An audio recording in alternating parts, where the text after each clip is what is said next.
Chapter 68.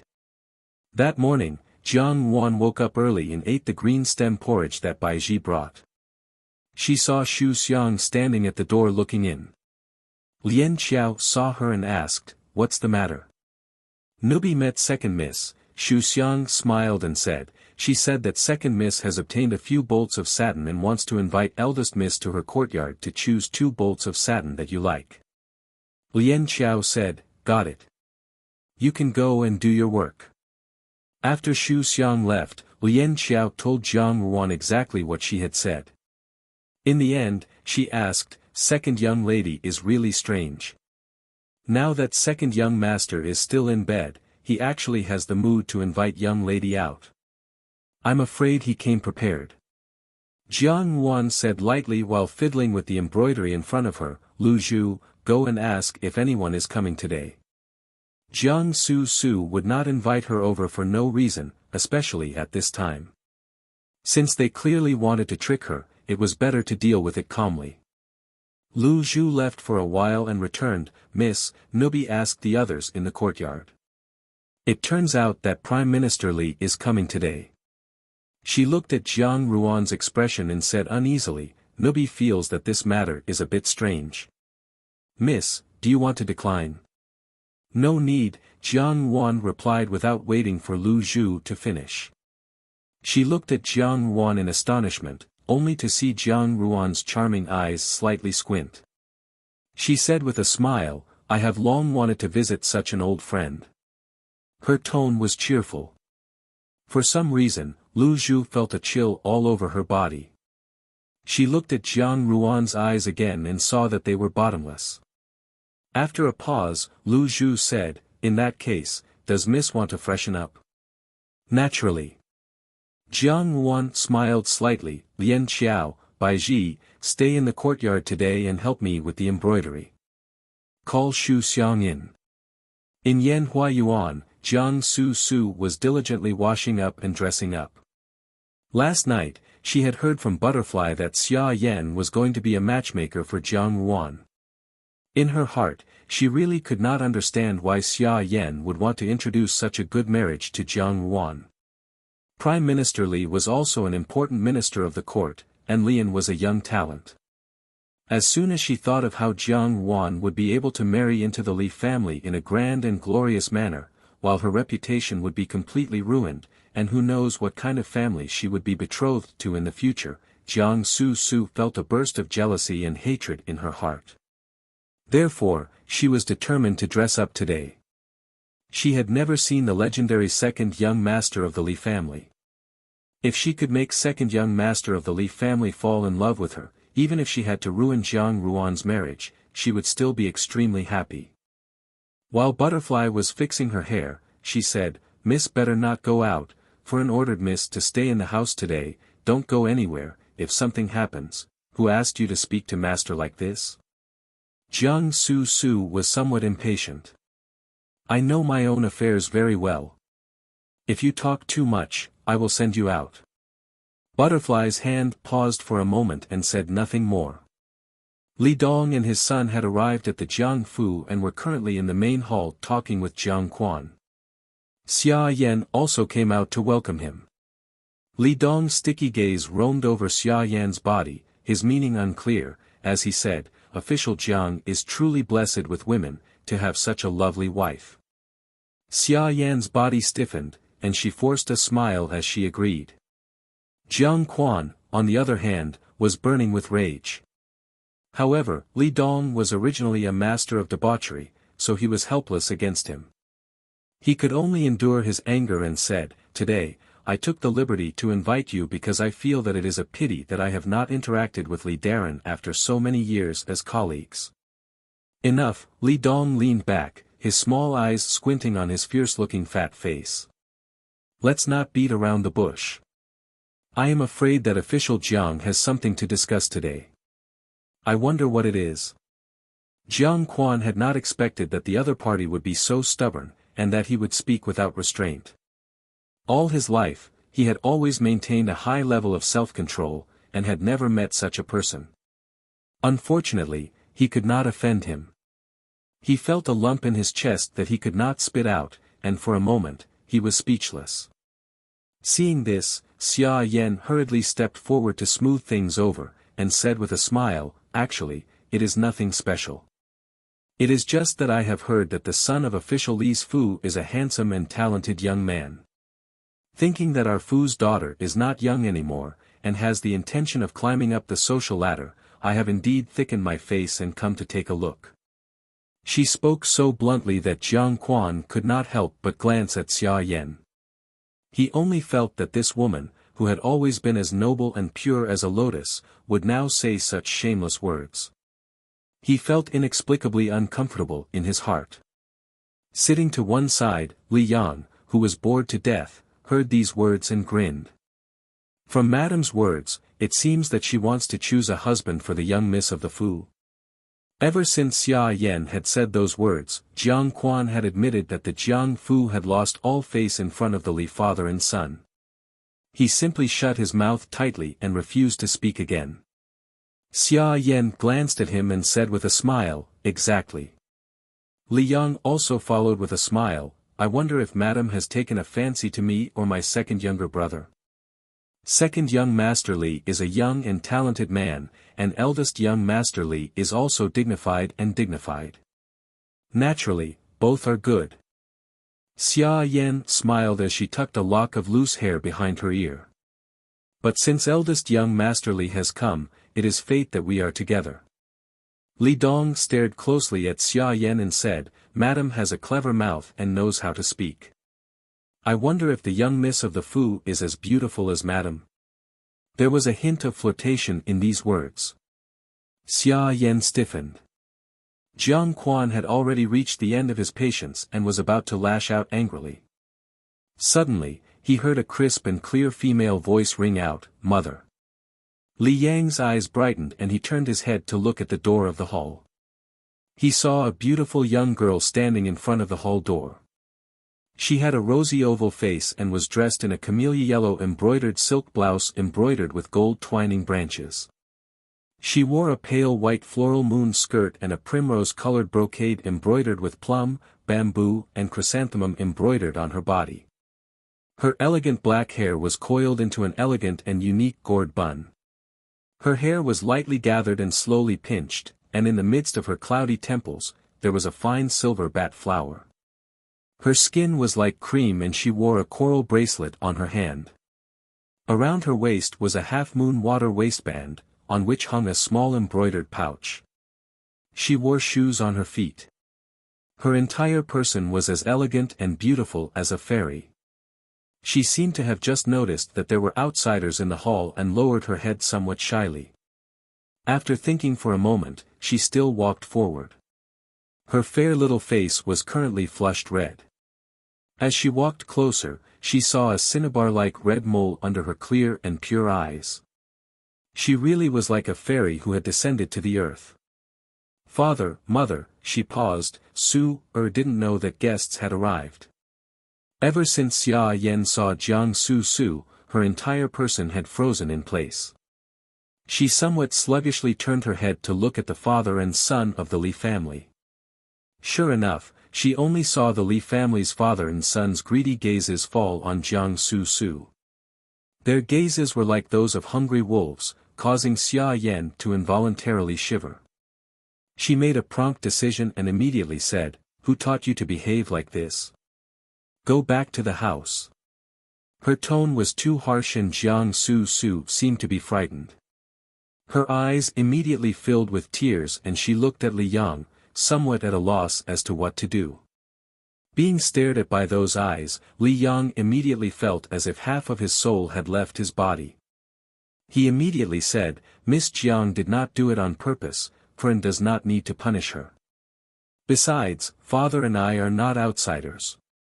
His words were impudent and Xia Yan was already extremely anxious.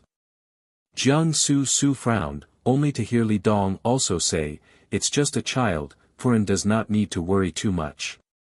Jiang Su was sensitive enough to sense that something was amiss. When she looked at Jiang Quan and Xia Yan's gazes again, her heart became timid and she said, "If that's the case, will withdraw first. After saying this, she did not care about the gazes behind her and hurriedly ran away. When he could no longer see Jiang Su's back, Li Yang then retracted his gaze and asked, "That is the Fu's second Mississippi sure enough, hearing about her is not as good as seeing her in person." "Su is still young," Jiang Quan stopped him and said, "For the time being, I have not thought about the matter of engagement. I am talking about Wan Xia Yan hurriedly chimed in, "That's right, Su's temperament is mischievous. In fact, Wan's temperament and appearance are first class." Li Dong and his son looked at each other. Li Yang said, "There is no need to be impatient. I can see that the second Jiang Miss is indeed a rare beauty." Xia Yan was anxious and absent-mindedly exchanged a few words with the father and son of the Li family. After lunch, when they were intoxicated with wine, Jiang Quan and Li Dong discussed some matters of the court. Li Yang and Xia Yan then withdrew. Li Yang suggested that they go to the garden for a stroll. Although it was not in accordance with the rules, after all, his family's power was monstrous, so he agreed. Xia Yan called Lin Lang over, "You go find Shu Xiang immediately and bring Jiang Wan out." A trace of ruthlessness flashed in her eyes, "For my Su, you will suffer for the rest of your life." Jiang Wan was wearing a newly made camellia yellow brocade robe with 10 different kinds of embroidered patterns. Lu Zhu draped a crimson patterned jade brocade cloak over her shoulders. Her hair was casually combed into a tassel bun and she even wore a thin silver hairpin inlaid with jasmine flowers. With just a little makeup, she was already bright and beautiful. Shu Xiang, who was at the side, smiled and said, "Miss is really beautiful, just like a fairy." "Fairy?" Jiang Wan laughed lightly, "I did not come from the heavens. She was an evil ghost who had returned from hell. What she wanted to do was to destroy the fairy in everyone's eyes. How could she be a fairy?" Shu Xiang did not quite understand her words, but Lu Zhu said, "Miss is also dressed up too grandly. Could it be that there is an honored guest coming to the Fu today? But it is only to rest in second Miss's courtyard." Shu Xiang's heart jumped, and she secretly raised her eyes to look at Jiang Ruan's expression, but she saw that Jiang Ruan's expression was normal. "It's just that the weather today is not bad, so my mind is a little more active. There are no honored guests in the Fu, and even if there are, it is not someone that a girl can meet." Shu Xiang lowered her head even more. She did not know why, but there was a faint sense of unease in her heart. Jiang Wan looked at her and smiled, "Both Lu Zhu and I have never been to Su Xian Yuan. On the contrary, you usually run around outside, so you should know." The Jiang Fu was not big, but it was not small either. Since returning to the Fu, Jiang Wan had not gone to Jiang Su's courtyard even once. Shu Xiang did not understand the meaning behind Jiang Ruan's words, and even someone as calm as her could not help but feel a trace of doubt. She paused before saying, "This servant has been there once or twice, so I can roughly remember." Jiang Wan smiled, "Then I will have to trouble you to lead the way." Shu Xiang suppressed the strange feeling in her heart and curtsied, "Miss, please follow this servant." Along the way, Shu Xiang led the way in front, while Jiang Wan and Lu Zhu walked behind. Half of Lu Zhu's body blocked Jiang Ruan's side, and she stared at Shu Xiang's back with some vigilance. Jiang Wan, on the other hand, was unperturbed, and the smile on her lips was serene and tranquil. When they reached the entrance of Su Xian Yuan, Shu Xiang stopped and said, "This is Su Xian Yuan." Jiang Wan glanced at the entrance of the courtyard. Even though she was only at the entrance of the courtyard and had not entered the house, she could clearly feel that it was different from Wanju. Not to mention that Su Xian Yuan was spacious, every part of the garden was meticulously arranged, and at a glance, one could see that it was infinitely romantic. Compared to Jiang Su's Su Xian Yuan, Wanju was not even comparable to a servant's room. Jiang Wan followed Shu Xiang to a room in Jiang Su's courtyard. When she pushed the door open, it was actually a small guest room. On a small table, there was a teapot and teacups. Butterfly stood at the same spot and apologized, "Miss has just gone out and has not returned yet. I will have to trouble eldest miss to wait for a while, this servant will go and urge her." "No matter, you go." Jiang Wan smiled politely, "Shu Xiang, Lu Zhu, you don't have to stay here. Follow Butterfly to find second sister." Shu Xiang was startled and looked at Jiang Wan with some suspicion.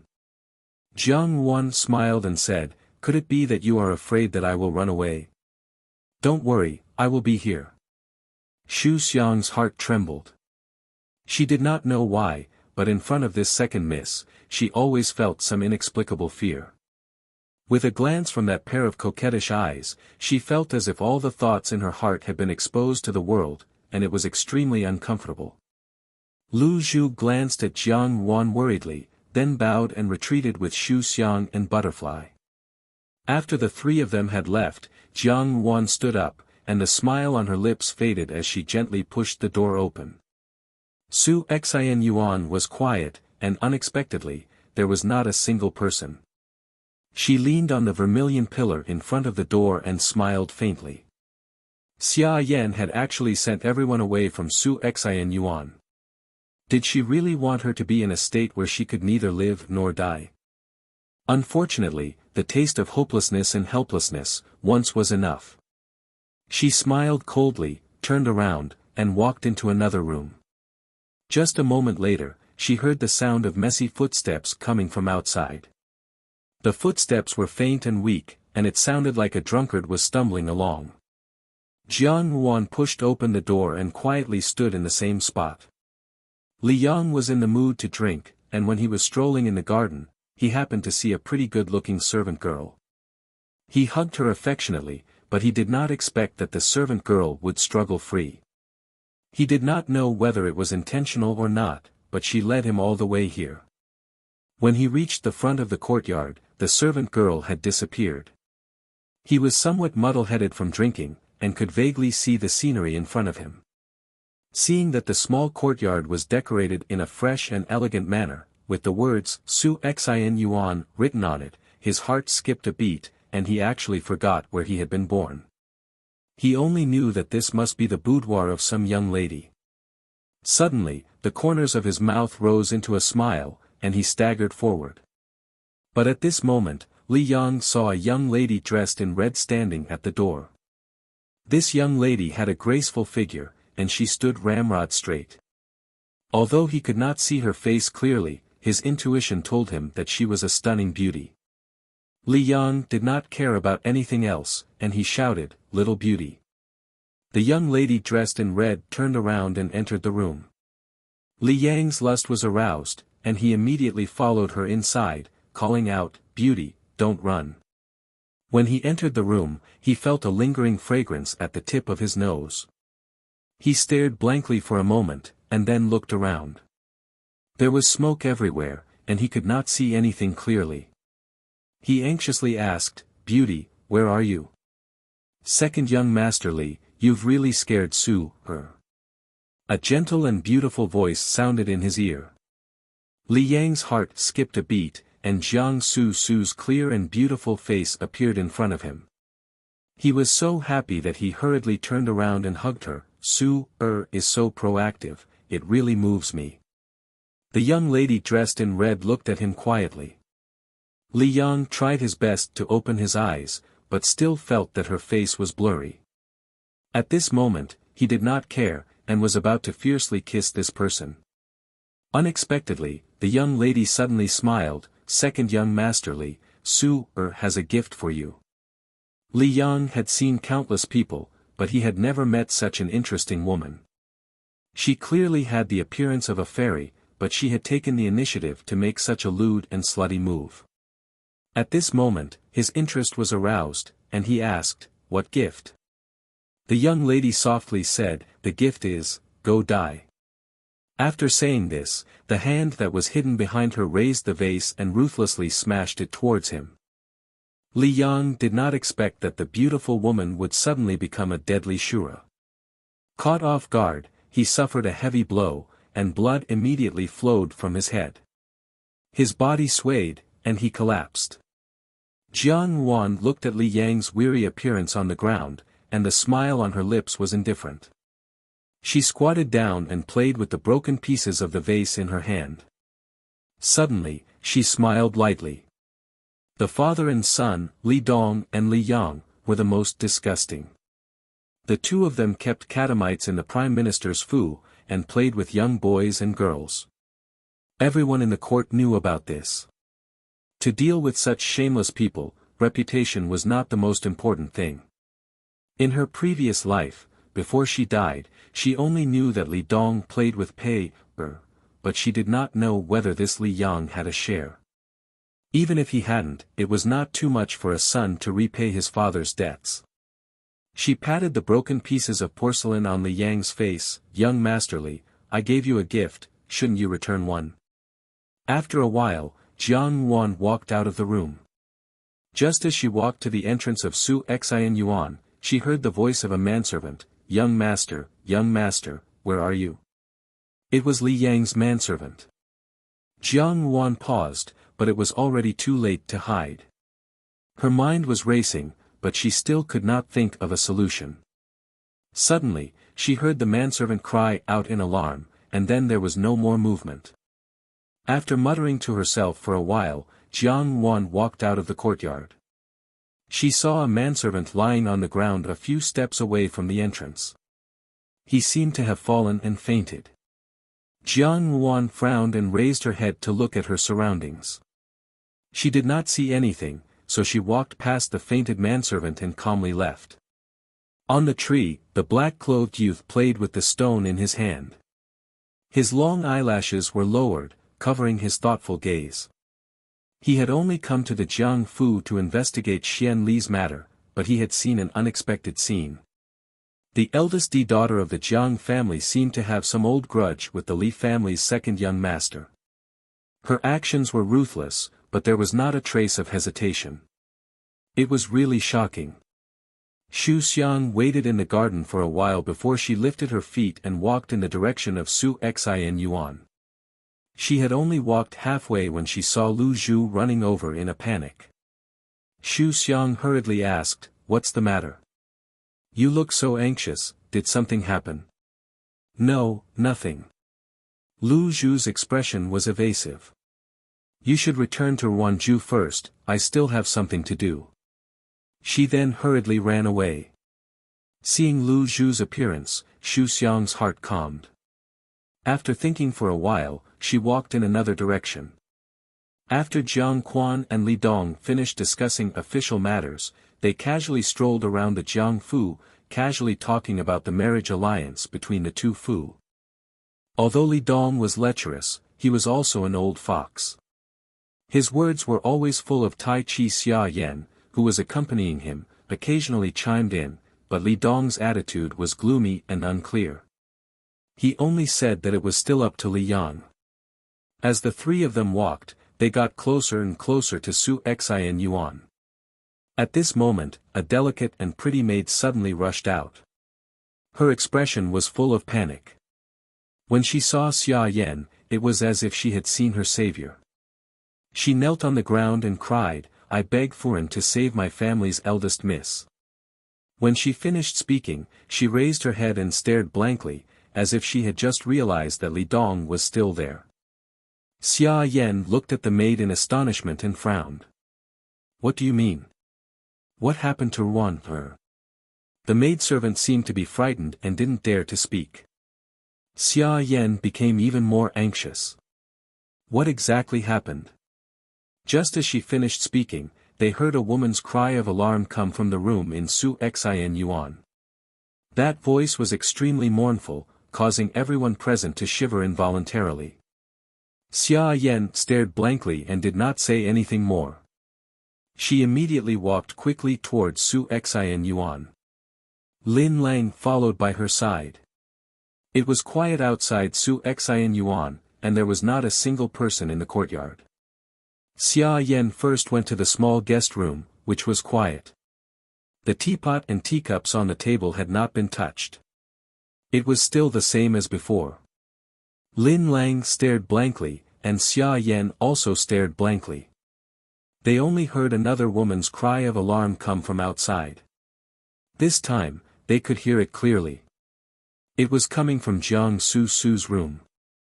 For a moment, Xia Yan did not have time to wonder why the location had become Jiang Su's room.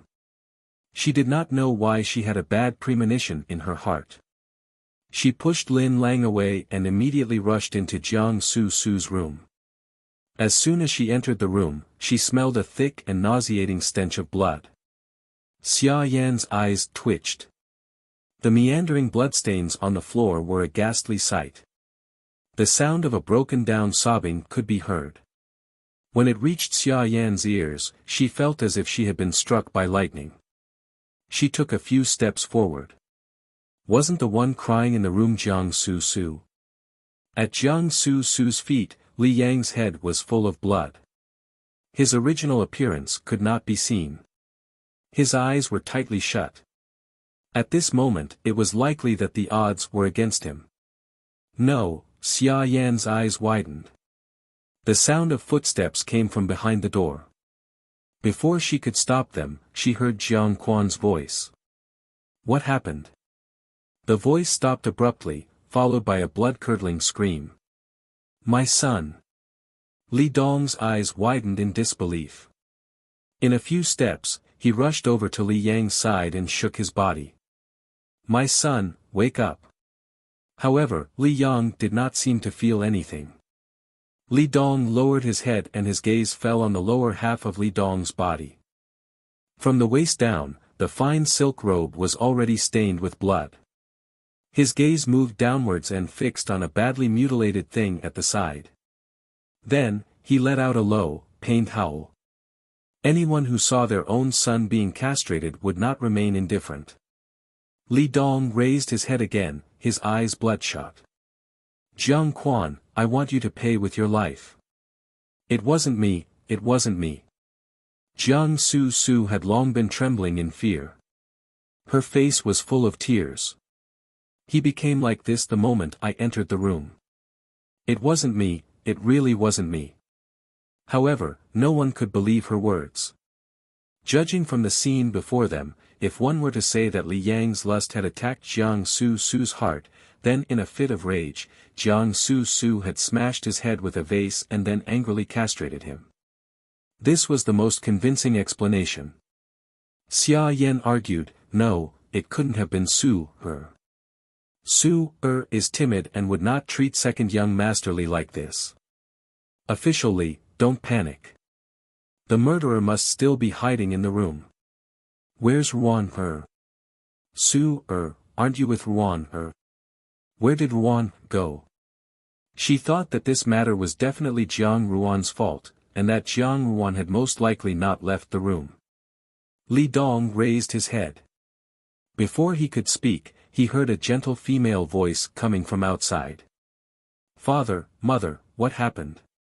Why are they all in second sister's room? Xia Yan's body stiffened. She saw Jiang Ruan standing at the entrance of the courtyard, dressed in a fiery red dress. Today, she had even put on some makeup, making her look extremely beautiful.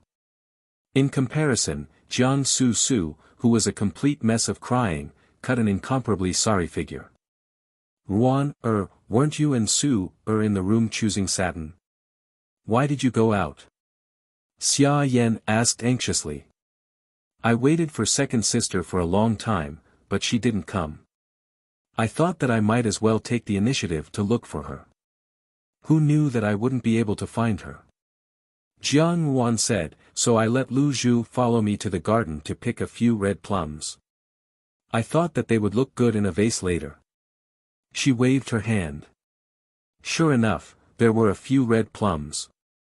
Xia Yan collapsed to the ground. Li Dong's forehead was in pain. Looking at Li Yang lying unconscious on the ground, a trace of ruthlessness flashed across Li Dong's face. He shouted, Slut, I want you to pay with your life for my sons. Before anyone could see his movements clearly, they could only see the sharp broken pieces of the vase in his hand. Jiang Su jumped back in fright. Li Dong's body was fat and not very agile. Jiang Su dodged by a hair's breadth. She felt a burning pain on the right side of her face. Reaching out to touch it, she found that her hand was covered in blood. Jiang Quan shouted, "Impudent!" The guards in the courtyard desperately pulled Li Dong away. Jiang Su was already covering her face and crying loudly. Looking at Jiang Su's bloody face, Xia Yan's heart ached and she fainted. "Quickly call the physician," Jiang Quan said anxiously. Li Dong also ordered someone to lift Li Yang up. "Return to the Fu immediately." Before leaving, he fiercely glared at Jiang Quan. "I will not let this matter rest. Jiang Quan, I will make you pay the price." After watching Li Dong and his entourage leave, Jiang Quan rubbed his forehead. Because he was worried about Jiang Su and Xia Yan, he hurriedly left for Yanhua Yuan. For a moment, Su Xin Yuan returned to its previous emptiness. Lu Zhu stood by Jiang Ruan's side in silence. Amidst the bloodstains on the ground, Jiang Wan smiled slightly and said softly, "Xu Xiang, are you not coming in?" Xu Xiang's face was deathly pale. She looked at Jiang Wan as if she was looking at a demon.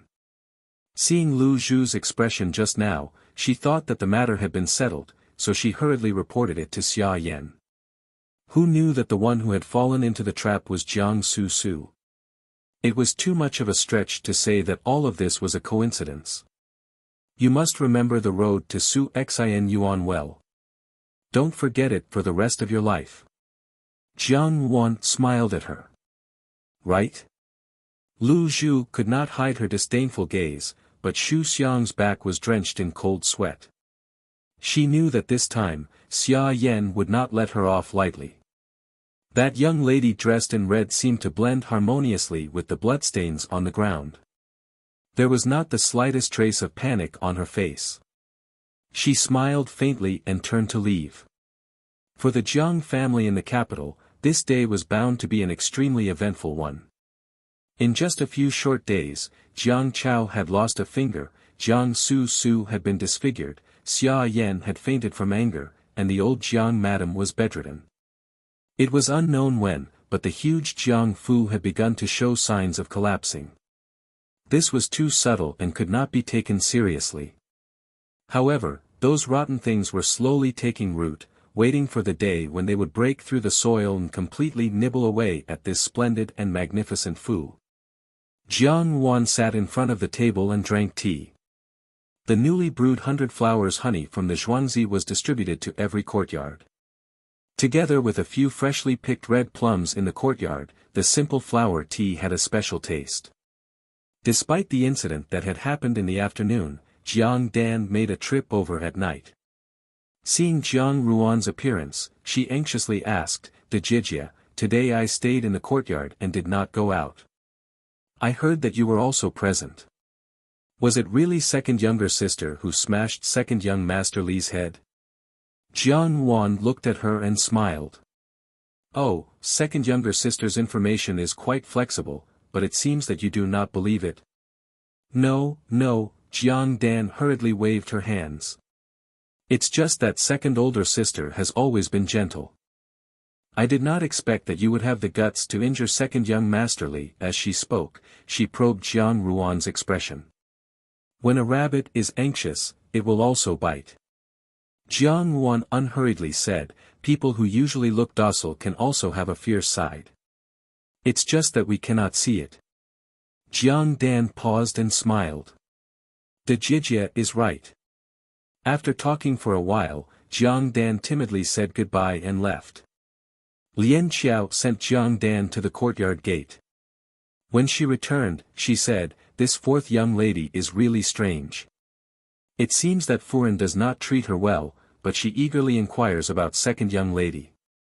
She shook her head. "Isn't she too kind?" Jiang Wan smiled but did not say anything.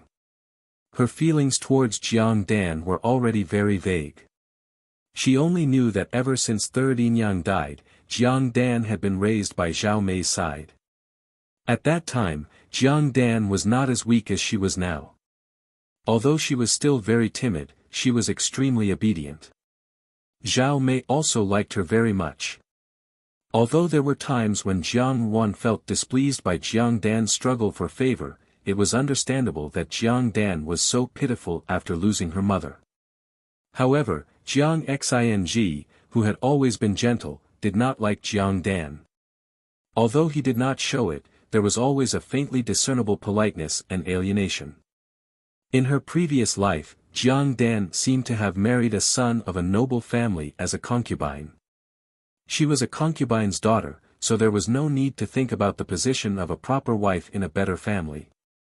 She was not very clear about what happened after that. She did not know whether Jiang Dan had contributed in the matter of her becoming a demoness who brought calamity to the country. As she spoke, she heard someone talking outside. Lu Zhu pushed the door open and came in. She pouted angrily towards the outside. Xu Xiang just came back. Look at her face, it's full of palm prints. She can't even walk steadily. Her complexion looks terrible. Jiang Wan smiled. Xu Xiang had messed up such a matter today. Xia Yan would not let her off easily. However, she was, after all, a chess piece placed in Wanju. For the time being, she could not bear to kill her, so she spared Xu Xiang's life. Young lady, Baiji asked, this servant does not understand one thing. At that time, Furan sent over 4 servant girls. Why did young lady give special treatment to this Xu Xiang? You did not pay as much attention to the others. Perhaps it's an old grudge. Jiang Wan said in a low voice, Lu Zhu, other than the Li family's father and son, no one else came to the Fu today. This servant has asked many people. Indeed, there was no one else. Lu Zhu said, could young lady have seen wrongly? Jiang Wan shook her head. Li Yang's manservant would definitely not have fainted on purpose. If it was not an outsider, then it could only be that someone in the Fu was secretly helping her. But that also meant that everything she had done today had fallen into the eyes of others. That person had helped her, but it was not necessarily a friend or an enemy. Who could it be? Jiang Wan muttered to herself. In Yanhua Yuan, Xia Yan smashed the last celadon teacup on the table. The surrounding servant girls did not dare to breathe too loudly. Lin Lang stepped forward to persuade her, Furan, don't get angry and harm your health. With a pa sound, Xia Yan gave her a backhand slap. Immediately, 5 distinct palm prints appeared on Lin Lang's face. She did not dare to move. When the surrounding servant girls saw that even the most respected Lin Lang had suffered a slap, they were even more motionless and stood rooted to the ground. Xia Yan's heart was almost bursting with anger. Thinking of the doctor's last words, her heart ached even more. Your daughter's wound is quite deep, and she has lost a lot of blood. She is fine now, but I'm afraid that there will be scars in the future. Jiang Su's plain face was devastatingly beautiful, but now that it had been disfigured, how could she marry into a noble family in the future? She hated Li Yang, who had died in Jiang Su's boudoir. She also hated Li Dong, who had disfigured Jiang Su's face. But the one she hated the most was Jiang Ruan. She did not believe that everything that had happened today had nothing to do with Jiang Ruan. It was obviously a foolproof setup. As long as Jiang Ruan entered the small guest room and drank the tea on the table, Li Yang entered the courtyard and did that with Jiang Ruan. Then, Jiang Quan and Li Dong would have seen through it. Jiang Ruan's reputation would have been ruined, and she could only enter the Li family as a lowly concubine. But she had never expected that Jiang Ruan would not even enter the guest room and drink the tea. For some unknown reason, Li Yang had collapsed in Jiang Su's room, and Jiang Su had returned to her room. Now, Li Dong's heart most likely hated Jiang Su to the core. No matter how much he hated Li Dong, Li Yang had been injured to such an extent and had been castrated in the Jiangfu. Who knew what methods Li Dong would use to take revenge? As she thought of this, Xia Yan felt a burst of lingering fear. This won't do, I have to think of a way. Xia Yan paced around the room a few times and made up her mind. She walked to the desk and ordered Lin Lang to grind the ink. I want to write a letter to father and let him give me some ideas. At this moment, Jiang Quan was in the study, rubbing his forehead. In just a few days, a few strands of white hair had sprouted from his temples. His most beloved son and daughter had met with such a disaster, and he was extremely angry. Moreover, the other party was Li Dong, the eighth prince's man. Hong Ying stood behind him and gently massaged his scalp with her jade-like hands. In a warm voice, she said, "Master, don't worry. Second Miss and second young master will get better." Jiang Quan dejectedly lowered his eyes. That pair of usually high-spirited face was full of depression. The pair of children that he was most proud of were now bedridden, and it was feared that they would be left with disabilities. He remembered Xia Yan's words. The only D son and D daughter in the Fu were now in such a state. Who else would be left in the Jiang Fu in the future? I, Jiang Quan, have actually fallen to this point, unable to even protect my children. Hong Ying's gentle voice rang in his ears. Master, you are wrong. Isn't there still eldest young master and eldest miss? Jiang Xing and Jiang Ruan. Jiang Quan was slightly startled. Jiang Xing had left the Fu for many years, and it was unknown whether he was dead or alive. On the other hand, Jiang Ruan reminded him of the Jiang Ruan he had seen in Su Xin Yuan today. The young girl with light makeup was slender and elegant, and she already had a slightly blossoming elegance. That fiery red dress reminded him of Zhao Mei when she was young. However, compared to Zhao Mei, Jiang Ruan was less reckless and impulsive, and more gentle and bright. At first, he had loathed Zhao Mei. Because of Zhao Mei's devotion, and because Zhao Mei was a daughter of a noble family, he had no choice but to marry her, but he had never loved her. He knew that Zhao Mei was the daughter of a military general, and that she was learning the 4 arts for him. He did not love Zhao Mei, so even Jiang Xing and Jiang Ruan could not share his love. Now that Jiang Chao and Jiang Su had met with an accident, was this heaven's punishment for him? Li Dong will not leave the matter at that. Jiang Quan sighed deeply. With Li Yang's current appearance, I am afraid that he will ask to marry Su. Hong Ying's hand paused. Ask to marry? If Li Yang dies, then so be it.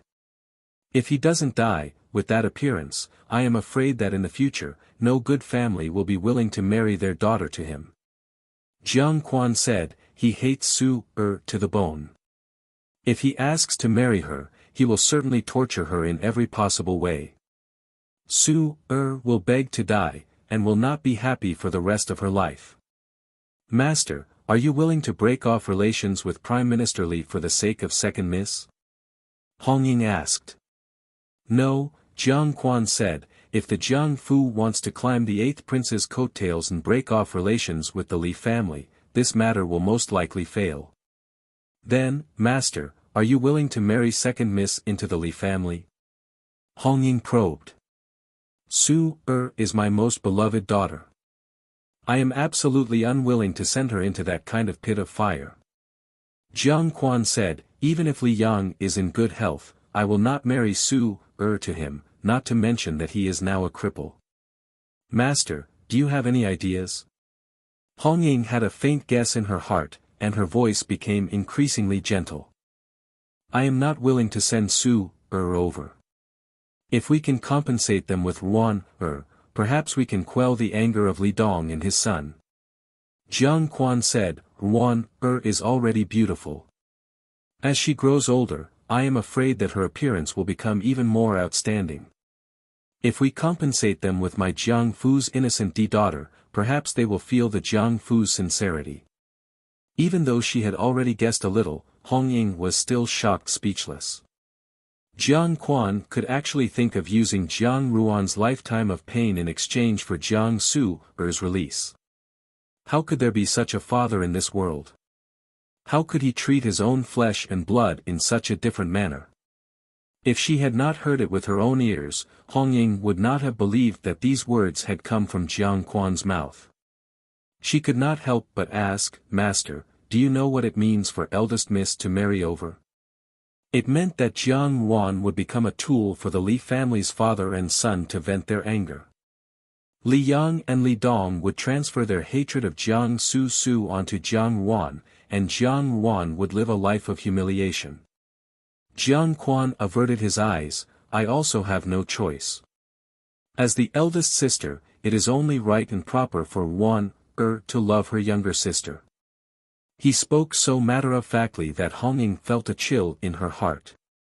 She forced a smile and said, "Master, it is better to wait for second miss to wake up before making any plans. We do not know how second young Master Li is doing." Jiang Quan was startled and said, "You are right, we will discuss this matter in the future. For now, let's wait for Su to wake up. You may leave." Hong Ying hurriedly retreated, and when she walked out of the room, she still felt a lingering fear. Thinking of Jiang Quan's words just now, she still shuddered. Everyone in the capital had heard of the disgusting methods of the Li family's father and son, yet Jiang Quan was able to propose marrying Jiang Wan over without batting an eyelid. It was truly chilling. Jiang Wan had once extended an olive branch to her, but Hong Ying herself had always been cautious and did not easily form alliances with others. However, she could also sensitively feel that ever since Jiang Wan had returned to the Fu, there had been a quiet change in the direction of the Jiang Fu. Eldest Jiang Miss looked gentle and pleasant, but with all the things that had happened in the past few days, in the end, she was safe and sound, while Xia Yan and her mother had suffered. Hong Ying had come from a brothel, so she would not be so naive as to believe that all of this was due to Jiang Ruan's luck. Chapter 69. For the first time since the beginning of spring, it rained. Rainwater dripped down the eaves and onto the flagstones of the courtyard. The sky was gloomy as if it was about to collapse. Xia Yan sat on the edge of the bed, picked up the steamed cheese, and moved closer to the young girl. "I don't want to eat." Jiang Su Su turned her head away. Her pair of beautiful and moving eyes were filled with anger. On her jade-white face, there was a slanted cut below her right eye. Although medicine had been applied, the muscles on the cut were still sinister. Coincidentally, the cut had cut open the blood-colored mole. At first glance, she looked like an Azura. "Su, be good. Eat something and your wound will heal quickly," Xia Yan said gently. Jiang Su Su knocked over the porcelain bowl in Xia Yan's hand and said fiercely, "What good? How can my current appearance be good? It would be better to just die." As she spoke, she could not help but cough twice, and the twisted right side of her face looked even more frightening. Xia Yan patted her back with heartache. "Do you want mother's heart to ache to death? Rest assured, Su, mother will definitely find the best doctor and leave no trace. Do you think I will believe your words?" Jiang Su Su looked at her, her face full of disappointment. "If it wasn't for your idea to let Xu Xiang lead Li Yang to Su Xin Yuan, how could things have developed to this stage? It's all because of you. It's all because of you." As she spoke, her gaze was crazed, and her emotions were so intense that she almost lost control. "Enough!" Xia Yan suddenly exclaimed in a low voice, then quickly whispered, "Do you want everyone to hear about this?" Jiang Su Su's throat was hoarse, but she still stared at her. Xia Yan's voice suddenly became stern. "Put away that desperate look of yours. What do you think you can change? If Jiang Wan saw you like this, she would probably be very happy. If your father saw you like this, he would only be disappointed. If you want revenge, stop crying and listen to me." Her tone was stern, and Jiang Su Su was startled for a moment. She slowly calmed down and said, "What should I do?"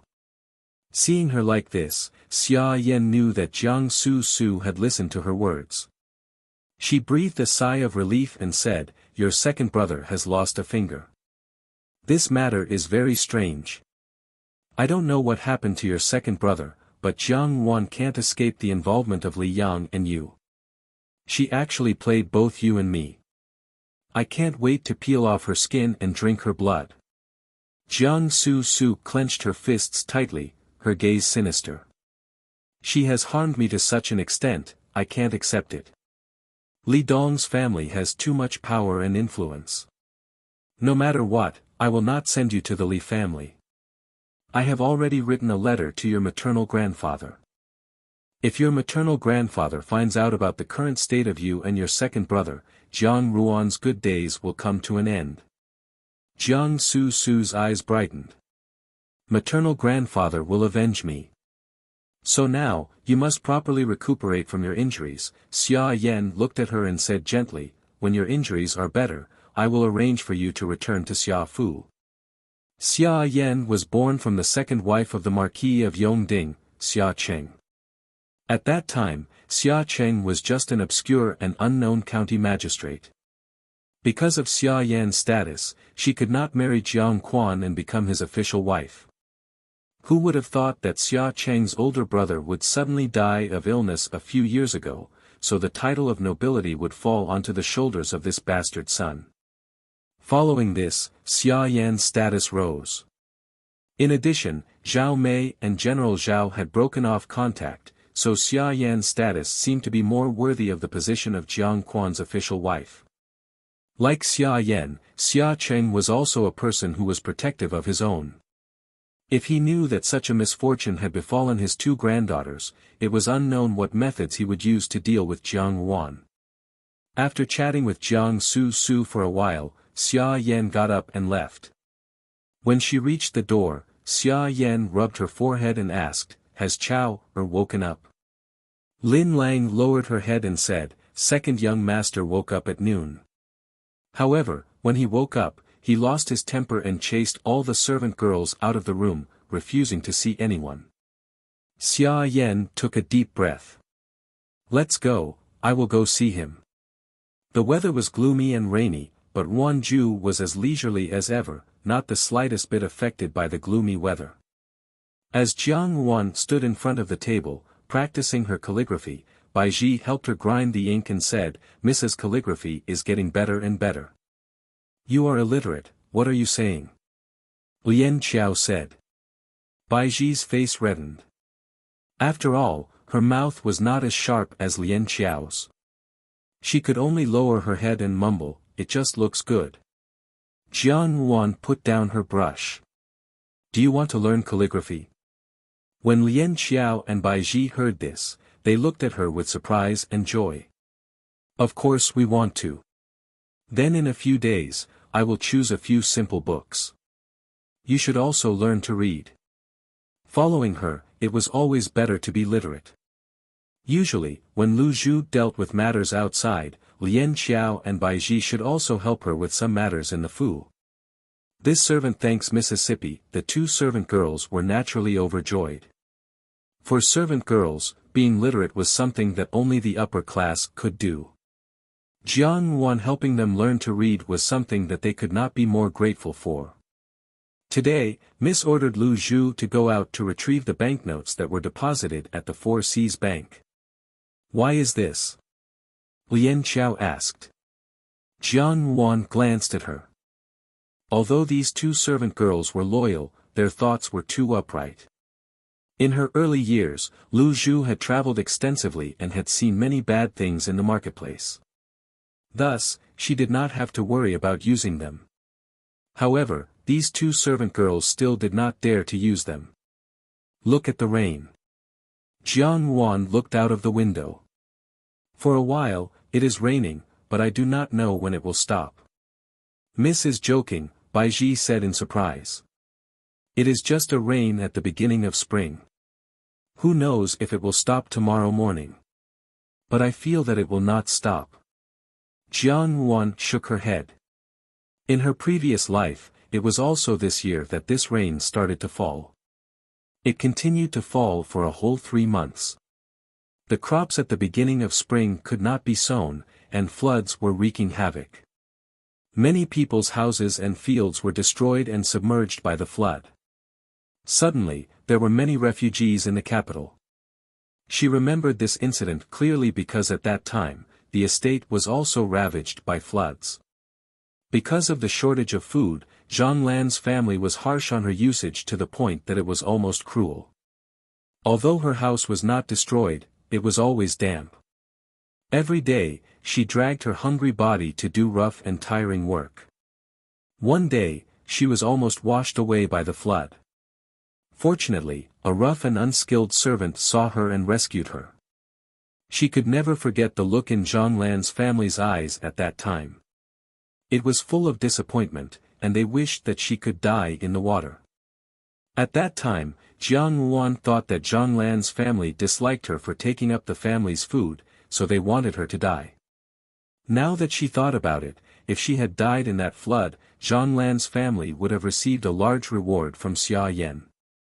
At that time, there were many refugees in the capital. The families did not have enough to eat. The refugees ran around everywhere, and when they could not get food, they robbed everywhere. The poor naturally did not have extra food, so they set their sights on the wealthy families in the capital. At that time, Zhao Yi, who was in charge of the city's garrison, led troops to suppress them, but was hacked to death by the refugees. At that time, the emperor, who was in charge of the imperial court, ordered the Zhao family to provide disaster relief. The Zhao family contributed 10,000 taels of silver, and the family's savings were almost emptied. From that time on, the Zhao family seemed to have begun to collapse. Jiang Yuan found out about this matter after she entered the palace. At that time, Zhao Yi had inadvertently mentioned it when they were chatting. It was Xianli who had suggested to the emperor that General Zhao's family was wealthy, and perhaps they could use the silver to provide disaster relief. Jiang Yuan had also asked Xianli about this matter, but Xianli's answer was that it was above the common people, but it was just a worldly possession. To be able to protect the lives of those refugees was also a good deed. Now that she thought about it, after that incident, Xianli's prestige in the imperial court increased, while the Zhao family weakened. Perhaps this was also part of his plan, and Zhao Yi's death was not that simple. How could a dignified garrison of the capital be hacked to death by unarmed rebels? Her gaze suddenly deepened. In this life, she did not intend to be strangers with the Zhao family. The Zhao family was her surveillance and support, so how could she allow others to bully and humiliate them like this? Even if the rain will not stop, why did Miss take out the silver? Bai Ji was puzzled. No matter what, Miss should still keep some silver by your side. What are you going to do now? I asked Lu Zhu to buy all the food in the capital, Jiang Yuan said indifferently. Miss, Lian Qiao's eyes widened. Why did Miss buy so much food? Now that it was the beginning of spring, the new grain had not yet arrived, and all the old grain from last year was not expensive. 2,000 or 3,000 silver was enough to buy more than half of it. Those farmers were worried that they would not be able to sell their grain, so when they saw this, they would also sell all the grain. I was thinking that if the rain continued to fall, it would become a flood, and these grains would be valuable. Jiang Yuan smiled. Mississippi, Bai Ji moved her lips, but in the end, she did not say anything. Jiang Yuan's words had never left any room for refutation. She was determined, and once she had decided on something, she would not waver. So even if Bai Ji thought that Jiang Yuan's action was really inconceivable, she could only let her be. At this moment, Lu Zhu pushed the door open and walked in. When she saw Jiang Yuan, she smiled and said, "Miss, the person I found has already bought all the grain and piled it up in a warehouse in the west of the city. The key is in this servant's hands." She handed the key to Jiang Yuan and smiled, "Because no one has come to buy the old grain these days, this servant has bought most of the rice and flour." "You did very well." Jiang Yuan played with the exquisite and small silver key in her hand. However, Miss, Lu Zhu thought for a while, this servant saw Fifth Yin at the entrance of the courtyard. She looked like she was going to come in, so this servant asked her, but she left again. I know. Jiang Yuan muttered to herself, since this is the case, let's go to 15 Yang's courtyard and sit for a while. Hong Ying was embroidering in the room. The weather was not very good, and the light was not very clear. After embroidering for a long time, she still felt that the embroidery was not satisfactory. She was really annoyed when she saw a maidservant come forward and say, "Yin Yang, eldest miss is here." Eldest miss? She frowned slightly, not expecting Jiang Yuan to come. Other than Jiang Quan, no one else had ever set foot in this courtyard. She stood up, and Jiang Yuan happened to walk in. When she saw her, she smiled and said, "So Yin Yang is embroidering, your embroidery is very good." Hong Ying followed her gaze and glanced at the embroidery on the table. It was embroidered in the shape of a pouch for Jiang Quan. The embroidery was of azure clouds and white cranes. The white cranes were vivid and lifelike, setting off the lofty artistic conception, and the colors were also very beautiful. "It's just embroidery for fun," Hong Ying smiled and said, "if eldest miss likes it, this servant will embroider one for eldest miss another day." "Thank you very much, 15 Yang." Jiang Yuan smiled and accepted. She swept her gaze around the room and said, "Originally, everyone said that father dotes on 15 Yang the most, but I did not believe it. Now that I have seen it, I have no choice but to believe it." The room was exquisitely decorated, and the things placed on the shelf and table were all exquisite and valuable. Presumably, Jiang Quan had also put some thought into Hong Ying. Hong Ying was startled, and then she smiled and said, "Master naturally dotes on Furen the most, eldest miss is joking." "I never joke." Jiang Yuan smiled and said, "Today, I have come to visit 15 Yang for no particular reason." Her expression was gentle. "These past few days, the Fu has not been too peaceful, and second younger sister and second older brother have met with misfortune, but it is as if they have been cursed. I am thinking that the next one, will it be Wan Yang's turn?" Hong Ying's heart jumped when she heard this, and she looked at Jiang Yuan and asked, "Eldest miss, why do you say this?" "Intuition." Jiang Yuan smiled, "I do not have anyone close to me in the Fu, and mother passed away too early. Although mother treats me well, I already have second younger sister and second older brother." Her voice was slightly low. "There are some words that I can only say to 15 Yang. If 15 Yang is the mistress of the Fu, how good would that be? A kind-hearted person like 15 Yang will certainly protect Wan Yang in all aspects, and Wan Yang will certainly repay 15 Yang, allowing the Jiang Fu to be harmonious and prosperous." 15 Yang pursed her lips, and for some reason, her heart was beating fiercely. She looked at Jiang Yuan inquiringly, and that pair of charming bright eyes looked at her with a smile. It was clearly as warm as flowing water, but it was like looking at flowers through a fog, and the emotions within could not be clearly seen. She had come from a brothel, and had seen many different kinds of people, and was even more capable of understanding the hearts of people. However, she could not understand this little girl in front of her, who was just over 10 years old. Eldest miss really thinks that this concubine is qualified to be the mistress of the Jiang Fu? She heard her own slightly trembling voice. Jiang Yuan smiled as she picked up the teacup in front of her, and took a shallow sip. "Why not?" Hong Ying looked at her, and suddenly revealed a smile. "Eldest miss is so flattering this concubine does not know what to do."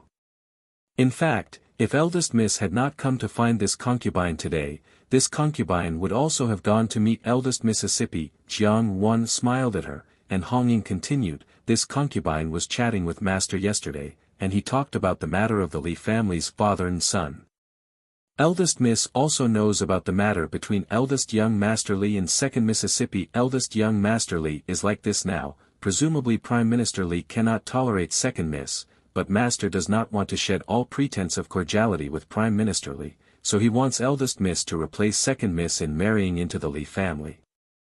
After saying this, she carefully observed Jiang Yuan's expression, but saw that the expression on that bright and beautiful face had not changed, and the smile on her lips was still the same, as if she was wearing a perfect mask. Jiang Wan sighed softly, father dotes on second younger sister so much, it really makes me envious. Seeing this, Hong Ying said, this concubine is also anxious, it was clearly second miss who caused this trouble, how can eldest miss apologize? Moreover, that eldest young Master Li is now considered a cripple, if eldest miss really marries over, it will certainly be unbearably painful. Jiang Wan muttered to herself for a moment, then smiled at Hong Ying, thank you 15 Yang for your advice, but it is difficult for me to interfere with father's decision.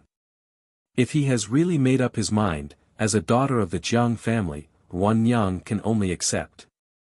Hong Ying stared blankly, eldest miss agrees to marry over. I agree, father agrees, I wonder if Li Darren agrees. Jiang Wan smiled lightly and stood up, there is not much time left, I should also return. Pausing, her gaze fell on the embroidery on the table, and she smiled, father dotes on 15 Yang, so it is natural for 15 Yang to care about father. However, Wan Yang still has to remind 15 Yang, if there are no children, 15 Yang, eldest Yang, and second Yang are actually the same. She smiled and finished the rest of her words, if there are children, without status, then the fate of the children and the yin yang will be the same. After Jiang Wan left for a long time, Hong Ying was still sitting in a daze. Seeing this, the maidservant beside her cautiously asked, Yin Yang. Hong Ying waved her hand, her expression full of exhaustion, and said in a low voice, what exactly does eldest miss want to do? In the capital's Jining Wang Fu, Yi Feng stood in front of the desk and said, General Guan has sent back news that he will return to the court next month. Pausing, he continued, when this subordinate went out on a mission today, I heard from my subordinates that there has been a large-scale plundering of the surplus grain in the city recently. I am afraid that this is related to 8th Highness, so I paid attention and inquired about it. It was done by the maidservant of eldest miss of the Jiang Fu. He frowned, but I do not know what their purpose is.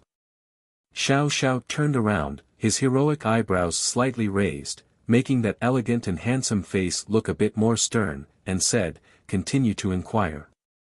Pay attention to the movements in Lidong Fu. Prime Minister Li. Yi Feng was surprised, Master wants to deal with him in advance. Xiao Xiao shook his head, the life of the eldest son of the Li family is at stake. This matter is related to the Jiang family, and the Jiang family does not want to incur enmity with the Li family. If my guess is correct, Jiang Quan should be making a move. Yi Feng thought for a moment, behind the Jiang family is the Shao family, and the Shao family is also on the 8th prince's side. Perhaps the 8th prince will step in. After all, the Shao family and the Li family were both rare resources, and Xianli would not let them go for nothing. He suddenly laughed, I really don't know how the 8th prince feels when he finds out that there is a rebellion in his own nest. In short, the eldest son of the Li family has fallen into a difficult situation, and second Miss Jiang has also done a good deed. By castrating Li Yang, no matter what, the Li family and the Jiang family will become enemies. Xiao Xiao did not correct Yi Feng's words. He recalled that day when Jiang Wan had used a piece of broken porcelain to cut off Li Yang's thing without the slightest hesitation. She was clearly a young girl in the boudoir, but when she saw a man's lower body, she did not have the slightest trace of embarrassment. There was only indifference in her eyes, and the way she looked at Li Yang was as if she was looking at a dead pig waiting to be slaughtered. Ever since he had been accepted into the Genie Guard at the age of 10, he had also walked step by step on blood. If he had not seen it with his own eyes, he really would not have believed that a young girl in the boudoir could have a killer's gaze. This eldest daughter of Jiang Quan, how did she raise her? After a moment, Xiao Xiao collected his thoughts and said, I will make a trip to the palace. In the northern part of the capital, the sound of firecrackers rang incessantly at the entrance of a large residence with 3 entrances. In front of the large vermilion doorpost, there were 2 lions baring their fangs and brandishing their claws. At the very top, there was a glittering golden plaque with a red flower tied to it. It was the residence that the emperor had bestowed upon the Zhuangyuan. Lu Furen was not more than 30 years old, but her face looked weather-beaten. Her hair was already mottled, as if she was 50 years old. Even so, she still wore a plain green robe embroidered with lotus flowers. Her hair was combed neatly, and her face was full of smiles as she handed out money to the crowd. The 4 servant girls bestowed upon her by the emperor also stood guard at the side with smiles on their faces. Many people offered money to congratulate her. Among them, there was no lack of former neighbors. This time, Lu Min was like a carp leaping over the dragon gate. From now on, the Lu family would be able to bring honor to their ancestors. After handing out the money, Lu Furan asked the servant girl beside her, "Why hasn't Min come out yet?" The servant girl smiled and said, "Su Min is tidying up in his room. This servant will go and urge him." Finished speaking, she turned around and left. In the study room, Lu Min was looking at the painting hanging on the wall, lost in thought. The courtyard bestowed upon him by the emperor was spacious and luxurious. The study room was also more than twice as large as before. From now on, there would be enough bookshelves to store his books. However, at this time, he was somewhat absent-minded. Was all of this really what he wanted?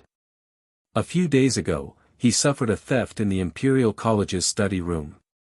The letters he lost were the mysterious person's letters. Those letters had all disappeared without a trace, as if they had never been there. Lu Min asked the errand boy, but the errand boy also said he didn't know. However, the other things were not lost. He couldn't help but suspect that those letters were taken away by the mysterious person. If it wasn't for the moonlight firefly painting in front of him, Lu Min would almost think that the past few days were an illusion and that the mysterious person was a character he had imagined. He carefully looked at the painting in front of him. The lines were beautiful and unrestrained. Lu Min couldn't help but wonder what kind of person it was. He was used to having another person to discuss the arguments in the book with him. Now that the person had suddenly disappeared, he felt a little lonely. "Young master, madam urges you to hurry over."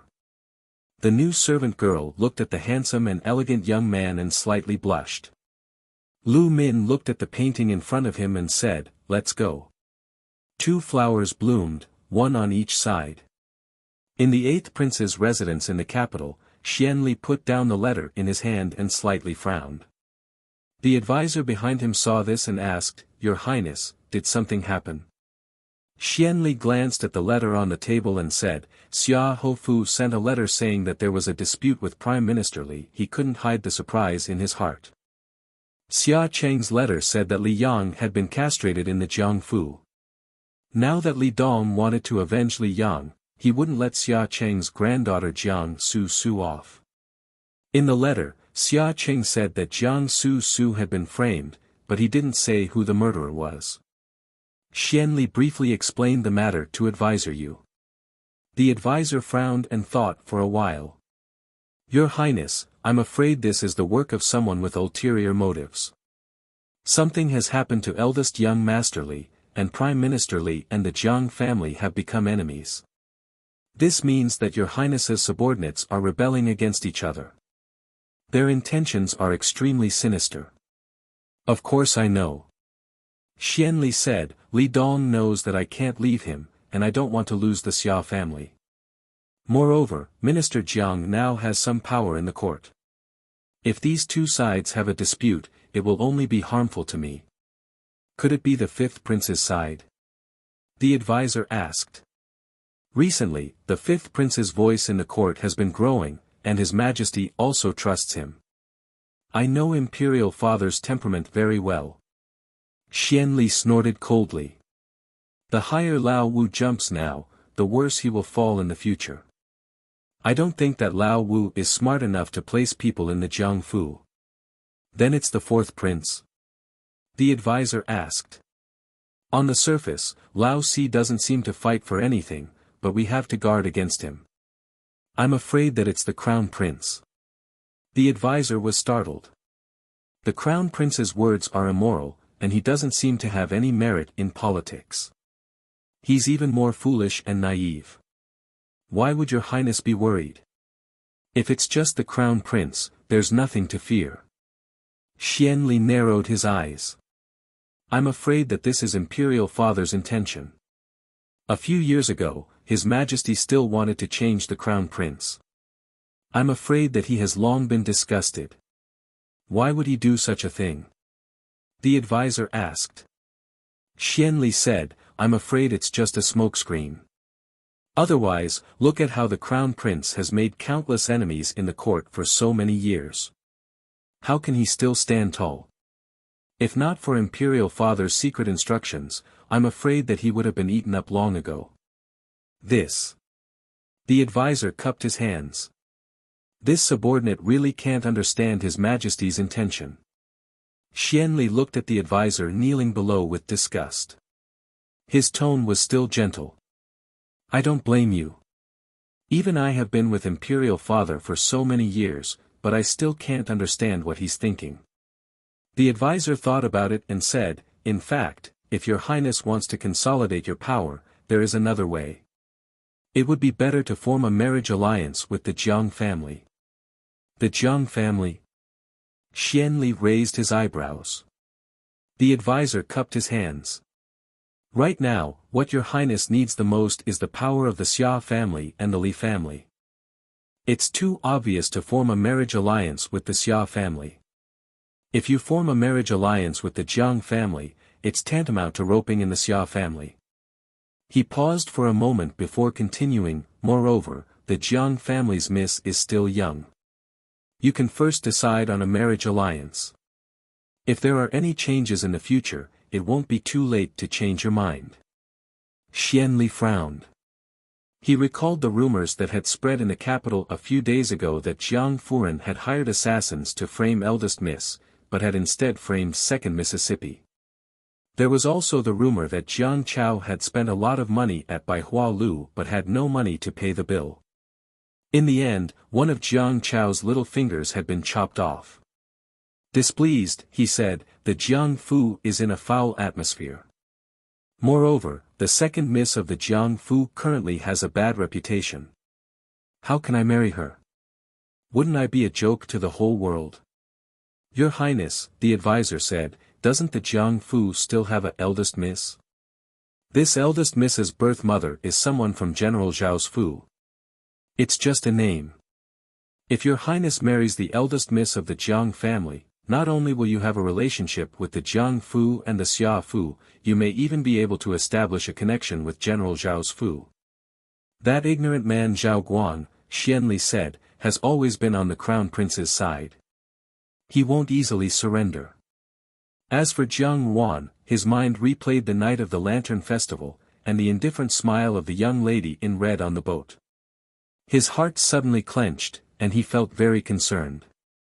Now, it seems that a marriage alliance is the best method. The advisor continued to suggest, if you are engaged to the Jiang family's miss, no matter how dissatisfied Prime Minister Li is, he will not act rashly. Your Highness has sold such a favor to the Jiang family, and the Jiang and Xia families will do their best to assist your Highness. What you said is correct. Xian Li picked up the letter on the table again. Perhaps I should seriously consider your words. In the letter, Xian Li invited Xian Li to the Xia Ho Fu for a gathering. He thought for a moment, then said, someone, help me reply to Master Xia Ho's words. Just say that I have accepted the Marquis's invitation, and will pay a visit 3 days later. When Master Xia Ho received the message from Xian Li's attendant, he heaved a heavy sigh of relief. Xia Furen looked at him and asked anxiously, what happened? Did His Eighth Highness agree? He agreed. Master Xia Ho said to her, go and send a letter to the Jiang Fu. Tell Yan, to bring Su Su and Chao, to prepare and come over. After a pause, he added, tell her to bring that Jiang Ruan as well. Xia Furen nodded, naturally. To actually disfigure Su Su, this Jiang Ruan really has the ability. Master Xia Ho's eyes were full of darkness. I have not told this matter to His Eighth Highness. His Eighth Highness must have thought that this matter was done by the fifth prince, and thus has some misgivings about forming a relationship with our Xia Fu. Even so, Jiang Wan cannot be left alive. Yen has repeatedly miscalculated in her hands. I want to see what kind of demon or ghost this person is, to be so vicious at such a young age. Chapter 70. At noon the next day, Xia Yen brought Jiang Su to Ruanju. Jiang Su was wearing a pure white veil that covered her face from head to toe, revealing only a pair of eyes. Xia Yen said, tomorrow we will be going to maternal grandfather's Fu. You should pack up. Your maternal grandmother has not seen you for a long time, and I'm afraid she misses you very much. Lian Xiao gave her a disdainful look. Xia Yen spoke intimately, but after all, that was Jiang Su's maternal grandparents, so what did it have to do with Jiang Wan? Naturally, second sister and second brother have encountered such a big incident, it is good to go out and relax. Jiang Wan smiled. Hearing her words, Jiang Su and Xia Yan's faces immediately stiffened. Then I will not disturb her. Xia Yan said gently, I will go see your second brother. I fear that he has been framed. He is also a child with a bitter life. Mother must advise second brother well. After falling behind, second brother has suffered a series of setbacks. It is really worrying. Jiang Wan said with concern. Xia Yan's movements paused, and she forced a smile. Wan Yang is so concerned, your second brother will be very gratified to know. She then stood up, mother will not stay for long, let's go. After Xia Yan and her daughter left, Baiji looked at their backs and said, Miss, why are you suddenly going to Xiaofu? I'm afraid that something has happened. Although Baiji's thoughts were upright, she was not a stupid person. Jiang Wan shook her head, I just want to borrow the power of Xiaofu. As she spoke, Lu Zhu pushed open the door and walked in, Miss, young Master Gu has sent someone to deliver a message to you, saying that General Guan will return to the capital next month. Eldest young master's matter can wait, perhaps there will be some progress. Jiang Ruan's eyes brightened, and she smiled slightly, this is good news. Next month, it is not too late. If eldest young master returns, master will not treat you like this. Jiang Quan treated Jiang Wan this way because Jiang Wan was only a daughter, and Jiang Xing was, after all, the eldest son of his younger brother. Now that Jiang Chao had lost a little finger, Jiang Quan would pay more attention to Jiang Xing, and Jiang Xing would also protect Jiang Wan from being bullied by others. That may not be the case. Jiang Wan smiled coldly, both eldest brother and I are thorns in the eyes of the people in the Jiangfu. You must not reveal even the slightest bit of news about eldest brother to outsiders. Baiji and Lu Zhu looked at each other in dismay, but they saw that Jiang Wan had already frowned slightly, and her expression was unexpectedly solemn, which had never been seen before. In her previous life, she had received news that Jiang Xing had died on the battlefield while she was in the rural residence. At that time, the Xia family's position in the imperial court was gradually rising. Now that she thought about it carefully, she realized that there were secrets everywhere. It was not impossible for Xia Yan to cut the weeds and eliminate the roots in order to secure Jiang Chao's position. Perhaps Jiang Quan was even aware of this, but firstly, he did not have any father-son relationship with Jiang Xing. Secondly, he needed to borrow the power of the Xia family, so it was very possible that he had tacitly agreed to it. Jiang Wan clenched her fists as she thought of her warm and gentle older brother. If Jiang Xing was still alive, even if she had to use all of her strength, she would protect the life of her own flesh and blood, no matter the cost. But Xiao's residence? Her gaze turned cold. There were some people that she had not seen for a long time. Lu Zhu, stay in the Fu with Baiji for the next few days. Pay attention to the movements in the Fu, especially Fifth Yinyang. Jiang Wan said, Lian Xiao, follow me and call Xu Xiang in. Xu Xiang, Lian Xiao frowned, Miss, this woman's intentions are not right, I am afraid that there will be some trouble.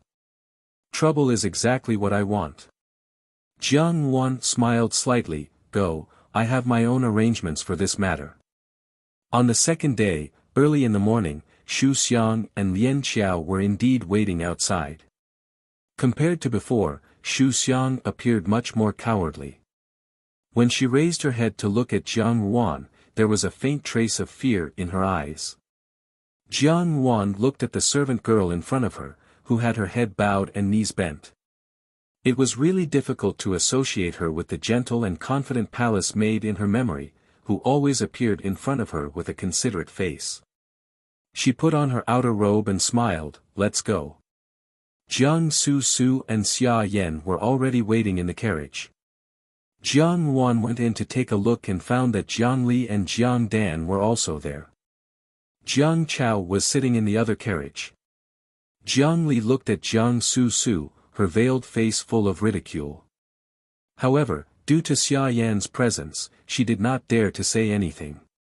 Jiang Dan was locked in the innermost part of the carriage and looked extremely uncomfortable. When she saw Jiang Wan come up, she hurriedly smiled at her timidly. Jiang Wan returned her smile and sat down beside Xia Yan. Xia Yan looked at her and smiled, Wan, this is also the first time you have been to maternal grandfather's house. The last time your maternal grandfather saw you was 5 years ago. In the blink of an eye, you have already become a young lady. Jiang Wan smiled slightly, Wan Yang also misses maternal grandfather very much. The first time she had seen Xia Houyi was when Zhao Mei had passed away. She had knelt in front of the morning hall, dressed in a white morning dress, and watched as that amiable old man had come forward to chat with Jiang Quan. Not long after, Xia Yan had become the legal wife. Later, when she had gone to the palace, she had often seen this Xia Houyi and his womenfolk at palace banquets. The shamelessness of the Xia family was still vivid in her mind. At that time, the Xia family's granddaughter, Xia Jiaojiao, had entered the palace with her and been bestowed the title of beauty. She did not know how many times she had tripped her up, whether openly or secretly. In the end, Xia Jiaojiao had obtained the emperor's favor. Although she did not know how real the emperor's favor was, Xia Jiaojiao had used her power to bully and humiliate her many times. She only remembered that when she had finally fallen into prison, Xia Jiaojiao had been brought back to the Fu by Xia Houyi, safe and sound. As soon as Jiang Ruan's words left her mouth, Xia Yan could not help but feel a chill. This chill had come without rhyme or reason. She carefully looked at Jiang Ruan's eyes, but she really could not fathom the meaning behind her words. Only then did she smile and say, then, Ruan, have you thought about what gift you want to give? Gift? Jiang Ruan looked at her, puzzled.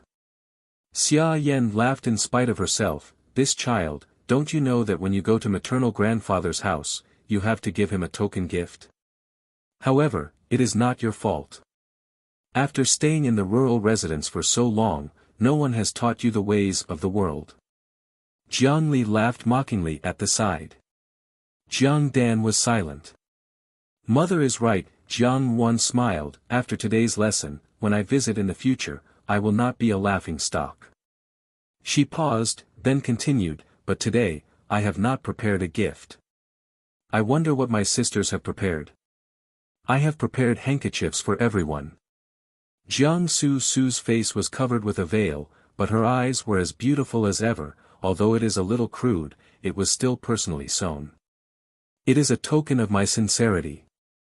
Jiang Li originally did not want to answer, but in her heart, she was afraid that Xia Yan would say that she had the intention to show off, so she proudly said, mine is a powder brought back from the palace.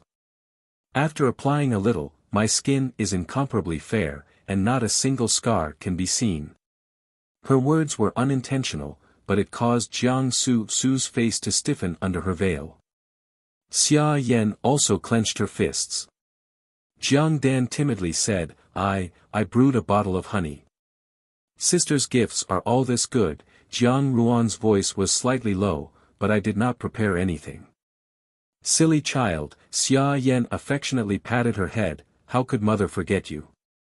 This morning, I knew that you might have forgotten about this matter, so I ordered the kitchen to make a new basket of pastries. Now that the weather is very cold, it can be kept for a few days. The pastries are very exquisite, and will not be lacking in etiquette. Jiang Wan was somewhat astonished, and immediately said to Xia Yan, Mother has troubled yourself. Wan Yang is ashamed to be so thoughtful for Wan Yang. You and I are mother and daughter, why would we mind such things? Xia Yan laughed, don't talk nonsense. When you see maternal grandparents, remember to personally bring the gift up. Jiang Wan nodded. Seeing her like this, Xia Yan was relieved, and Jiang Su's lips curled into a smile without batting an eyelid. Jiang Li was impatient with their conversation, and had long turned her head to the side, closing her eyes to rest. Jiang Dan looked at Xia Yan's expression thoughtfully. Xiahou Fu was very far from the Jiang Fu, and the road was slippery in the rainy weather, and the sky was gloomy. By the time they reached the gates of Xiahou Fu, it was actually only evening, but the sky was overcast, as if night had fallen. The old woman servant at the door welcomed them in, and as they walked, she said, Young Miss has returned. Master and Furen have long been waiting in the hall. Xia Yan smiled and agreed. When they reached the hall of Xiahou Fu, there was indeed a dazzling display of wealth and riches. At the head of the hall sat a man and a woman. The man was over 60 years old, and had a friendly round face. The corners of his mouth were always curled up, and he looked like a Maitreya Buddha. The woman looked to be in her early 40s. Her complexion was rosy, and her whole body seemed to be adorned with jewels and jewels. She was also very amiable. Standing to the side were two pairs of man and woman. The slightly longer man looked ordinary, and did not seem to have a proper smile. The woman beside him was as beautiful as a flower. They were the eldest young master of the Xia family, Xia Tianyi, and his wife, Shenrou. The other pair was slightly younger. The man was handsome, and his gaze was romantic. The woman beside him was not as beautiful as Shenrou. Although she could be considered delicate and pretty, she had a long face and thin lips, which gave her a slightly unkind appearance. This was the second young master of the Xia family, Xia Tian Kai, and the second young mistress, Yuya. Between these two pairs stood a young boy and girl, both of them around 13 or 14 years of age. The young girl was dainty and beautiful. She was dressed in a sky-blue phoenix-patterned soft satin dress, which made her look gentle and pleasant. The youth's skin was slightly dark, and he was also handsome. However, his expression was similar to that of the second young master of the Xia family. This young girl was Xia Jiao Jiao, born of the first branch of the Xia family. The youth was called Xia Jun, born of the second branch of the Xia family. At this moment, everyone in the house was standing in the hall. Xia Furen was the first to call out, Yen Per. Xia Yan smiled and responded, Mother. She then pushed Jiang Chao and Jiang Su, quickly greet maternal grandmother. Xia Furen waved her hand and said with a smile, Chao, Su, come forward and let maternal grandmother take a good look. Jiang Su and Jiang Chao stepped forward, and Xia Furen touched their heads. When she saw Jiang Su's veil and Jiang Chao's bandaged right hand, her eyes darkened. Little sister-in-law has returned. Mother has been nagging these past few days. The Xia family's eldest young mistress, Shenrou, was the first to speak. Long time no see, Su has become even more beautiful. As soon as she said this, Xia Yan's expression could not help but stiffen. Jiang Su's hands clenched tightly in her sleeves.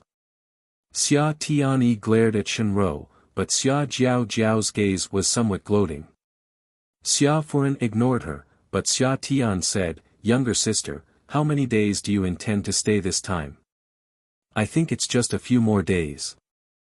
I'm just bringing Su and Chao back to meet father and mother. Xia Yan smiled.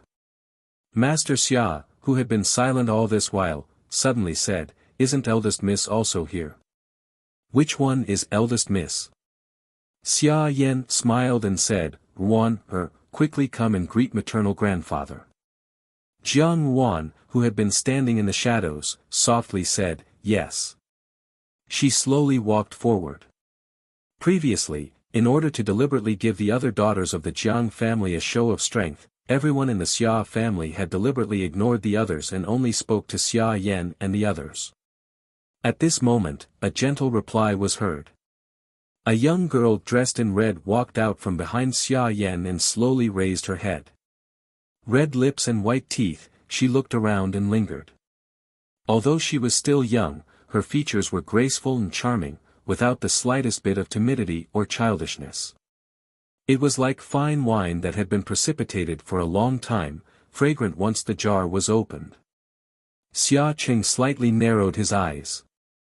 Although there was a smile on his face, there was already an invisible pressure pressing down on him. The expression of the young girl in front of him did not change. She continued to smile faintly, as if no one could shake her straight back in the slightest. Xia Qing was astonished. Now that he was in a high position, his every move carried an oppressive aura. Although it was not to the extent of being too deep, an ordinary young girl would at least feel afraid upon seeing it. But Jiang Wan acted as if nothing had happened. Did she not understand, or was her scheming deep to the point of being terrifying? Thinking of the words in Xia Yan's letter, he had a deeper understanding of Jiang Wan. Suddenly, he smiled and said, "She is indeed a eldest Mississippi compared to Jiao Jiao and our Fu, she pales in comparison." When Xia Jiao saw Jiang Ruan's appearance, a layer of melancholy and indignation arose in her heart. She had always thought that she was born beautiful, but usually, Jiang Su was already a head taller than her. It was not easy for Jiang Su to be disfigured, but this Jiang Ruan's appearance was not the least bit inferior to Jiang Su's. She had originally thought that a daughter raised in a village in the mountains, even if her appearance was not ordinary, would also behave in a vulgar manner. But now, it seemed that she had the bearing of a noble, making her whole person pale in comparison. Xia Tian then smiled slightly, "Younger sister, it turns out that there is such a fairy-like person in your Fu." These words were somewhat frivolous. Lian Xiao frowned slightly, but Jiang Wan did not seem to hear it. There was not the slightest trace of embarrassment on her face. When this scene fell into the eyes of the Xia family, it naturally caused them to ponder over it. After talking for a while, Xia Yan ordered the servant girls to bring the gifts that had been prepared. Naturally, Jiang Su's handkerchief was welcomed by everyone. Jiang Dan and Jiang Li's gifts were also praised.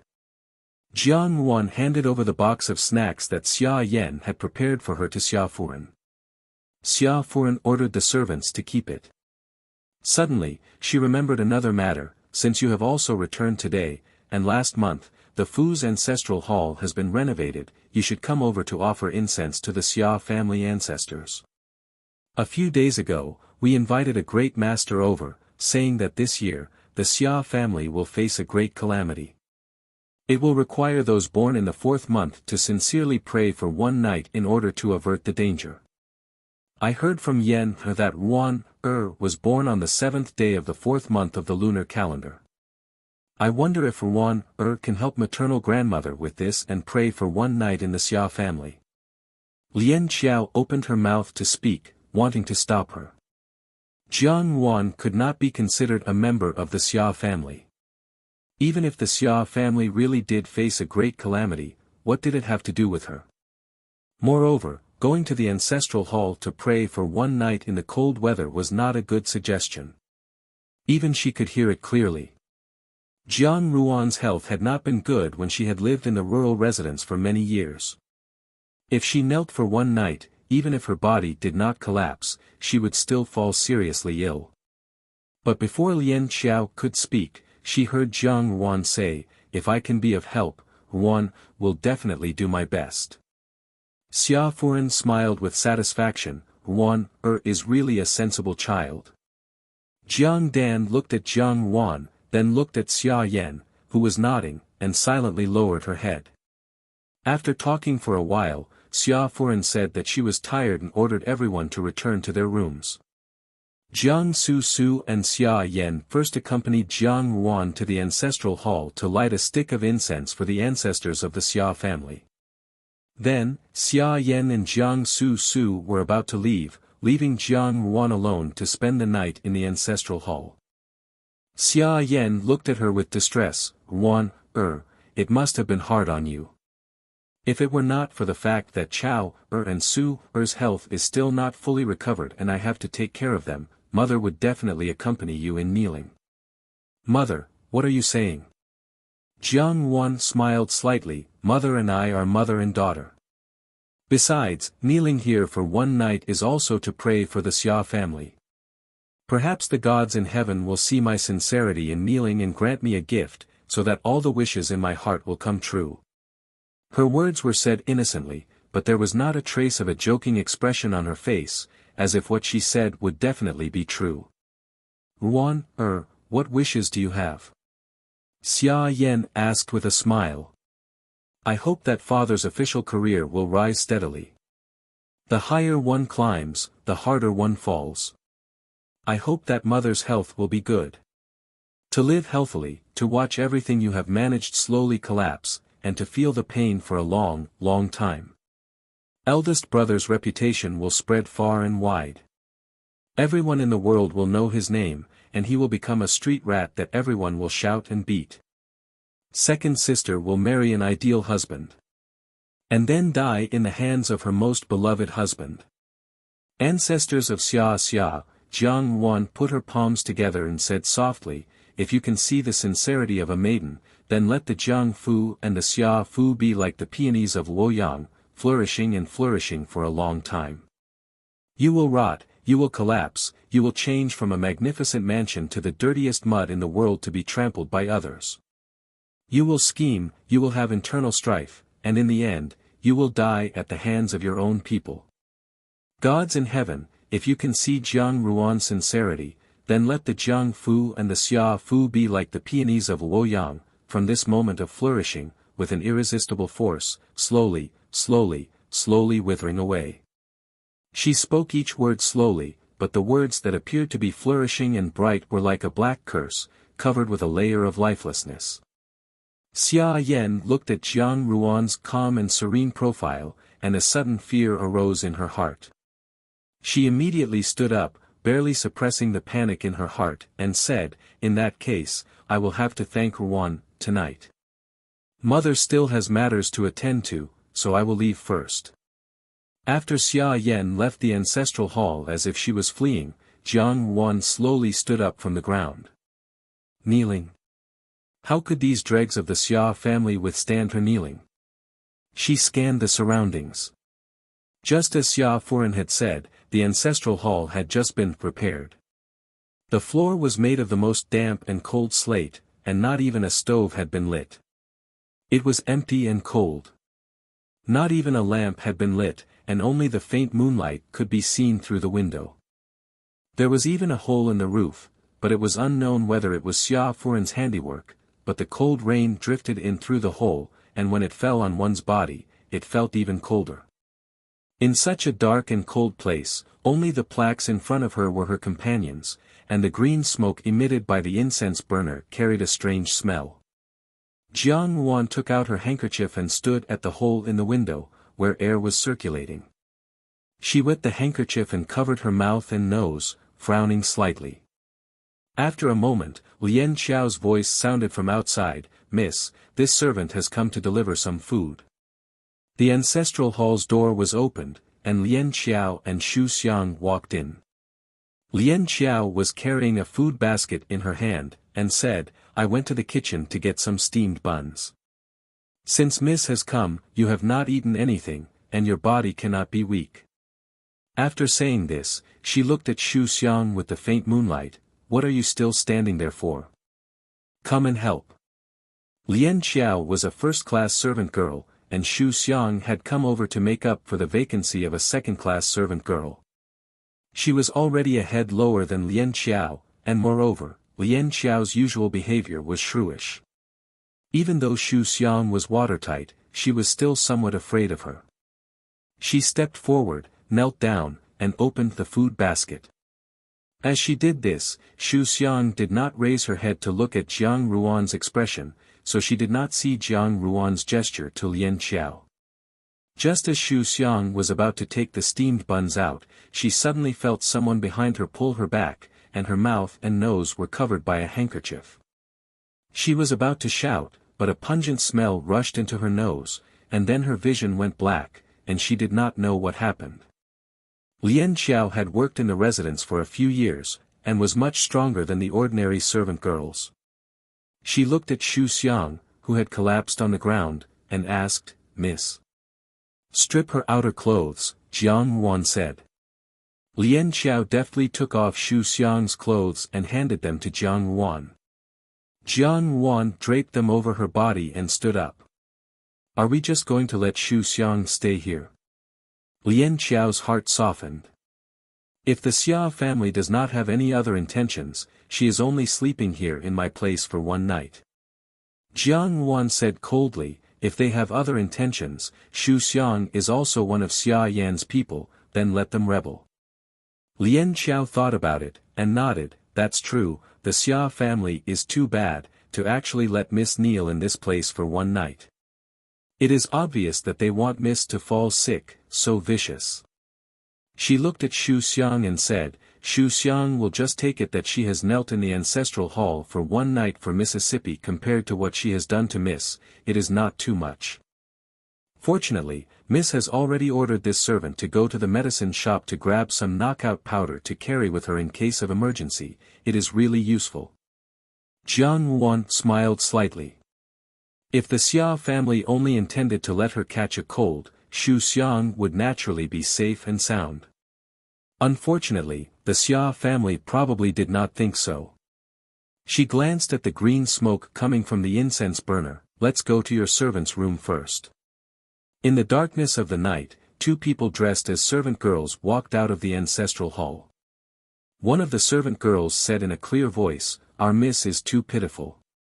Kneeling in the ancestral hall for one night, she will definitely break her body." "Xu Xiang, you think so too, right?" The other servant girl made a sound of acknowledgement. In the darkness of the night, there was a rustling sound from the forest surrounding the ancestral hall, as if someone had left. In another room of the Xia Fu, Jiang Su Su, who was wearing a veil, took a sip of tea and said to the youth in front of her, "Biao Gu, you have to think it through. Maida Jijia is one of the top beauties. I just feel that such a good person is extremely suitable for Biao Gu, so I want to help you." Xia Jun looked at her. Although his expression was romantic, there was a sense of arrogance. "Put away your little tricks. Do you think that I still do not know your intentions?" A trace of anger flashed in Jiang Su Su's eyes. "Biao Gu, do you agree or not?" Among the Xia family, Jiang Su Su was most afraid of this Xia Jun. At such a young age, he was already infinitely romantic, and had long understood the affairs between men and women. However, he was born with a gloomy temperament. There was once when Jiang Su Su hid in Xia Jun's room and wanted to play with him. She did not expect to see Xia Jun molesting her personal servant girl. His methods were cruel, and the servant girl screamed repeatedly. Jiang Su Su hid under the bed and listened with fear. From then on, she was even more afraid of her Biao Gu. And Xia Jun did not treat her like other men, who had tender and protective feelings for the fairer sex. He always ridiculed her. "Why should I listen to your orders?" Xia Jun retorted. Jiang Su Su pinched her palms, steadied her mind, and said, "If Biao Gu must miss this opportunity, then I can only regret it. Su knows that Biao Gu has always admired women with special talents and extraordinary personalities. Maida Jijia is 1 in 100. In a few years, I don't know which family father will betroth her to, but looking at her temperament, it will definitely be a noble family. If Biao Gu does not grasp this opportunity, it will be too late for regrets in the future." She smiled slightly. "It's better to think carefully." Xia Jun's eyes darkened. He thought of the girl dressed in red in the room just now. She advanced and retreated appropriately. Her face was obviously smiling, but it seemed that there was a kind of indifference in her bones that made people want to conquer her involuntarily. He wanted to see if the skin under the red clothes was as fresh and delicious as it was on the surface. He hoarsely said, "What do you want?" Maida Jiejie will kneel in the ancestral hall for the whole night. Why don't Biao Gu accompany her? In this way, Maida Jiejie will definitely look at Biao Gu in a different light. Who knows, she might even give her heart to you. Jiang Su Su said. Xia Jun looked at Jiang Su Su and suddenly smiled, "Thank you, Biao Gu, for your advice." He then stood up. Biao Gu should also rest early. We will see each other tomorrow. After Xia Jun had left, Jiang Su Su sat in front of the table and reached out to remove her veil. She stroked the ugly scar on her fair skin and muttered, "Jiang Ruan, how about the crime of having sexual intercourse with others in a place like the ancestral hall? When I wake up tomorrow morning, I want to see how you will cover it up." Butterfly's heart jumped and said, "Miss, are you not going to discuss this matter with Furen? Why don't I go and ask?" "Shut up." Jiang Su Su reprimanded, "Mother always says that she will avenge me, but she has never succeeded. This time, I will do it myself." Outside the room, Xia Jun lifted his feet and walked towards the ancestral hall. The manservant beside him cautiously asked, "Young master, are you really going to the ancestral hall to comfort eldest Jiang Miss?" Second Miss's words are somewhat strange. I'm afraid it's not that simple. Naturally it's not that simple. The corner of Xia Jun's mouth curled up. I know exactly what Jiang Su Su is thinking. However, it's not bad. I will comfort eldest Jiang Mississippi. The ancestral hall's door was pushed open with a creak. It was already late at night and the rain was getting heavier. The moon was hidden behind the dark clouds and the ancestral hall was pitch black. Only the incense on the table emitted sparks and green smoke. The fragrance assailed the nostrils. It did not seem like ordinary incense. After burning for more than an hour, the room was filled with a heavy fragrance. As soon as Xia Jun walked in, he smelled the fragrance and felt his body heat up. His palms became dry and he unconsciously licked his lips. He slowly felt his way in until he tripped over someone. He was startled and squatted down to touch it. He only felt a warm, fragrant, and soft body. He gently shook it, but it did not move, as if it had lost consciousness. He thought for a moment and suddenly cracked his mouth into a smile. The heat in his body became more and more intense. Xia Jun unbuttoned 2 buttons on his shirt and then reached out to touch the body in his arms. The sound of silk ripping could be heard in the room. Chapter 71. The moment she heard this voice, Jiang Su Su felt as if she had been struck by lightning, and her body froze in place. Xiao Xiao raised his eyebrows slightly and looked in the direction of the voice. Jiang Su Su felt a little guilty from Xia Cheng's glare. When she thought of what was about to happen, she could not help but feel excited. She had not expected to meet Xianli, Xiao Xiao, and even the crown prince in the Xia Fu today. Now that these 3 people had come, they could witness Jiang Ruan's lascivious appearance. If Jiang Ruan's appearance was seen by an outsider, according to Jiang Quan's temperament, he could only drown Jiang Ruan. A trace of a smile flashed in Jiang Su Su's eyes. "Jiang Ruan, you can die with this lascivious reputation." Jiang Su Su raised her head in astonishment. Xiao Xiao's elegant and cold profile was right in front of her, but his tone was indecipherable. Xia Cheng's heart sank. The crown prince was already extremely curious about Jiang Su Su's actions. He directly stepped into the ancestral hall. He opened the ancestral hall door a little, and the scene in the ancestral hall was immediately seen by the people present. When they arrived at the main hall, they saw a group of maids and older women surrounding the hall. The eldest young mistress and second young mistress of the Xia family stood to one side. On a small couch in the middle, Xia Furan's eyes were tightly shut. Her face was deathly pale, and a line of black blood flowed from the corner of her mouth. Jiang Su Su and Xia Jiaojiao were speechless. Xia Cheng was stunned on the spot. He suddenly looked at the snacks on the table, and then looked at Jiang Wan. Xia Cheng knew that Jiang Wan was definitely full of nonsense. Presumably, she had already seen through Jiang Su Su's plan. He stared at her gloomily and slowly said, "There are people doing improper things in the ancestral hall. I think that one of them is your maid." Jiang Su Su originally had many doubts about the identity of the man in embroidered robes. When she heard Xia Cheng's words, she could not help but be shocked. She did not expect that the other party was the crown prince. She raised her head and looked at the man in the middle. She saw that he looked like a young man in his 20s. He had inherited the good looks of the Tian family and was considered handsome. However, compared to Xiao Xiao and Xianli, he was lacking by more than a little bit. His eyes were faintly impetuous. In her heart, Jiang Su Su could not help but feel somewhat disappointed.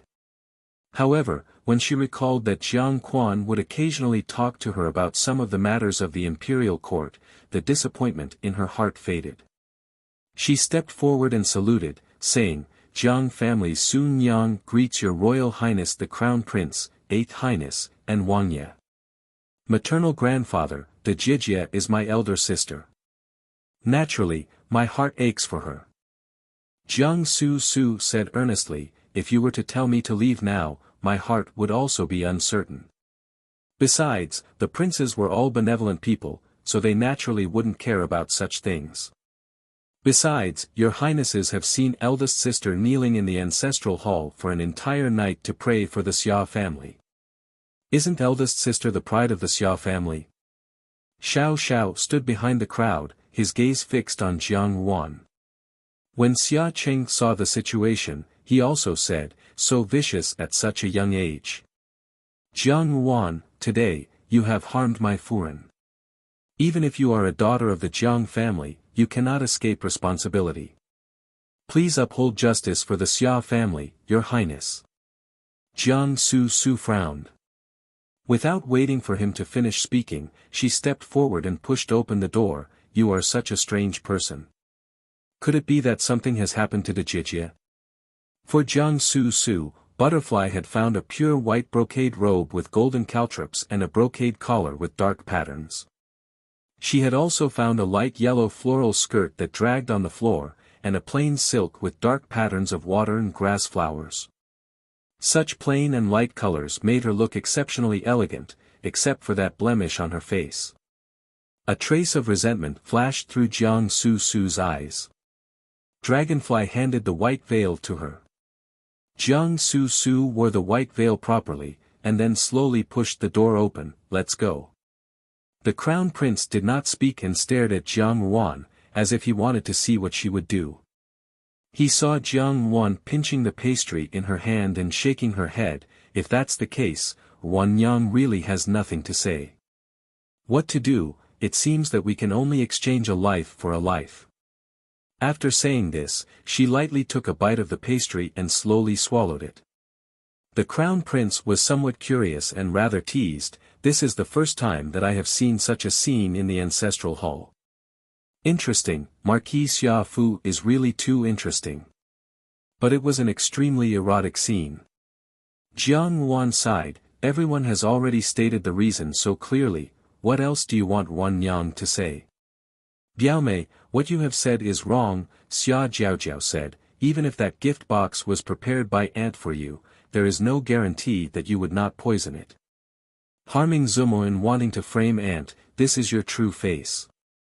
As soon as the ancestral hall door was opened, a thought-provoking fragrance assaulted their nostrils. It contained an indescribable fragrance, and when inhaled, it made one's mouth dry and tongue dry. In addition, there was also a nauseating fishy smell. Jiang Su Su took a few steps forward, and suddenly cried out, "Ah!" She ran out of the door in a panic. Jiang Su Su raised her head in his arms, her eyes filled with tears, and her whole body trembled slightly. De Jijie. De Jijie, naturally, the physician replied without hesitation. Unfilial son. Unfilial son.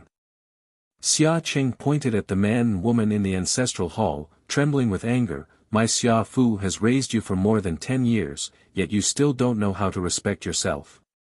Doing this kind of filthy thing with people in the ancestral hall, where has the propriety, righteousness, and honor we taught you gone to? You really have no upbringing. How is the Xia Fu going to rely on you to bring glory to the family in the future? Jiang Su Su seemed to be extremely frightened and embarrassed, and she buried her head in Xian Li's arms without a care. Xian Li's brows furrowed slightly, but he stretched out his hand and gently patted her shoulder. Jiang Wan smiled slightly. Oh, the one in the room is a loyal servant girl of mine. Last night at the third watch period, she saw that I was physically weak, so she volunteered to kneel for me for the rest of the night. Maternal grandmother said that people born in the 4th month of the lunar calendar must pray for blessings. Coincidentally, this loyal servant girl of mine was also born in the 4th month of the lunar calendar. She lied without batting an eyelid, and in the end, she asked with a slightly surprised expression, "Why, did something happen?" Jiang Wan smiled slightly, "But that snack was indeed prepared by mother for me, wasn't it?" "That's right, maternal grandfather." Jiang Su Su suddenly thought of something and said, "Since last night, De Jijie has been kneeling in the ancestral hall to pray for blessings. I wonder how she is now. It would be terrible if the servant girl forgot to call her out. It is still raining, and the ancestral hall is gloomy and cold. I'm afraid that kneeling for an entire night will harm her body. It would be better to go and see her now." When she knelt like this, Xia Cheng's heart faintly jumped, and in his heart, he only knew that it was not good. When Jiang Wan came over, she did not know who the man inside was. Moreover, the crown prince was temperamental, and it was difficult to grasp his preferences. Perhaps, on a whim, he would really punish Xia Jun. The physician was stunned for a moment, and when he reacted, he lowered his head to smell the snack in Jiang Ruan's hand. He nodded and said, "It is indeed arsenic. That's just right. Ben Gong also wants to see what that new talented girl looks like. I heard you say that she has been kneeling in the ancestral hall for an entire night. This girl's filial piety is really rare, and Ben Gong also wants to go and take a look." He turned to look at Xian Li and Xiao Xiao, 8th younger brother. "Xiao, you won't disagree, right?" He then laughed heartily and looked at Xia Cheng. "Marquis Xia, please lead the way." Her expression was one of concern, and her words were full of consideration for Jiang Wan. She was truly like a kind and good younger sister. Xia Cheng was stunned, and then he thought of something. He hesitated for a moment before saying, "There are guests here. Send a few servant girls to keep an eye on them." As soon as these words came out, everyone in the hall looked towards Jiang Wan. "De Jijie, why do you say this? It is obviously your own servant girl who has a bad character. How can you blame others?" Jiang Su Su said. When a servant girl's character was bad, it was inevitable that people would have some doubts about their master. The ancestral hall was not far from the garden. A manservant was standing guard by the door. When he saw Xia Cheng and the others arrive, he was so scared that his legs turned to jelly. Xia Cheng saw that the manservant was usually by Xia Jun's side. At first, he was startled, but then he understood. Yuya frowned. "Is it really so?" In the chilly spring weather, the servant girl who had woken up early could not help but shiver. She pushed open the window and smiled. "Miss, it's almost time." De Jijie. Jiang Su Su took 2 steps back. If that's the case, Jiang Wan thought for a moment, and put the snack in her hand. "Physician, is this snack poisonous?" Everyone looked at her in shock, and a trace of light flashed across Jiang Chao's eyes. Jiang Su Su felt a burst of joy in her heart. Xiao Xiao saw the young girl's action of swallowing, and for some reason, he broke out in a cold sweat for her in his heart. De Jijia, how could you and Biaoga? Jiang Su Su hid in Xian Li's embrace, still in shock, and said, "This is the ancestral hall." Jiang Wan smiled and looked at her, "Greetings, Your Highness the Crown Prince." In front of so many people, Xia Cheng could no longer conceal it, and immediately shouted angrily, "Preposterous." Jiang Su Su lowered her head, and seemed to be blushing because of this preposterous remark. While she was talking to the Crown Prince, Xianli kept looking at her with a smile. That smile was like a spring breeze, but upon closer inspection, it did not reach his eyes in the slightest. "You are indeed beautiful and pleasant." The Crown Prince also smiled, "You want this prince to help you?" At this moment, they heard a gentle voice from behind them, "What is everyone looking for?" Jiang Su Su stared blankly, and also looked at Xianli without saying a word. Her face was veiled, and only a pair of lovely and pitiful eyes could be seen. When she looked at people, it really could melt people's hearts, and even people made of iron could not help but soften their attitudes. Xian Li's lips hung a gentle and refined smile, and he looked at her with a smile. Being looked at by those gentle eyes, Jiang Su Su's veiled face could not help but blush slightly. When her eyes met Xiao Xiao's clear and cold eyes, her heart could not help but beat wildly. Jiang Li, on the other hand, wished for the whole world to be in chaos, and cried out, "Why did maternal grandmother become like this after eating the Jiejia's snack? Could it be that there is a problem with the snack? De Jijia, you still want to quibble. Grandmother ate the snack you gave, and then fainted. There are witnesses and material evidence." Jiang Chao said angrily. Jiang Wan turned her head to look at the Crown Prince, and suddenly smiled. In a gentle voice, she said, "Your Highness, you must uphold justice for Wan Yang." "How can second younger sister say this?" Jiang Wan smiled and said, "This servant girl was personally selected by mother to be given to me. How can you doubt mother's judgment? Could it be that mother deliberately found this person with improper conduct to be by my side?" Jiang Wan sighed softly, "This is really strange. Why did Xia Furen, who was poisoned by arsenic, insist that it was Wan Yang who poisoned her? Could it be that Xia Furen herself took the poison?" "Many thanks for your highness' concern," Jiang Su Su said softly, "that cat has already been caught and executed." "Nonsense!" Xia Cheng said angrily, "Why would my Furen take arsenic without rhyme or reason?" The person on the bed stretched out an arm from the quilt. Looking at that arm, it was spotlessly white and flawless, slender and lovely.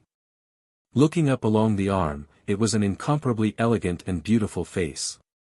She turned over, revealing the other side of her face.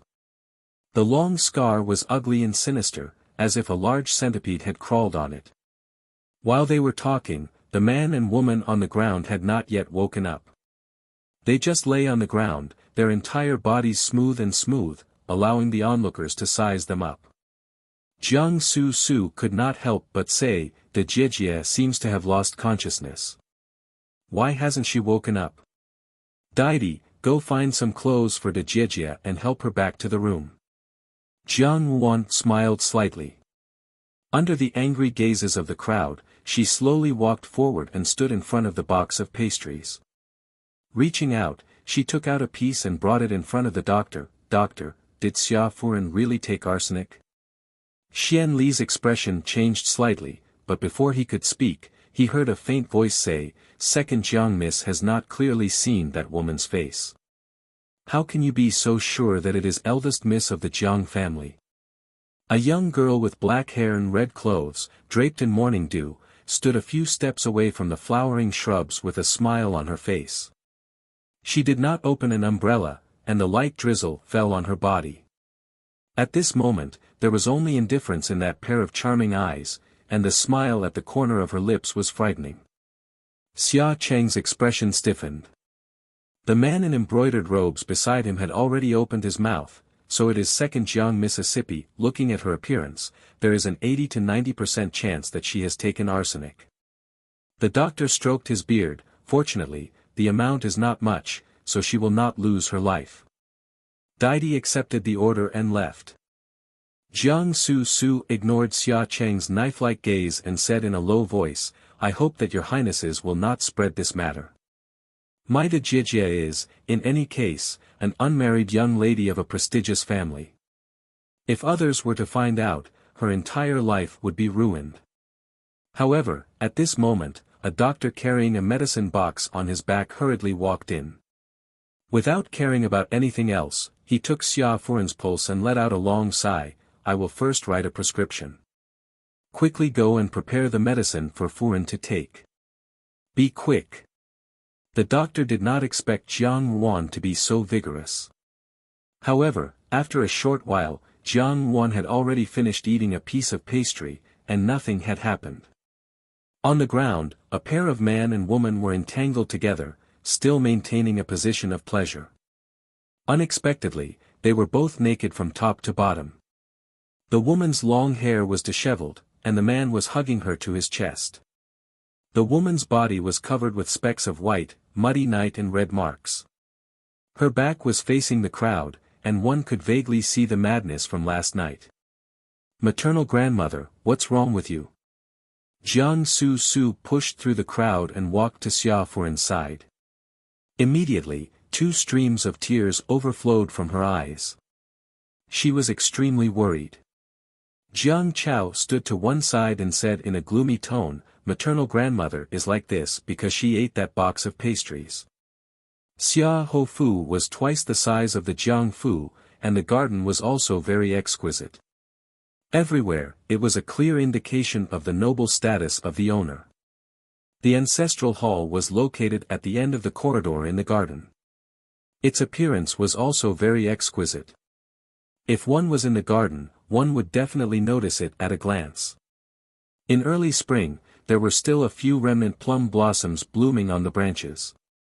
Although it was gloomy and rainy, looking at it like this, there was a different kind of taste.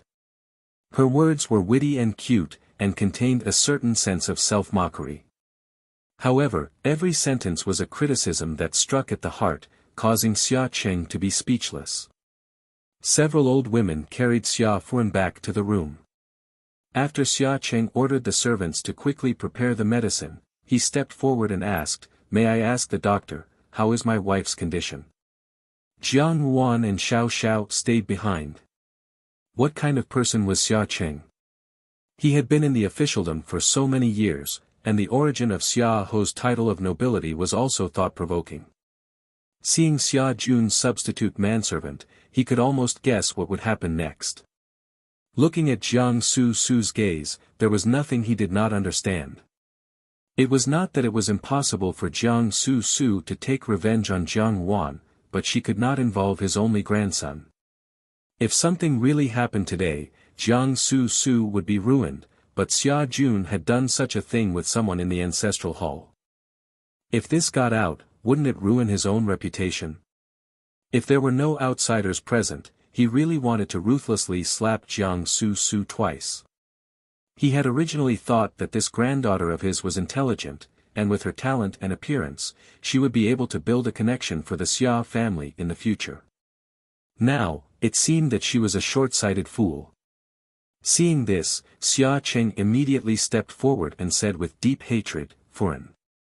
Before Xia Jun could think of a way to lead these people away, Jiang Su had already exclaimed, "Aren't you Biao Ji's manservant? Why are you here?" These words were clearly for Jiang Ruan's sake, but they also reminded him that Jiang Wan was still a young girl who had not reached marriageable age. Being so lascivious at such a young age was really disgusting. "What else do you have to say?" Xia Cheng said, and once again looked at the crown prince, who was watching from the sidelines. "I beg your highness to uphold justice for my Furan." "Exactly."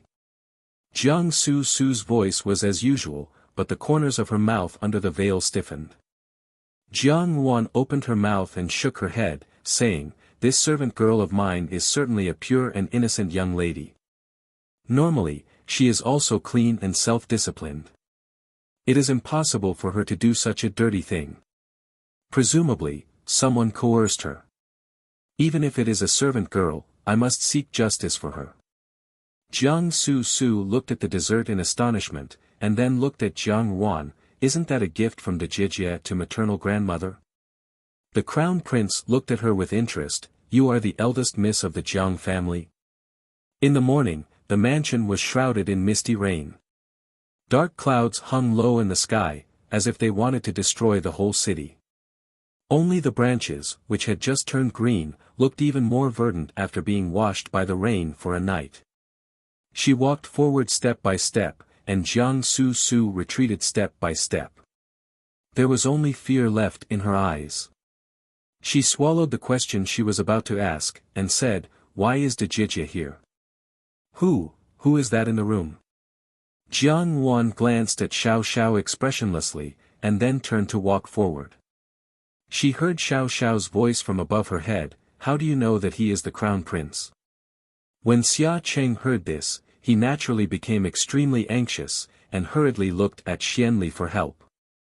At this moment, he suddenly saw a servant girl rushing over from the opposite side. "Bad news, master, madam has fainted." "Miss Jiang," Xianli said gently. As soon as these words came out, the room became a little more quiet. After a moment, a sharp voice sounded, "It's you. You must be the one who wants to harm my grandmother. You actually dared to use arsenic on her. I beg your highness to seek justice for my Xia family." Xia Jiaojiao bowed down and spoke righteously.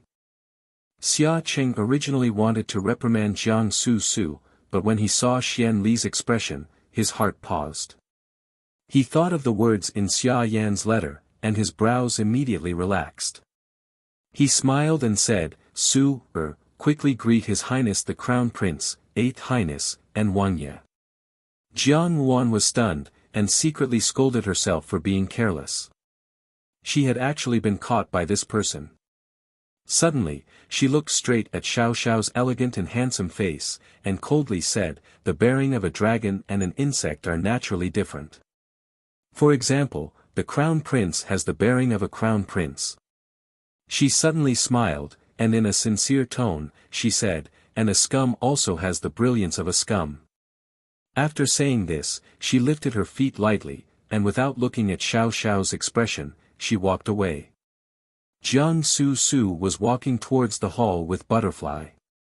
When she passed by the garden, she happened to meet a group of people walking over.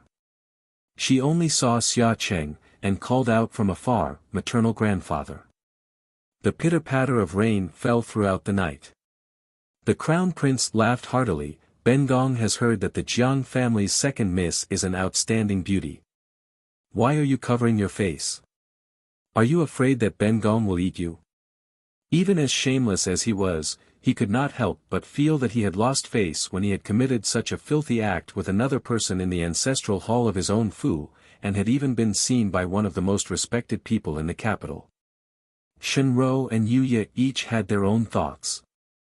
Jiang Wan clapped her hands, and brushed off all the debris in her hands. She then softly said, "So this arsenic is also divided according to the person. Maternal grandmother and I ate the same piece of pastry, so it should also be the same arsenic. Maternal grandmother only ate a little bit, and then she lost consciousness, while I ate the whole piece, yet I was safe and sound. Sure enough, people's lives are also divided according to their status. For someone like Wan Yang, even if it is arsenic, there is no harm in eating a few pieces. That's good. Bengong has always been tender and protective of the fairer sex. If I really saw second Mrs. Face being destroyed by a cat, I would also feel distressed." You. Jiang Su was at a loss for words. For a moment, she hated Jiang Wan in her heart. Xia Cheng slightly narrowed his eyes, but before he could speak, he saw Jiang Wan suddenly kneel in front of the crown prince. Although this matter seems to be Wan Yang's maidservant's suffering, upon careful thought, it is actually she who has taken the blame for Wan Yang's undeserved calamity. If it had been Wan Yang last night, Wan Yang could only die to show her sincerity. This thief is really hateful. Your Royal Highness, the Crown Prince, is perceptive. Wan Yang begs your Royal Highness to thoroughly investigate this matter, and severely punish this wicked person who spoils an innocent. When Jiang Wan arrived, no one had told her who the Crown Prince was, but when she knelt, she had clearly called him Your Royal Highness, the Crown Prince. This was really suspicious. Xia Qing still wanted to decline, but the Crown Prince said with great interest, Your eldest sister is the eldest miss of the Jiang family. The one whose dance on the Ling Long boat astonished everyone. Xianli looked at Jiang Ruan's actions, and a glimmer of light flashed in his eyes. Xiao Xiao, on the other hand, watched quietly, his eyes filled with an unreadable emotion. I'm afraid that Biao Jijie is wrong, Jiang Ruan said indifferently. This box of pastries was not prepared by Wan Yang, but was prepared by mother for Wan Yang. She blinked her eyes, and Jiang Chao looked at her in disbelief. Xiao Xiao's heart relaxed, and Xianli frowned. The Crown Prince laughed heartily and clapped his hands. Interesting. Extremely interesting. That day on the Ling Long boat, when Jiang Su Su had helped her, she had initially thought that Xiao Xiao was on her side. However, later on, when Jiang Su Su went to Jining Wang Fu, she had been slammed at the door several times. Thus, she was somewhat confused as to what this Jining Wang was thinking. Now that these words seemed to be speaking up for Jiang Ruan, it made Jiang Su Su even more suspicious. Xia Qing stiffened, and lifted his feet to walk towards the hall. Jiang Su Su hurriedly followed. Xianli smiled slightly and also followed. What? Xia Qing was shocked, and turned to look at the ancestral hall. Get these people out of here, and quickly call the physician. After he finished speaking, he bowed to the Crown Prince and the others. My wife suddenly fainted. The matter of the ancestral hall can be discussed later. Your Royal Highness, please be lenient. Xia Qing felt helpless in his heart, but this Crown Prince had always been a person who did things without restraint, and using reason to suppress him was simply impossible. He could only glare at Jiang Su Su and force a smile. I have let your Royal Highness see a joke. Jiang Su Su was startled, and those people had already walked forward. When she clearly saw their faces, she could not help but be greatly alarmed. Among the other three, she did not recognize one of them, but the other two were Xianli and Xiao Xiao. Ruan, what are you saying? Xia Yan looked at her, her eyes full of disappointment.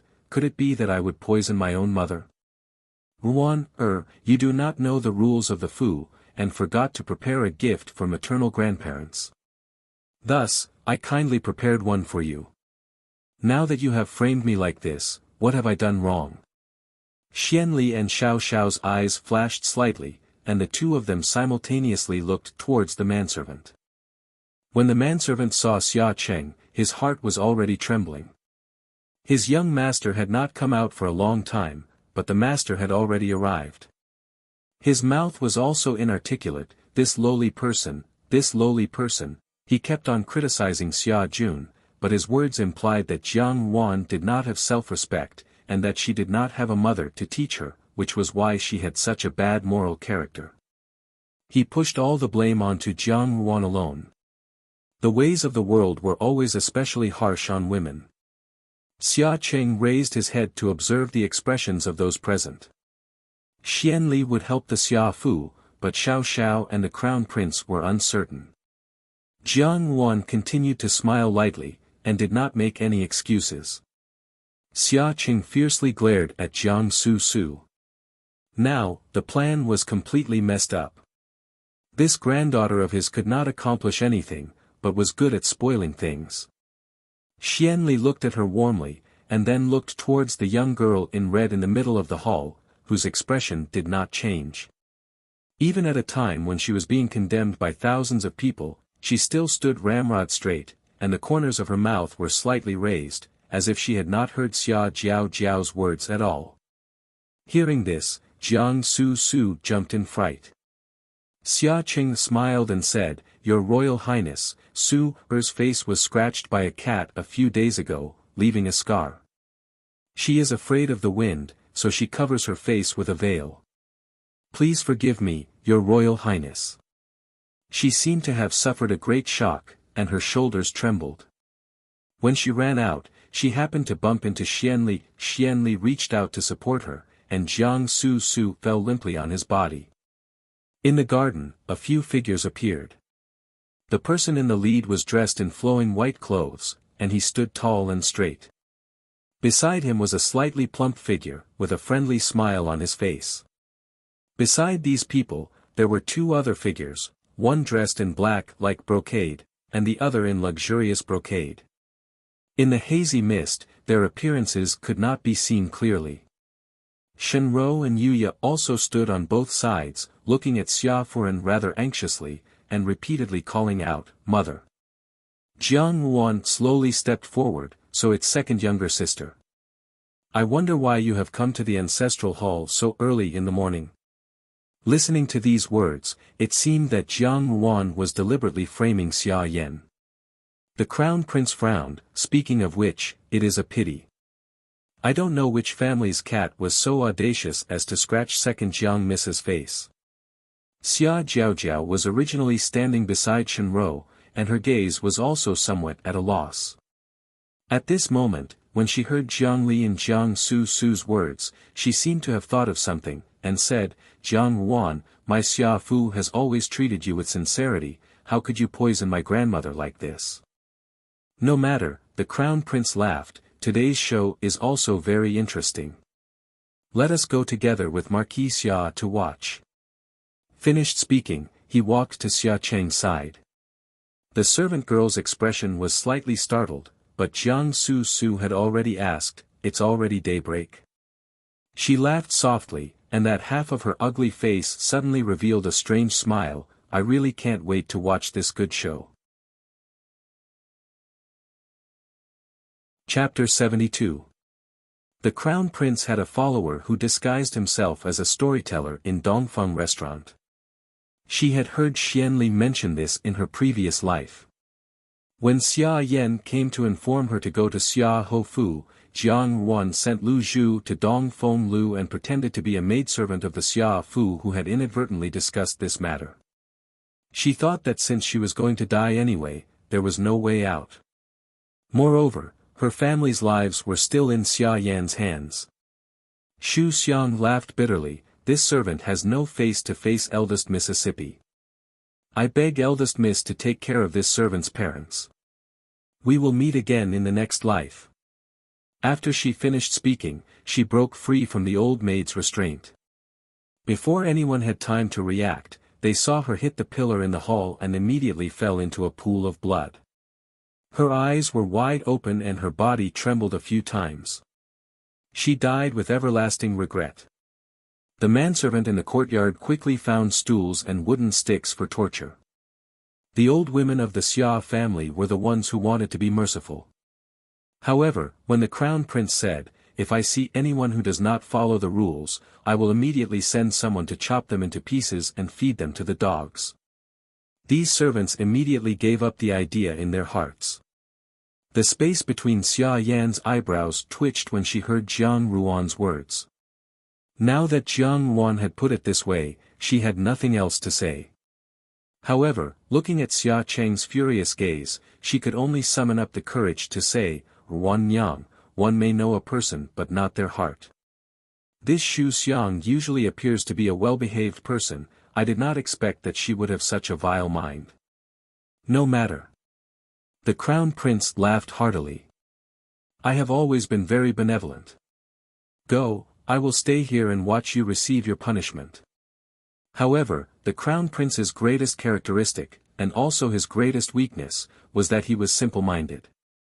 Just like Jiang Ruan's previous life, the crown prince was born in the imperial family and was not favored in the eyes of tens of thousands of people. In such a position, he should have been a person with deep thoughts, but he was simple-minded, or perhaps it could be said that he was too sentimental. Xia Jiaojiao jumped in fright. Jiang Su cast a pleading look at Xianli. Xianli looked at her apologetically. Under these circumstances, he could not openly clash with the crown prince. As for the current crown prince, when she was in the palace in her previous life, she had long heard of the crown prince's many deeds. Although the crown prince did not have much insight into politics, and his thoughts were not very deep either. In the early years, the emperor wanted to appoint a crown prince, but Xiao Xiao stopped him. Everyone thought that this crown prince was not favored, but it was precisely this unfavored crown prince who stayed behind when the other princes in the palace were dealt with one by Xianli. It was unknown whether the emperor had anything to do with it. Ever since Xiao Xiao came in, Xia Jiaojiao had been intentionally or unintentionally looking at him. At this moment, when she heard Xiao Xiao's words, her pretty face immediately turned deathly pale. She bit her lower lip tightly and looked like she was about to cry. Under everyone's gaze, Xiao Xiao slowly took a step back. The expression on his handsome face did not change and was still as cold as usual. He said indifferently, "What does it have to do with me?" He was full of disdain and did not have any protective feelings for the fairer sex. Xia Cheng heaved a sigh of relief. Fortunately, Xia Jun was smart enough to take the initiative to admit his mistake. "No, master." The doctor took a few steps back. He did not know where he had gone wrong, but the scene was different from what he had expected. He immediately broke out in a cold sweat. Jiang Yuan said, "Biao Shen, early this morning, maternal grandfather and His Highness saw with their own eyes that someone in the ancestral hall was behaving improperly, but they did not expect that the person was actually Biao Gu." Jiang Yuan would not take the initiative to save her, and between her and Xia Jun, Xia Yan would only choose Xia Jun. No one would speak up for her. She finally understood why Jiang Yuan had allowed her to stay in Ruanju despite knowing that she had been sent there by Xia Yan.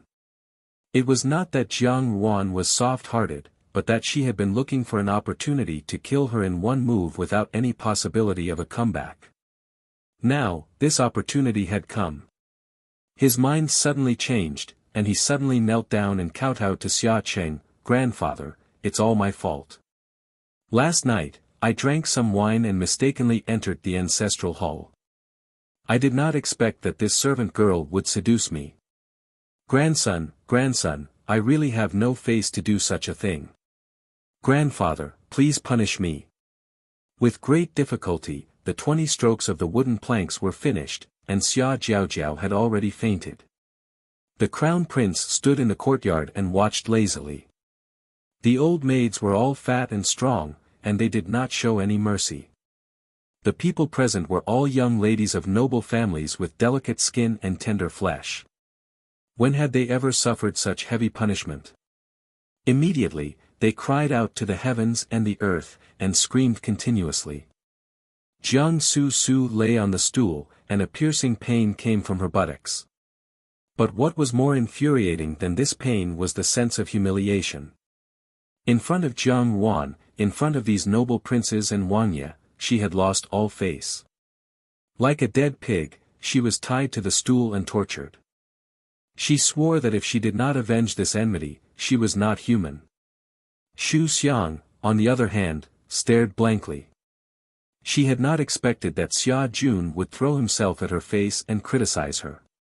She looked at Jiang Yuan. This matter was very clear, it was Jiang Yuan who had schemed against her. She could only look towards Xia Yan for help, but Xia Yan turned her head away and pretended not to know. Xu Xiang's heart surged with despair, and she cried out, "Nubi did not, eldest miss, Nubi really did not seduce young Master Biao."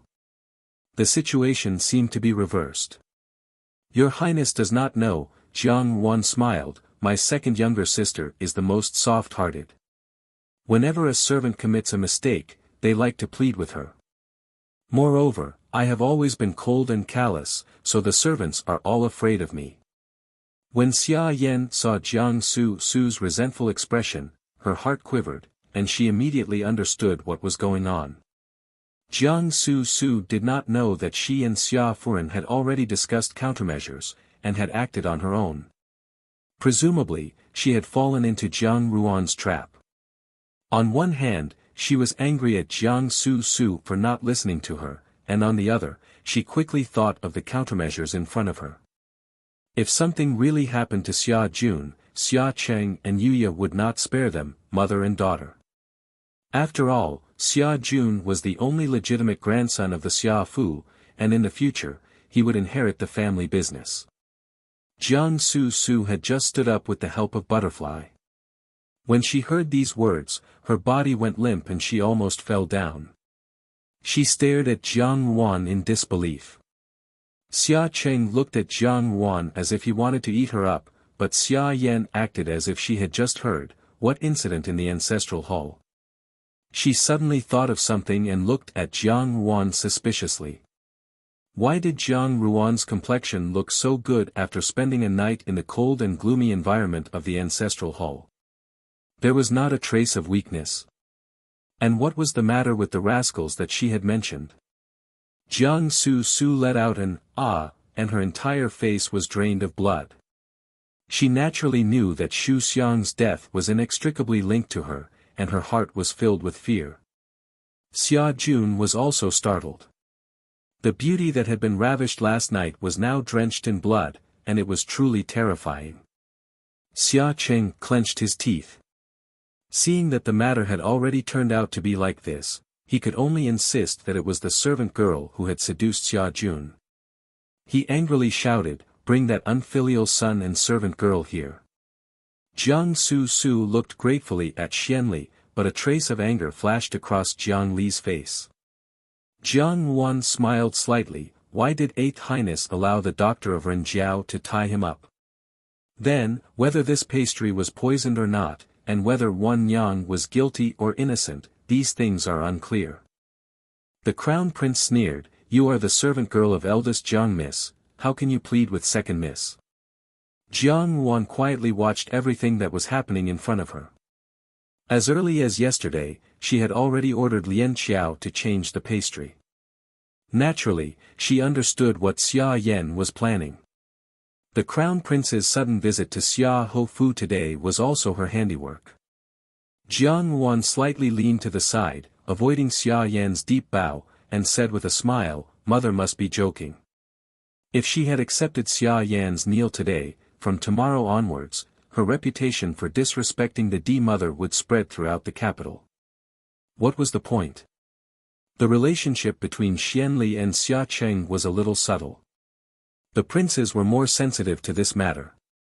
Once they received the news that Xianli had visited Xia Cheng, His Royal Highness the Crown Prince would naturally come to Xia Manor to get involved. However, he did not expect that Xiao Xiao would also return. She looked at Xia Cheng and said, "We are all one family, and if the family is harmonious, everything will prosper." Your 8th Highness's words are very well said. If I didn't know better, I would have thought that your 8th Highness was a member of the Xia family.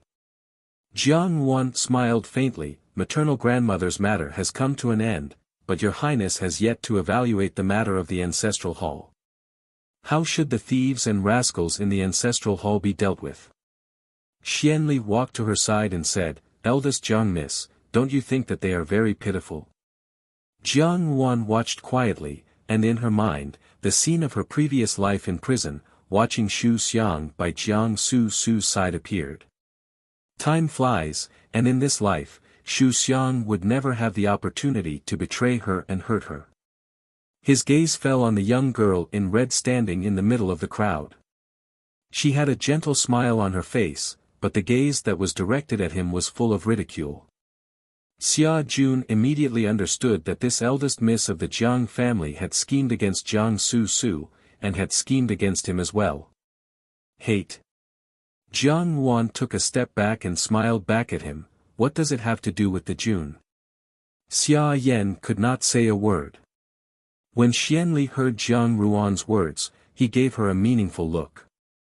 The Crown Prince knew that the man in the ancestral hall was Xia Jun, so he did not speak and only looked at Xia Cheng as if he was watching a good show. Xianli glanced at Jiang Su.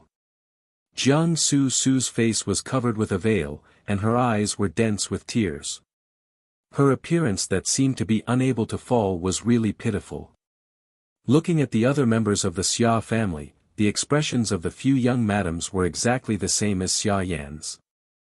They were all panic-stricken, 30% restless, and 70% weak. It really made one's heart feel sorry for them. He could not tolerate the internal strife and scheming of the brothers around him, especially when they were all part of the same family but full of conspiracies. Therefore, every time he saw a case of internal strife, he would be very violent. In his previous life, Xianli had used this characteristic of the crown prince to rope in the fourth prince. The fourth prince, who appeared to be the most harmless, had always been close to the crown prince. As a result, the crown prince was ultimately framed by this close brother and ended up dying in prison. The Xia family could not help but ponder. Did this mean that he wanted to speak up for Jiang Yuan? The sudden appearance of this Jinying Wang and the crown prince today was already strange. Previously, they had saved Jiang Su on the Ling Long boat, so why did it seem like they were in cahoots with Jiang Yuan? A pitiful person must have a hateful side. Jiang Yuan smiled and said, moreover, the order was given by His Royal Highness the Crown Prince, so Ruan Yang was powerless. Xia Cheng wanted to vomit blood. In his heart, he was sure that Jiang Yuan already knew Xia Jun's identity. This was definitely an intentional act. He only felt that Jiang Yuan's scheming was frighteningly deep. When the Crown Prince saw the Xia family's actions towards her, he would certainly think of his own circumstances. The more the Xia family went overboard with her, the more ruthless His Royal Highness the Crown Prince would be. If Xianli had not been present today, presumably, the Xia family would not have just suffered a simple beating. Marquis Xia, there is no need to be angry. Perhaps it is as Miss Jiang said, this arsenic has no effect on her. The Crown Prince did not know what these words of the Crown Prince meant. It sounded like nonsense, but it caused a layer of cold sweat to appear on Xia Cheng's back. The Crown Prince waved his hand, put up the stool, this prince wants to see them receive their punishment with my own eyes. At such a young age, if she was not astonishingly quick-witted, then she had already seen through everything that could happen today. All of this is in her hands. Everything in the world was constantly changing, how could anyone be in control of everything? However, when he looked at Jiang Yuan's smiling expression, he began to doubt his own conjecture. Jiang Yuan looked at Xia Yan and said, speaking of which, it was mother who sent me a good servant girl. This servant girl is loyal and considerate, and I like her very much. If it were not for her last night, Ruan Yang would probably have to die today to prove her sincerity. Such a loyal servant, and it was mother who sent her off. Mother also hopes that Xu Xiang's grievances will be cleared. When Xia Jun awoke, he found out from the old maid what had happened. Last night, when he had entered the ancestral hall, he had felt his body heat up, and even somewhat out of control. The taste of a night of madness was still there, but the one who had obviously been the Jiang eldest miss with whom he had fallen in love, how had she become the Jiang eldest miss's servant girl? Seeing that the situation was not good, Xia Cheng angrily said to the physician, "Quack. You dare to lie." "What?" Xia Jiaojiao cried out involuntarily, "Your Highness, how can you be like this?" These words were really coincidental, Jiang Yuan sneered in her heart. Everything will prosper if the family is in harmony, but whose family is this harmony, and whose business is it that prospers? This had nothing to do with her in the slightest. With these words from Xianli, Xia Cheng breathed a sigh of relief and gave Xia Yan a meaningful look. Xia Yan stared blankly for a moment, then walked in front of Jiang Yuan and said, "Yuan, this matter is all mother's fault. If mother had been a little more cautious and not been misled by this quack's words, you would not have suffered such injustice for no reason. Mother can only get you to forgive me if I kneel down." After saying this, both her legs bent, and she was about to kneel down in front of Jiang Yuan. However, Jiang Yuan, who was standing in the middle of the hall, had a completely different expression from them. She had a smile on her face, and her eyes were cold and detached. Every step she took was incomparably sharp, as if she wanted to put people to death cruelly. Yuya supported Xia Jun into the room, and Xia Cheng followed by her side. Jiang Su Su and Xia Yan also hurriedly followed. The servant girls and old maids scattered, and for a moment, there was no one left in the hall. Xia Cheng wiped away the cold sweat on his forehead, and finally said in a low voice, "Nonsense, that was not some evil person, that was your cousin." Xianli was somewhat disappointed. He had originally thought that this eldest Jiang Miss was an intelligent person, and that when an intelligent person reached this point, she would let it go. Did she really think that the people here would redress the injustice of an unfavored daughter of the Jiang family? It would be better to settle down for now, and save a lot of trouble. As he thought of this, he glanced in Jiang Ruan's direction and was stunned. He saw that Jiang Ruan was quietly looking at him. There was an indescribable emotion in that pair of beautiful eyes. He had seen this kind of emotion many times before. It was an unforgettable emotion. Was it hatred? "Are you questioning this prince's decision?" the crown prince said unhappily. The crown prince said, "This servant girl had a fiery temperament, and this prince still took some pity on her, but for her to die like this is really pitiful. Since the servant girl has paid with her life, young Master Xia is not entirely innocent. This prince is soft-hearted, and will not punish him on account of his young age. However, for the next 3 years, he will not be involved in official career. This prince will report everything that I have seen and heard today, word for word, to Imperial Father. Marquis Xia, do your best."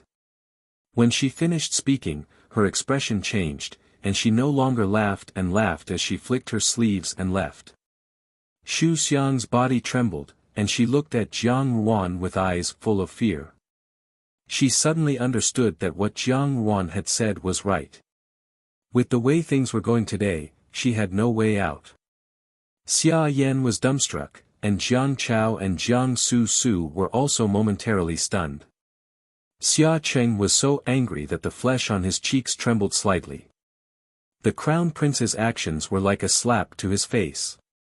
He had actually made all the womenfolk of the Xia family lie on the stools and allow others to beat them with a wooden plank, and this included the unmarried girls.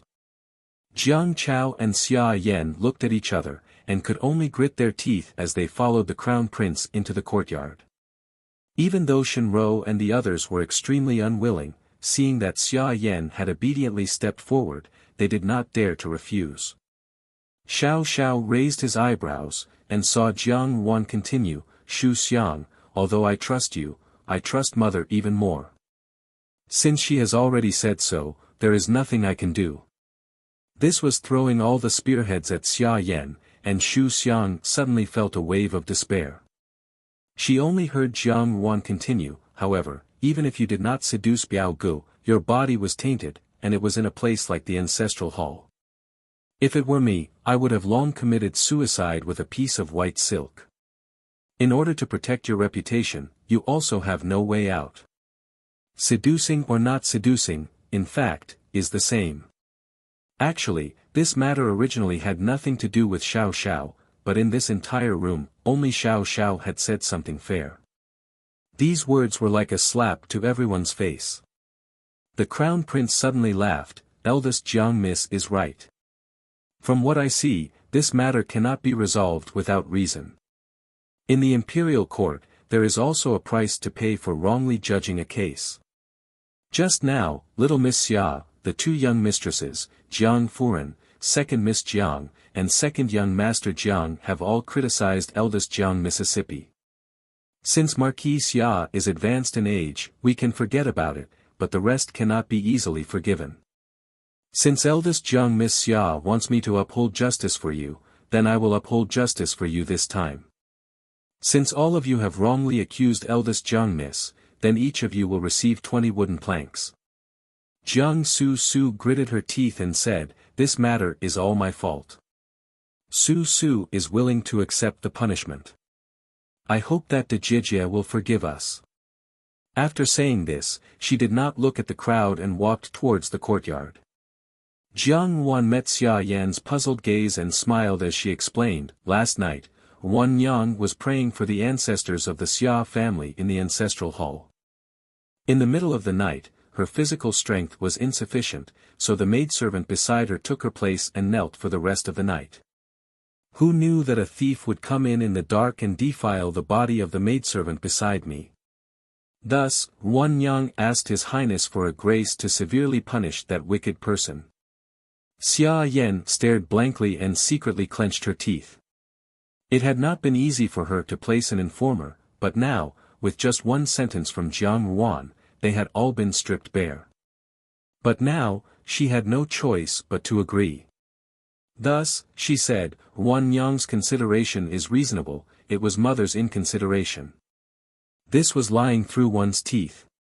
Behind her, Lian Qiao could not hide her disdainful gaze. Xia Yan really had the face to say such a reason. Jiang Wan sighed softly, originally, I thought that the maidservants that mother had chosen would certainly be excellent. I did not expect that Lian Qiao, Bai Ji, and even the one that I had chosen myself, Lu Zhu, would not have such a thing happen.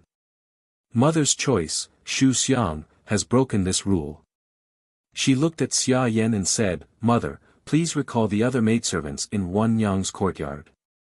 When Xianli had spoken to her about this matter, it was already the last stage of the struggle. His performance was no longer as gentle and self-restrained as before. Instead, he appeared to be a little proud and arrogant.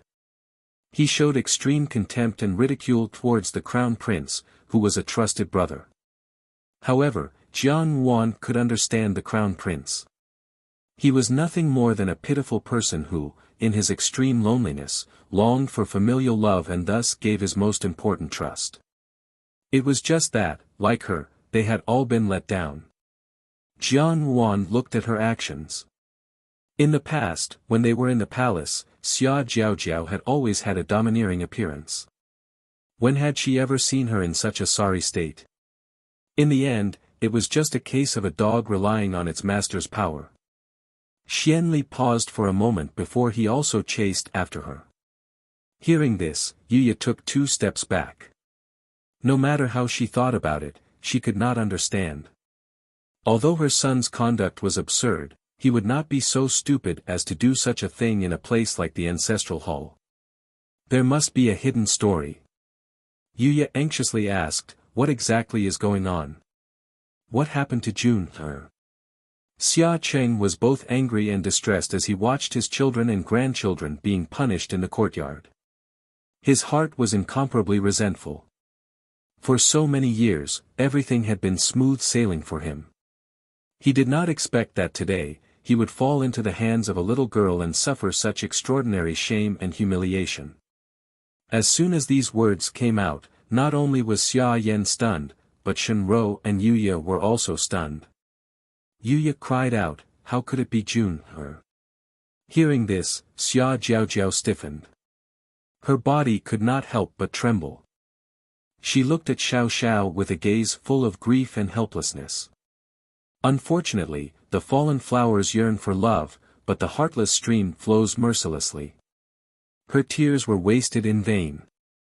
Seeing this, Xu Xiang said in despair, no, eldest miss, I did not seduce young Master Biao.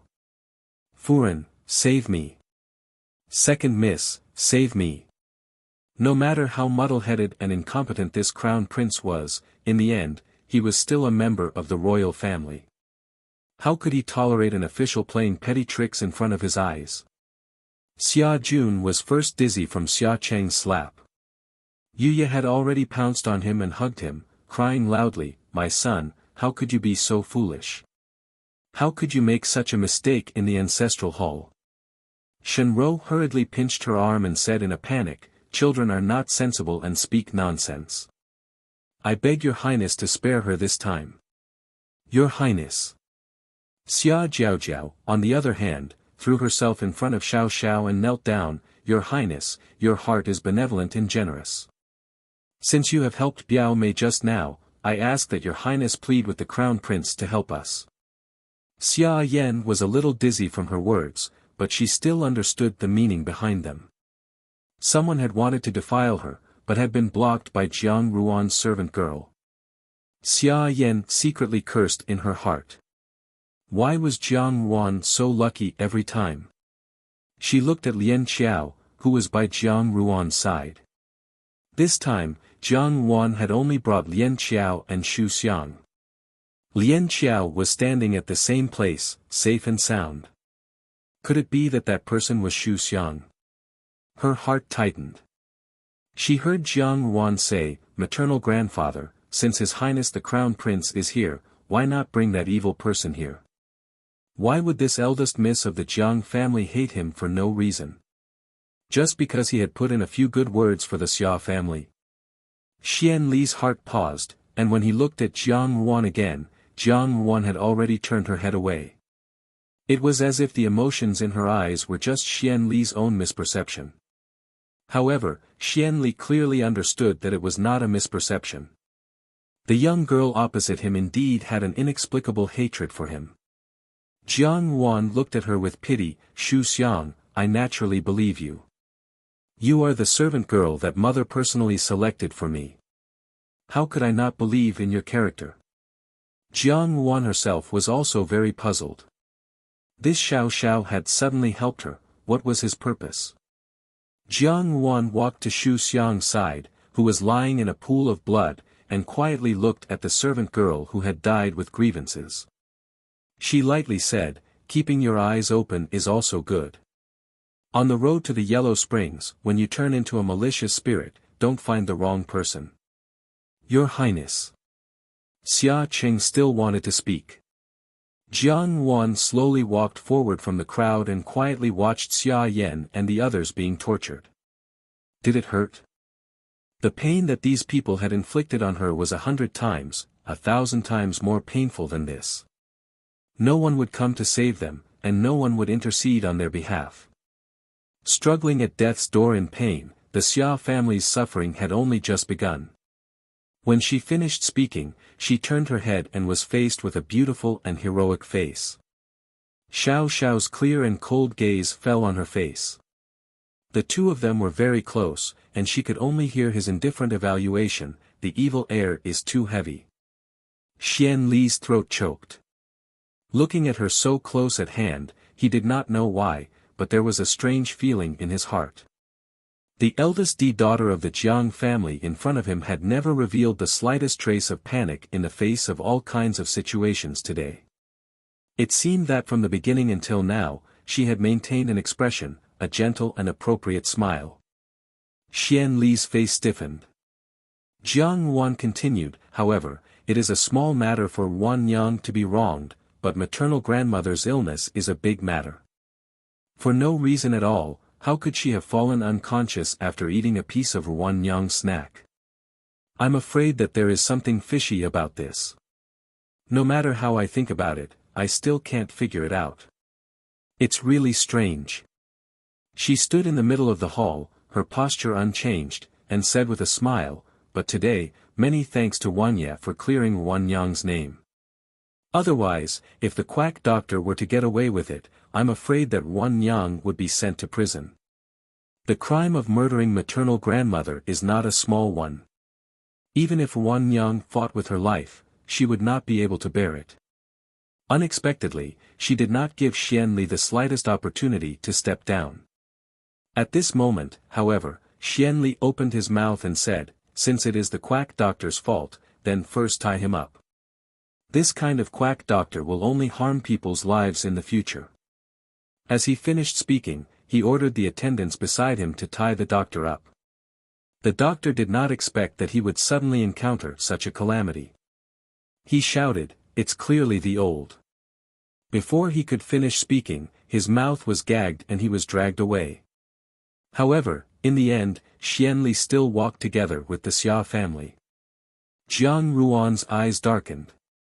She did not know whether in this life, Xian Li would still be the same as before, and finally become a good couple with Jiang Su. She was actually looking forward to that moment.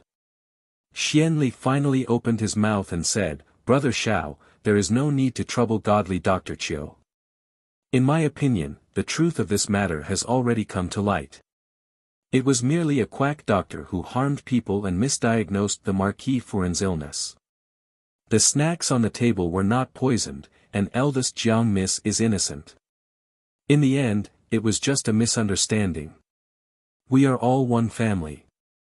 Imperial Father has taught us since young that a harmonious family will prosper.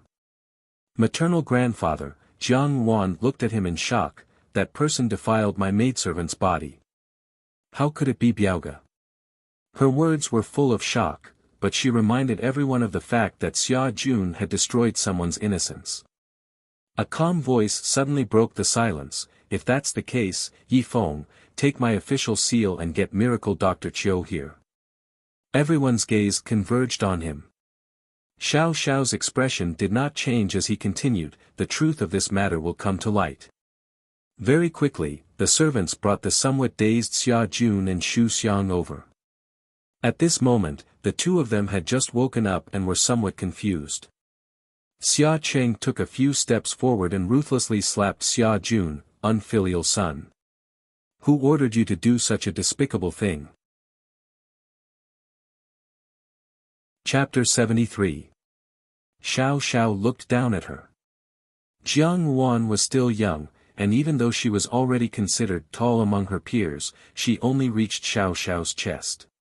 Xiao Xiao listened to her words, but was not angry. His long and slightly curved eyelashes drooped down as he said, Xia Cheng will not let you off. There are many people in this world who will not let me off. Jiang Wan looked straight into his eyes. I may not really die.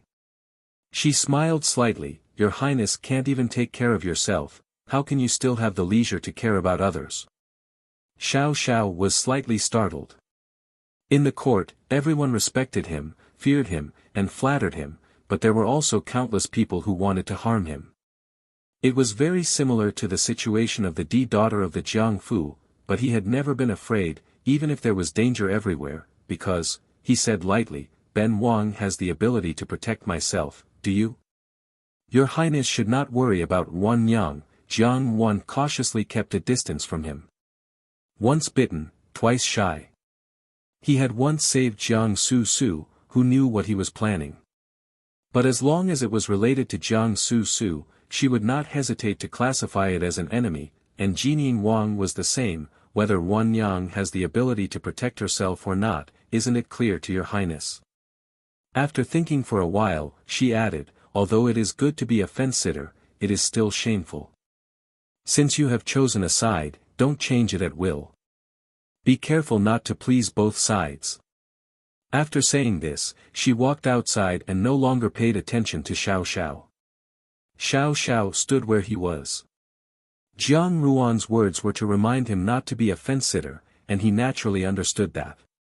Yi Feng said, this eldest Jiang Miss is really rude. Master is kind enough to help her, but she still ridicules him.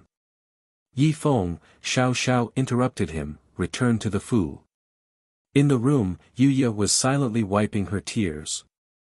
Xia Cheng's face was gloomy, and after glancing at the deathly pale Xia Jun, he finally could not hold back his anger and pointed at Jiang Su Su, evil girl, kneel. Jiang Su Su panicked and hurriedly moved closer to Xia Yan.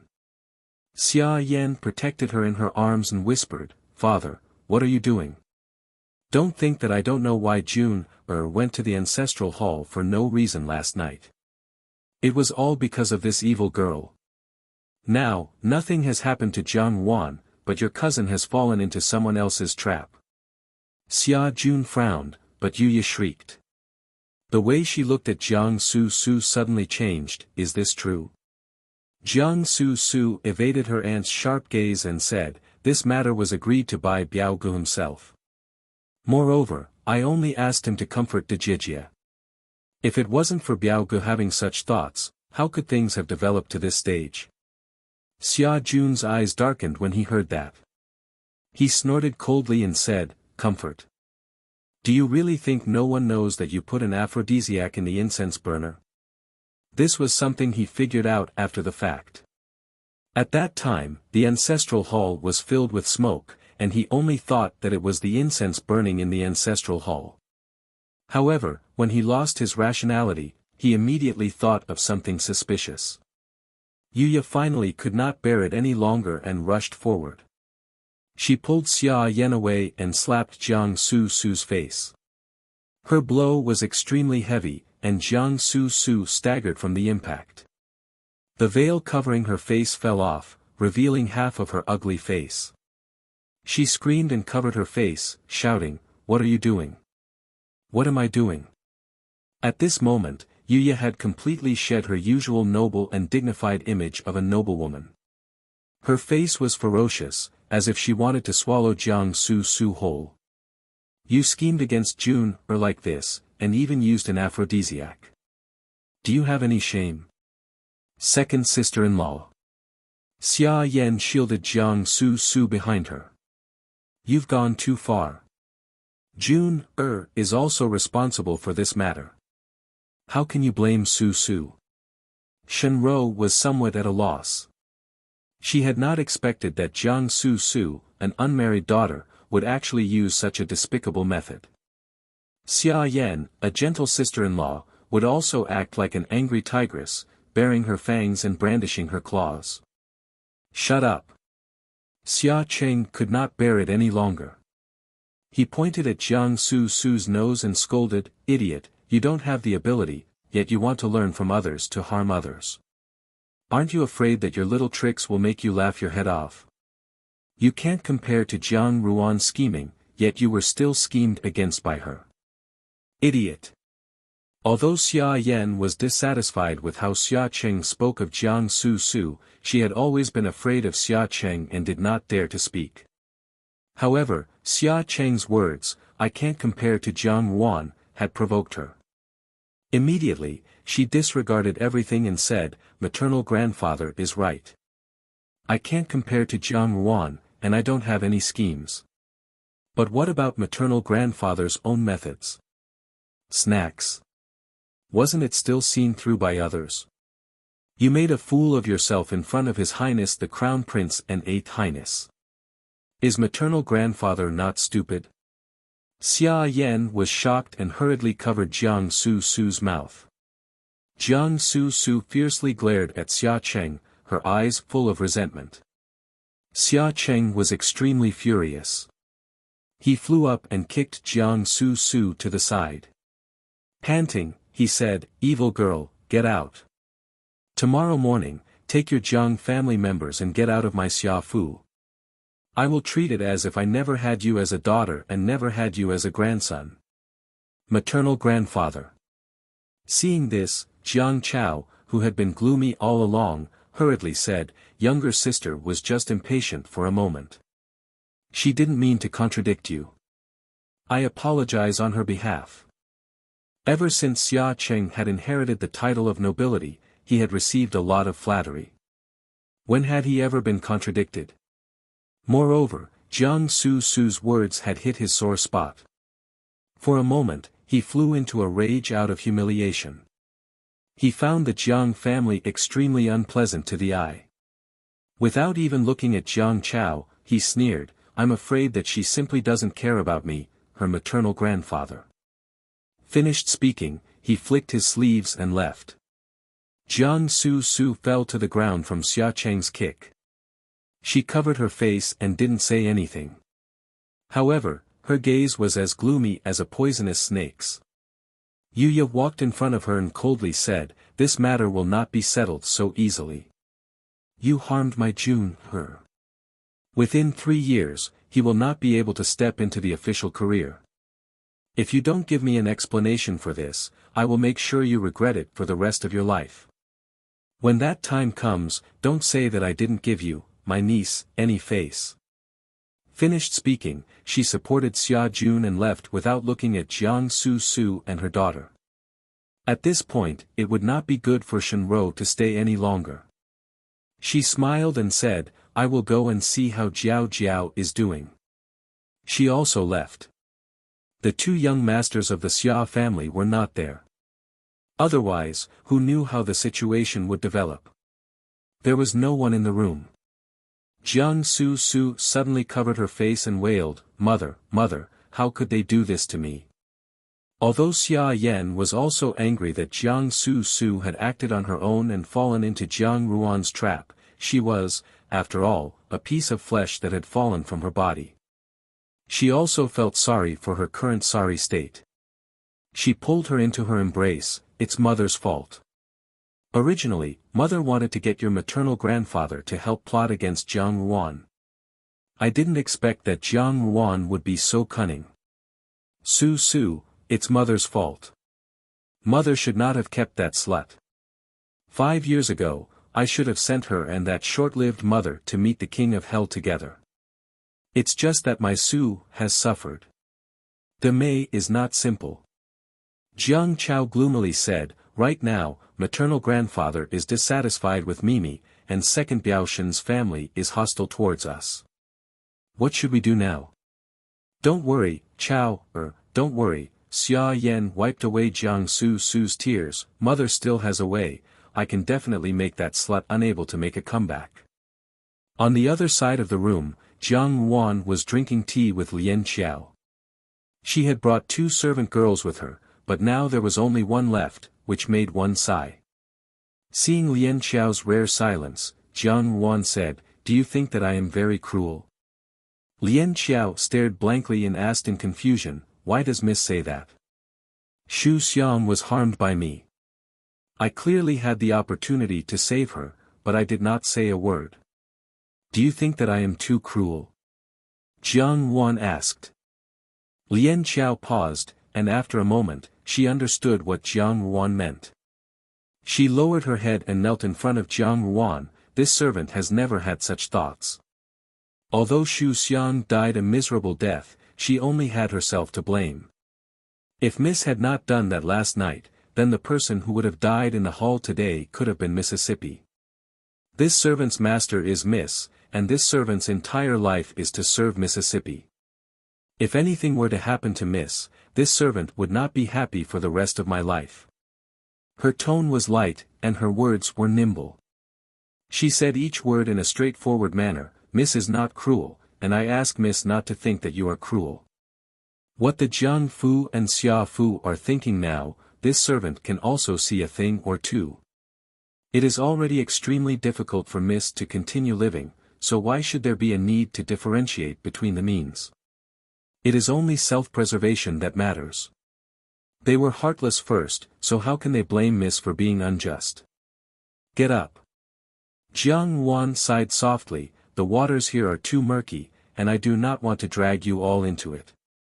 It's just that you have also seen what happened today. From now on, such things will happen to me from time to time. It will also be beneficial for you all to be more vigilant. Lian Xiao's nose turned sour, and she stood up in a soft voice. Ever since Jiang Ruan returned to the Jiang Fu, many things had been handed over to Lu Zhu to do. It was not that she did not have any thoughts. Lu Zhu was a second-rank servant girl, but it seemed that Jiang Ruan trusted her more than a first-rank servant girl. However, after this incident at the Xia Fu, with real danger in front of her, that strange feeling of hers immediately vanished into thin air.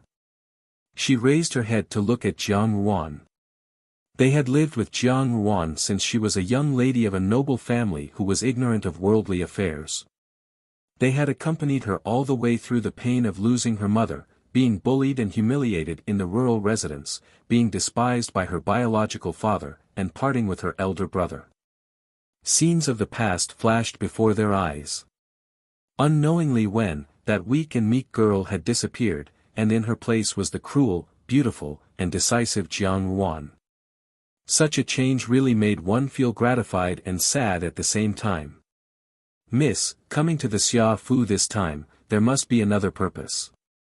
Lian Xiao said, at present, I am afraid that Miss has already become a thorn in the side of the Xia family. Jiang Ruan smiled slightly. What other purpose could there be? The 8th prince is here, and Xia Yan rushed over anxiously. It is nothing more than to ask the 8th prince to be a middleman and make peace with the Li family. Then now? Lian Xiao asked. Second sister has already angered the Xia family. For the time being, the Xia family will not stand up for the Jiang family. A married daughter is like spilled water. Will Marquis Xia give up his own grandson for a grandson? The Xia family's second young mistress could not swallow this. Second sister treated her son as a fool, how could she be willing? Don't worry, the Xia family's second young mistress is not an ordinary person. This time, there will be a good show to watch. Lien Xiao thought for a moment. According to 15 Yang, Master will marry Miss into the Li family. Miss should make plans early. What is there to be afraid of? Jiang Wan said lightly, if the Xia family does not say anything, the 8th prince will not take the initiative to discuss this matter with the Li family. Even if father personally wants to make peace with the Li family, Li Dong will not be so easily dismissed. Moreover, after this period of time, I am afraid that Li Yang will not have the life to marry a wife. Lien Xiao was startled. Looking at Jiang Ruan's indifferent expression, her heart skipped a beat, and she lowered her head in deep thought.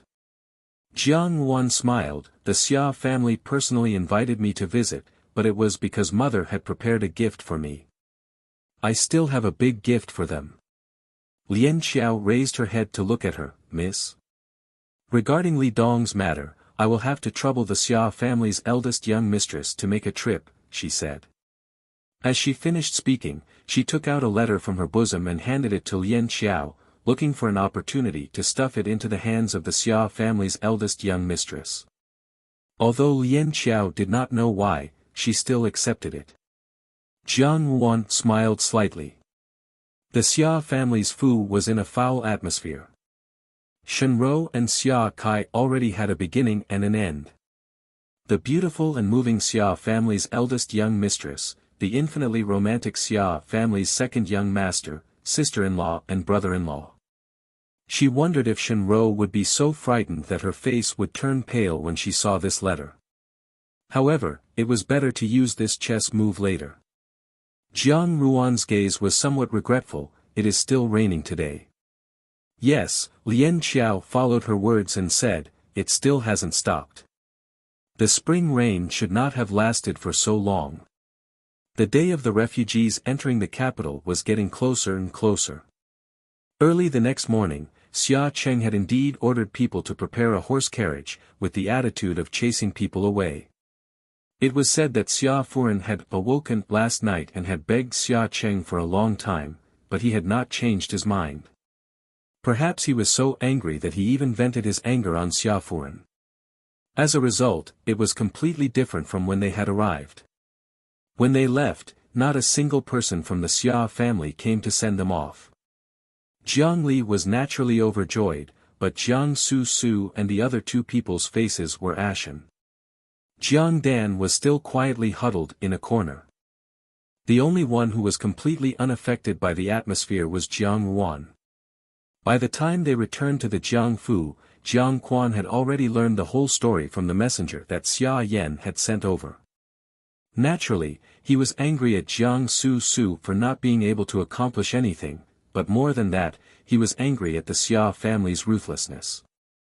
When Xia Cheng had not yet inherited the title of nobility, he had been extremely fawning over him as his son-in-law. Now that he had the title of nobility, he also put on airs in front of him.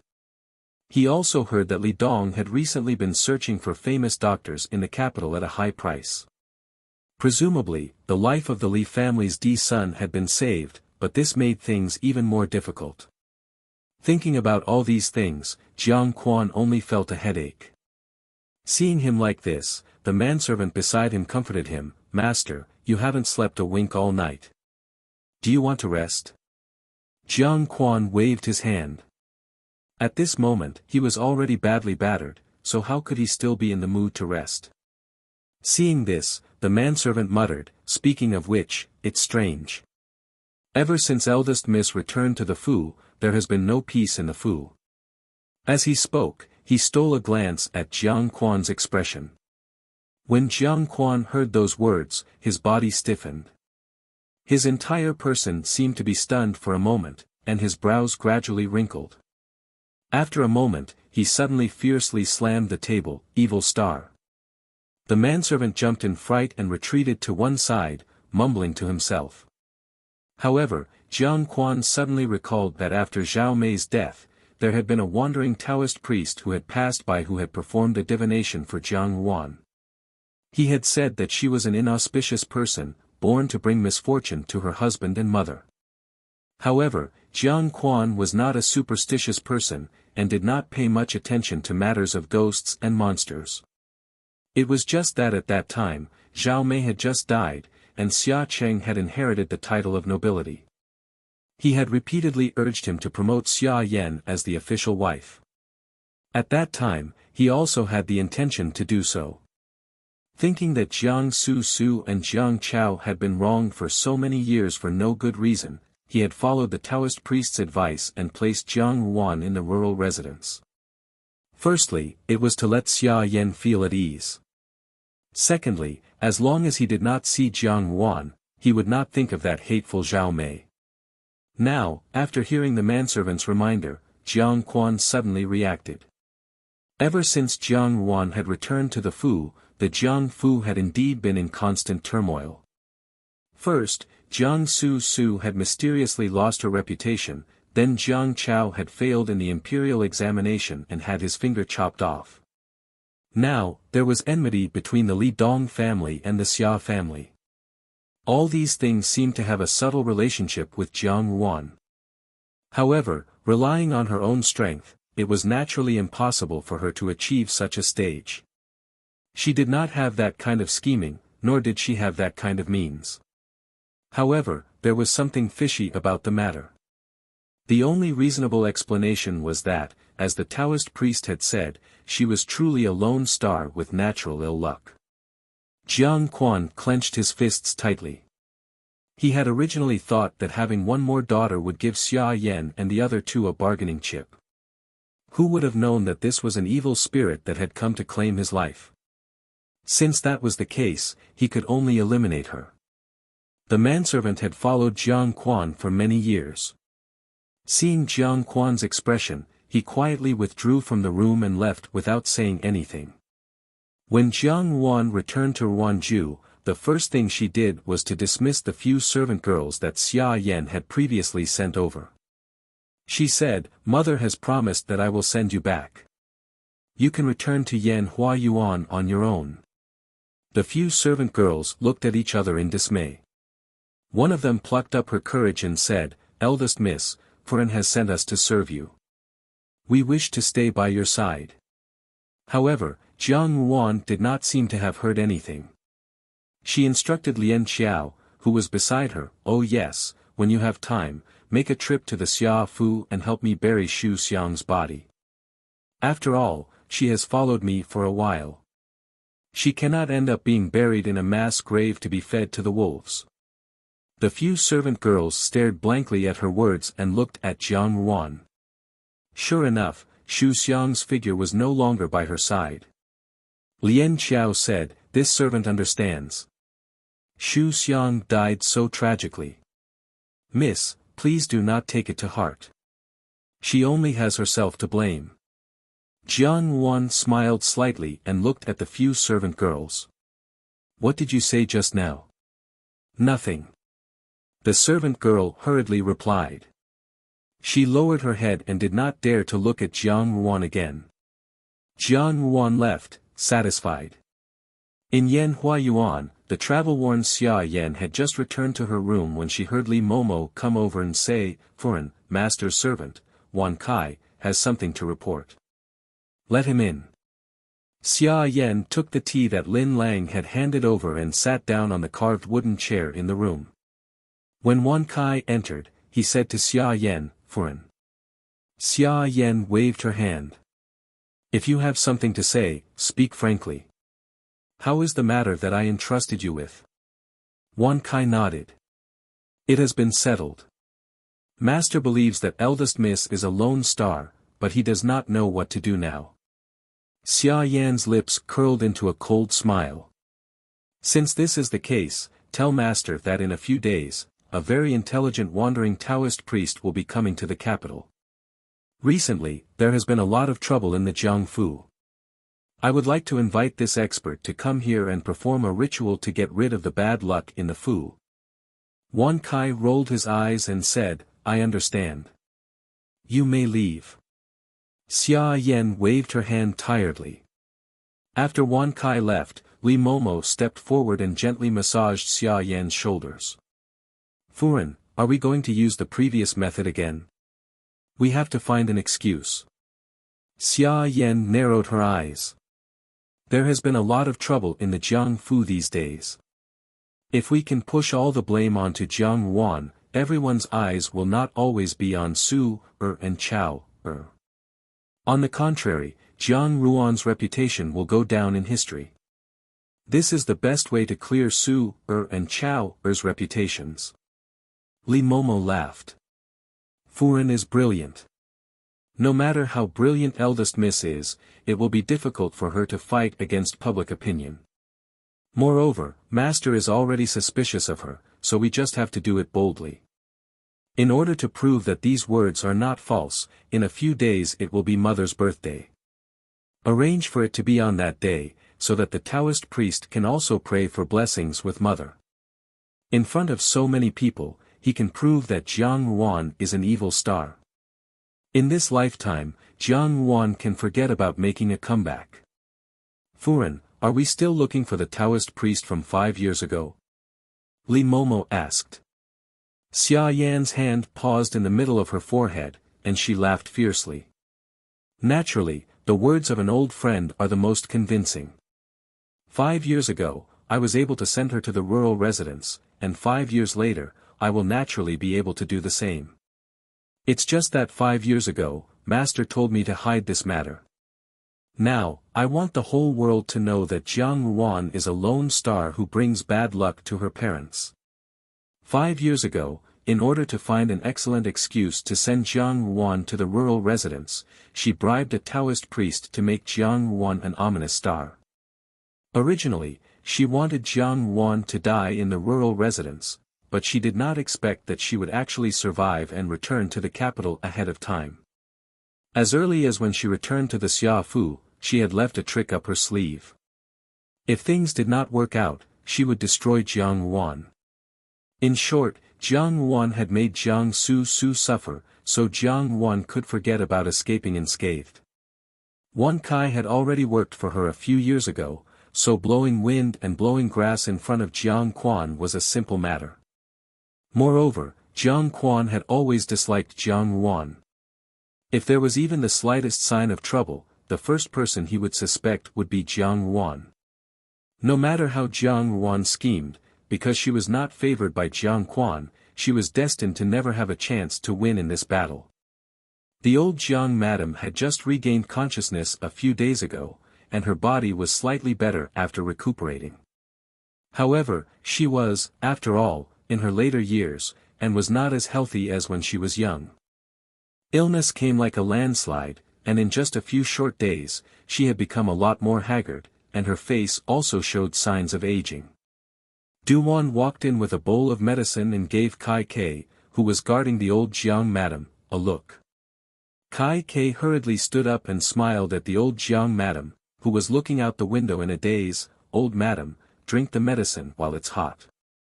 The old Jiang madam withdrew her gaze and looked at the bowl in Duwan's hands.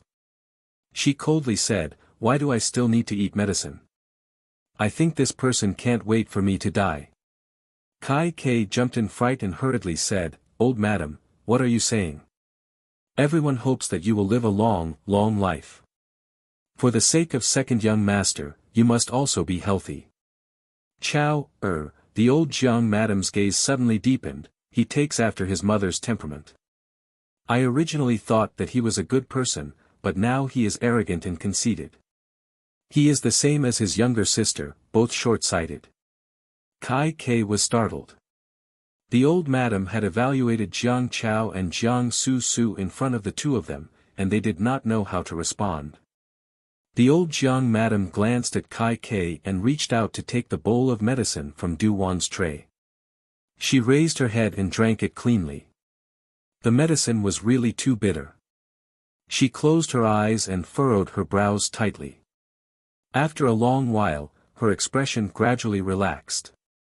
Old madam, it will be your birthday in a few days. Madam said that she would personally make arrangements for you. Duwan saw that the old Jiang madam's expression had somewhat eased and cautiously opened her mouth. It's just a cover-up. The old Jiang madam sneered, does she think that I don't know what she's planning? Kai Ke and Duwan looked at each other. The old Jiang madam had always been serious and composed, but after this illness, it was as if she had changed into a different person. She was especially dissatisfied with Xia Yan and her two sons. They only heard the old Jiang madam say, but this time, I'm afraid that her calculations will be in vain. Eldest Miss is not an ordinary person. Kai Ke and Duwan lowered their heads and did not make a sound, but they naturally had other thoughts in their hearts. For the next few days, there was a pitter-patter of light rain in the capital, and the dark clouds never seemed to leave the sky above the capital. Even the food stored in the manors of the rich and powerful had begun to grow moldy and damp. Naturally, there was no need to say more about the poor. However, the newly built Zhuangyuan's manor in the capital was washed by the rain until it shone brightly. Even the gloomy weather could not disperse the joy on the signboard of the Lu manor. In the study, Lu Min stood in front of the window, lost in thought as he watched the rainwater dripping from the eaves. It had been a long time since it had rained for such a long time in the capital. It did not appear to be very heavy, but the pitter-patter was incessant.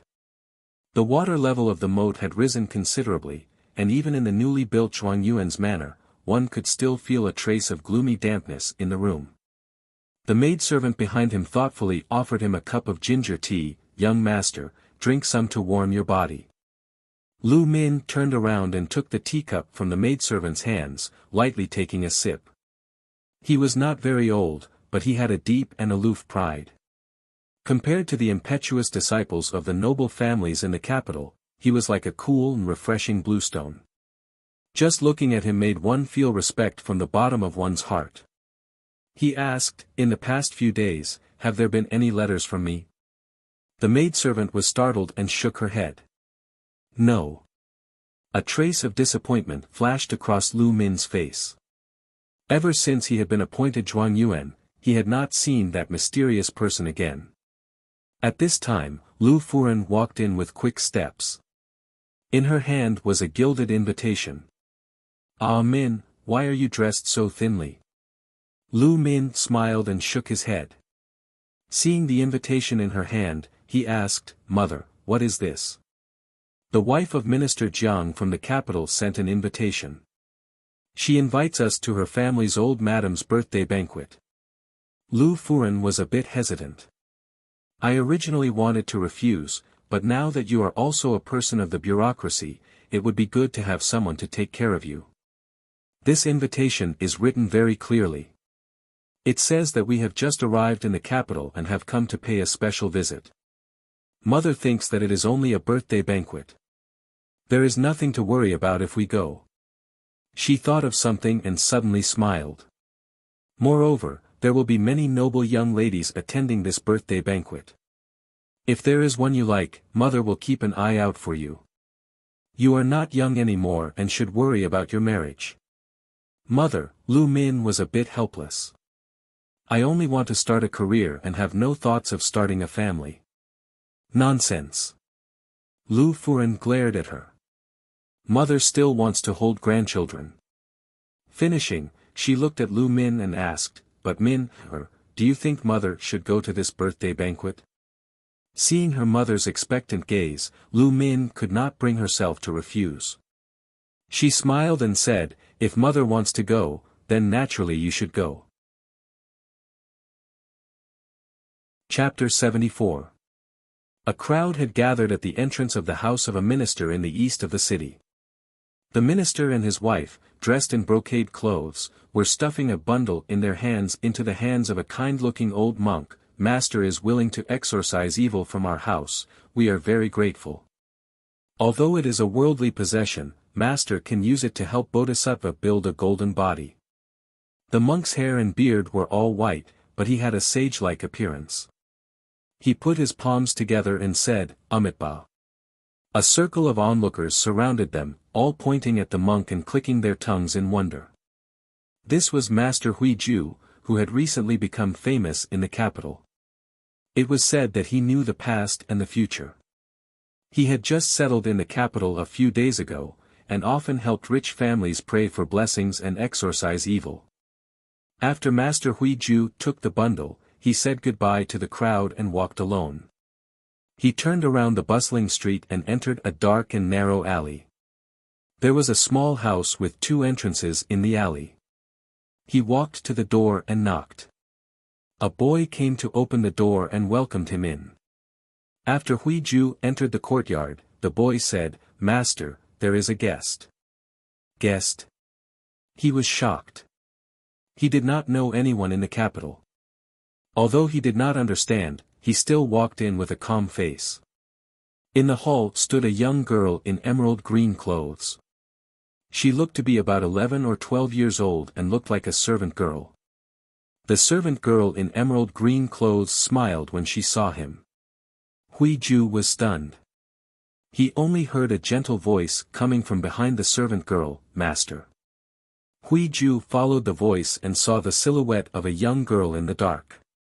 The servant girl in emerald green clothes walked to the side. As the light shone over, the figure in the dark was revealed. It was a young girl. Her age should be about the same as the servant girl in emerald green clothes. She was dressed in a red and white embroidered dress with a high collar and slanted front.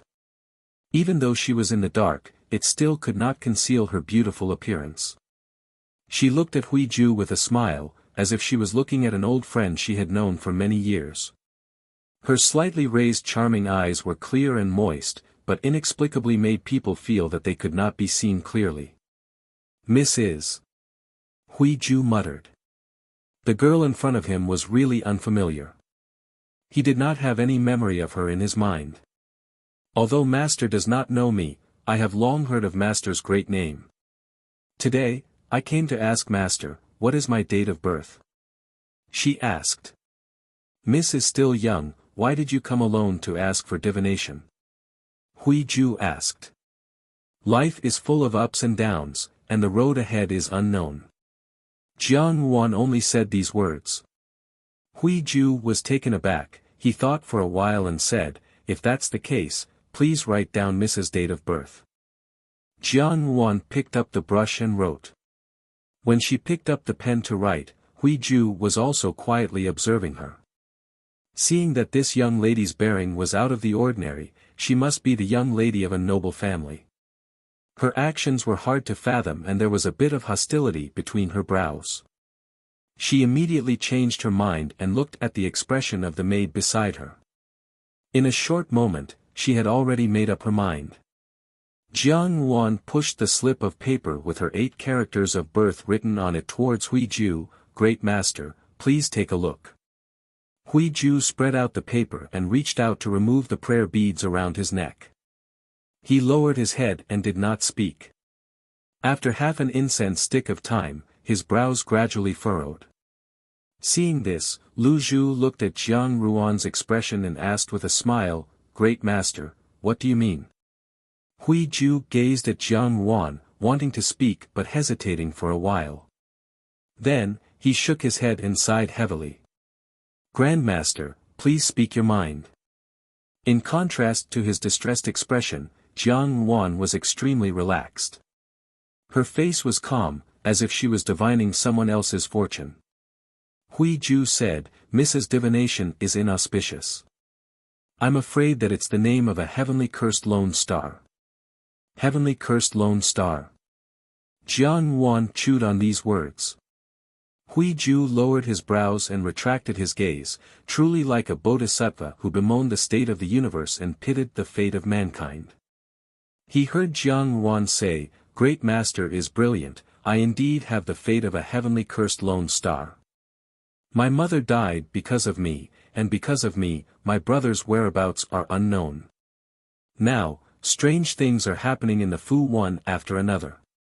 Her voice was gloomy, as if she was truly grieving to the extreme. Huiju said, "Even so, Miss need not worry. This old monk has a way to rewrite Miss's fate. Since Miss is so considerate, this old monk will make a trip to Mrs. Fu the next day to discuss it with the relatives and the Fu. Why is Great Master helping me? Jiang Wan asked. Hui Ju lowered his head and put his palms together. Amitabha, a monk is compassionate. Great Master is truly kind. Some monks like Great Master are not like this. I've heard of a story about a monk in Yuzhou. On normal days, he used the banner of an eminent monk to swindle people and amass quite a lot of wealth. When he heard the two words Yuzhou, Hui Ju's hands trembled slightly. He heard Jiang Ruan's gentle voice coming from the opposite side. This monk was an orphan. When he was young, he was adopted by a wandering monk. This wandering monk was the originator who taught him the art of swindling. The wandering monk used him as a tool to make money, frequently beating and scolding him. After he learned some of the wandering monk's tricks and gradually grew up, he personally strangled the wandering monk to death and lied to everyone that his master had passed away. He inherited the wandering monk's mantle and continued to be a master of swindling people. Speaking up to this point, she paused and said, speaking of which, that monk in Yuzhou also had the same Buddhist name as Great Master. I don't know if you've heard of this story, Hui Ju. Hui Ju sat on the spot like a wooden sculpture. A thin layer of cold sweat appeared on his back. He had never told anyone about these secrets. Moreover, this was something that had happened decades ago. At that time, this little girl was probably not even born yet. How did she know all these things so clearly? He raised his head and saw that the young girl opposite him had a playful smile on her lips. Where was the slightest trace of sadness? Hui Ju heard his own dry voice. This old monk has never heard of it. There are many things in this world that Great Master may not have heard of all of them. However, I have some interesting things here that I can tell Great Master. For example, that little child just now, it made me think of the story. When that monk was swindling a family, he had an affair with the family's young miss. The young miss became pregnant, but until her death, she refused to reveal who the father of the child was until she died from a difficult labor. Her family members wanted to abandon the naturally weak infant. This monk, who pretended to be benevolent, proposed to take him as a disciple. The young miss's family members were naturally happy to see this happen, but they did not know that the infant was the monk's son.